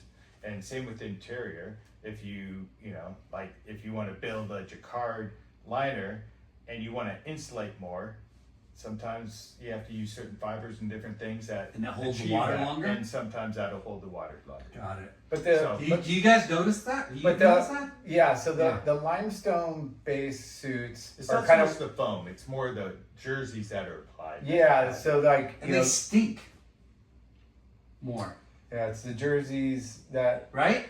Some of them, and it depends on the models. Like if you look Don't at say it's just me, Lar. Well, he knows me too well, bro. You don't take care of your shit. Shut up. You just throw in a ball in the sand in the dirt. No, and you throw it I on the don't fence. anymore. Half the leg's still rolled up. He doesn't even have the time to like pull out the leg back to its like original I'm state. getting better. No, you're not. you're going to be the guy that tells me you want a capri full suit. Yeah. You don't. You're not supposed to hang the suits, right? In a hanger. Well, if it's a fat hanger, it could work okay, but 50, folding 50, it 50 is is better because Yeah. you have more of a wider base, and you don't want to put the pressure on the shoulders that could kind of take all the weight, Yeah. So folding it would be better served. And out of the sun. These are questions that plagued me, and I'm sure more But surfers. Yeah. going back to the material, so the jersey is like one component to the suit. Yeah. But the limestone, from what I remember, was that it doesn't absorb as much water. No, it doesn't. They're lighter, but they're not as stretchy because of the structure. But the laminating, the silk or the jersey or the nylon or Yeah. whatever they're putting on the Which outside. is a number of different things. Yeah, there's so many. Again, I don't want to say it's they all have all the brands. They all have their interior thermal So- reflective jersey wool. I mean, I think the worst that I heard was the Patagonia suits that had the like thick wool interior. They never dried and they were the stinkiest and they're heavy, but they were super warm. Yeah. So there's that play that you always go back to of light performance, warmth, flexibility, and you got to mesh all Again, those that's that together. balance I talk about because Yeah. everything's within a balance. There's no reason that you have to go to this extreme before you have to come back to this extreme. It's like you got to meet the criteria. The criteria is always flex, comfort, durability, warmth. Yeah. I mean, all those. I mean, it's In that order? not Just kidding. not even in that order. But No. just and I probably should have put warmth up front if we're going to do an order for sure. No. But it is those things that we think about when we're developing suits. Yeah. Like those are the criteria that we have to achieve, whether it's the entry level, whether it's the upper mid, whether it's the mid, whether it's the semi-high or the high. All of Yeah. those things have to kind of coexist. But you have to give a reason, like, well, why would I buy this dry lock at this price when there's this other suit at the bottom end that looks just, it's a wetsuit. They both look like wetsuits to everyday people. But you got to have the points of difference to justify you're going to be warmer, more comfortable, stay in the water longer. You got to have all these different things. You gotta have the Ferrari, you gotta have the fucking Toyota. Yeah, exactly. You gotta have everything in between. Exactly. And you gotta have the I sales. don't bash that. I love my Toyotas. My Prius was the best car ever. It's like funny when I like the way they say this. Is a lot of kids on the floor. Oh yeah, I really like this carpet on this one, and that's a good carpet on that one. But this one's a little softer, and and they're just referring in general. And it's like it's like I like the carpet analogy. You know, like, and it's cool. Like I can relate with it. And I like the shag, baby. Yeah, like the full on shag. But the hollow fibers and all those things, and there's you go on days about different weaves and different techniques. And Well, tech. we love wetsuits, and we're stoked at where it's at, because what we grew up on, you guys, was terrible. Yeah. Terrible. Frankenstein. And where it's at now. Yeah, I still got some markings It's from amazing. those days. And we thank you to your contribution to the industry and the wetsuit world and everything that you've accomplished. Take a look through your paper real quick and see if we missed anything. I just do a follow up, dude. I don't even gotta know. go. I gotta catch a flight in a few hours. Yeah, no, I think other than the fact that it takes the team to make it all work, and whether it's the design team, whether it's the operations team, whether it's the sales team, whether it's the marketing team, it's like we all kind of have to come together. And it doesn't matter what brand you are. That's just a general thing. Yeah. But it's nice to work with brands that all have that same identity. And that's where Nixon was. That's where Reef was, and all the brands I ever worked for kind of have that DNA and the roots from where it really mattered, and that's where it's kind of special, like where you want to succeed for them, in a way, Yeah. And just like with XCEL, it's like I've been there from day one as far as my repping career to where I am now, and I am lucky to say I have almost 36 years at one brand. The brand that was the hardest to get going is the one Yeah. he's still at. I know, which is like crazy, It's because the other poetic ones, justice. Yeah. But I would love to say I was still at Nixon. I would love to say I for was still. sure. And again, I kind of had to make some tough choices to take the road that made sense to let other people be able to take the reins from and continue that era. You know what I mean? Like there's certain points in times where you have crossroads where you're like, is it good for me or is it good for the brand? And maybe it's good for both, and that's just, just look Well, at. you're lucky because those brands are like waves that you rode. Right? Yeah, absolutely. And you rode them at the best times that. couple times you fucking broke your arm in 3 places. Yeah. And a couple times but you pulled out a lot of the right time on a lot of those brands, because these brands come and go, and they have roller coaster rides, right? But that was pretty cool that the brand that you've stuck with the most was the hardest to fucking get off the ground. Right? See, I pay attention, Lyndon. I'm the one who said that from the beginning. Whoa. Always taking credit. No, I appreciate you guys' time. Listen. It's like, I'm not big on talking about all this, like kind of. No, but this is fun. And I don't like the tension on me. It took me forever to get you on the I show. know. I just. It took us forever. Dude, this was epic. Hey, real quick. I don't know when. I could probably dig through my texts or whatever, but it's been at least 3 or 4 years. 'Cause we've been doing it for 6 years now, but it's been about 3 or 4 years since I first asked you to come on the show. And before, you would always go, I don't know. And then finally, you're like, I don't know, maybe. And then here we are. Yeah, and I tell you what, like I said in the beginning of this, like the last 2 nights of sleep didn't exist. Yeah. I was all day. I was like this. Like, am I gonna be able to do this? Is this like this is I don't need like this is weird. Like, why am I doing like what? And then I was like, but no, I committed to it. I got to do it. Yeah. But again, It's almost therapy, right? Yeah, it's like kind of therapy, but also to kind of throw out there like, hey, you know what? Like, if you put your mind to it, if you're passionate about it, and if you work hard, look it. what happens. Yeah. Because ultimately, and surround yourself like we all have. Yeah. And support the family like we all have kids. I think we all went to HCS too, right? I did. Mine did. Yeah. Yeah. His And then, Still there. but still, like getting our, having the next our kids' generation and Yeah. doing what we can for them. Yeah.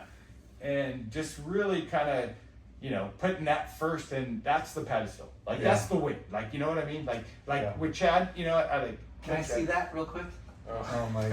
Oh man. Okay, while he does, let's do that. No. We're gonna thank our sponsors. Thanks for sponsors. We'd like to thank I'm keeping this. Earth Pack. I'm gonna keep this so I can post. Earth Pack Click some has of the all your posts. packaging bag Is that needs. cool? That's cool. Our friends at Make There's Sense. nothing proprietary in there. No, It makes sense. I mean- it's gonna make your car smell amazing. Mark, I'm this trying is- to do the. this is- Oh, yeah. This is yes. Dustin and Sam. Sam. Yep, Sam Level. We were at the Surf Expo. Hey. These guys were rocking. This is how fucking awesome being on the show is. I mean, you prepared a fucking document.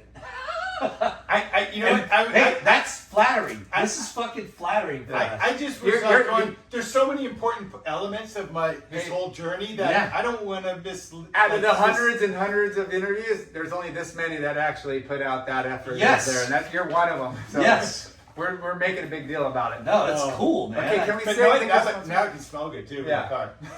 You don't have a sunglass sponsor, right? Icy, sick glasses. Check them. Icy. Ooh, nice. Foo Wax. Look at this. You got your own. Go Don. Yep. Dude, we're gonna give you one of these too for IC. Oh, at that. nice. Look What? at that. I want one of those. I didn't even get one of those yet. Has this got tequila? Yeah. Come on. Foo Wax. Thank you, Foo Wax. You got your special edition late night with Chalky, Oh, and that's the shit. green Oh. machine Green? right there. And What? little Yep. I know, right? You know who does this? Chad Wells. Wellesley. Wellesley. Yeah. Yeah. Wellesley. I saw Oh, him today. use this again. I got a new board. Yeah. This is going on it. Dude, you're gonna be stoked. Paizel just picked it up 2 days ago. Scotia Industries. This is a little mini Bluetooth magnetic speaker. It could stick to anything metal. Oh, that's And nice. it has fucking insane sound for how small it is. It lasts for hours. Dude, you're gonna be pumped on that. Skosh. What? Or it's a stocking stuffer for your No, your no, favorite this wife. isn't good. I'm keeping this. Yeah. Hey, you already know I like music, so Yeah. like, this is like, I'm still OG. Like I listen to all my old rances, So good. Social So fucking- Media, That's yeah, such a Stiff cool- Little Fingers. I still see all these bands still to this day. But anyway, go ahead. Sorry. No worries. Features. Nice. This is speed generating size medium. These are the John's Vapor Core. Fucking so light. I got a And- board that this can go into, and these are HB company. Yeah. I like it. That's it. Vince Longo. Vince is a technical guy. Like, Oh. dude, Like I said, you're spitting tech, he's- and I was like, dude, I haven't heard that since Vince was doing it. yeah. A late night with Chalky hat. Which color do you like? Ooh, that's a tough one. I might have to go black. Yeah, Okay. black. He's going black. I was torn on the camera though for a minute. Camera's there. good. Ola Mexican Kitchen. Hola. Look at this. Hola, go do a little date night. I don't know what's on here. I used to say Enough. this is like Christmas when I get all my $50. my samples. $50. That's gonna get you a couple What? of Margies, some chips and salsa, a couple tacos. Right there, Ola Mexican. They also works at Mahe. They just opened a new restaurant, Sticks and Stones. I'm gonna go get in the car and Karen's like, "Are they still open? Let's go." Yeah, love it. Another Skosh hat for you. Yeah, there you go. Oh, Clear Weather brand, Murph Electric Nice. Bikes. Yep. I get electric bike too. Yeah, Oh, Where- Earth where? Pack. I said that. You already said Earth Pack? Yeah. Wow, this is like I know. I mean, this is I wasn't expecting See? this. This is, but these are like legit goods. This Like, is Are you legit. kidding? You're scored. Dude. I am so. Thanks happy to right our now. sponsors for hooking you Hey, up, bro. sponsors. See, I if we am- told everybody you're gonna get this before you come on, they're probably be What? like, yeah, I'm stoked. Foo. Yeah. Foo It's awesome. Fighters. Let's go. Bro, Awesome. Thank Yeah. you so much. Thank Thanks, you. Appreciate This it. is share epic. your story. And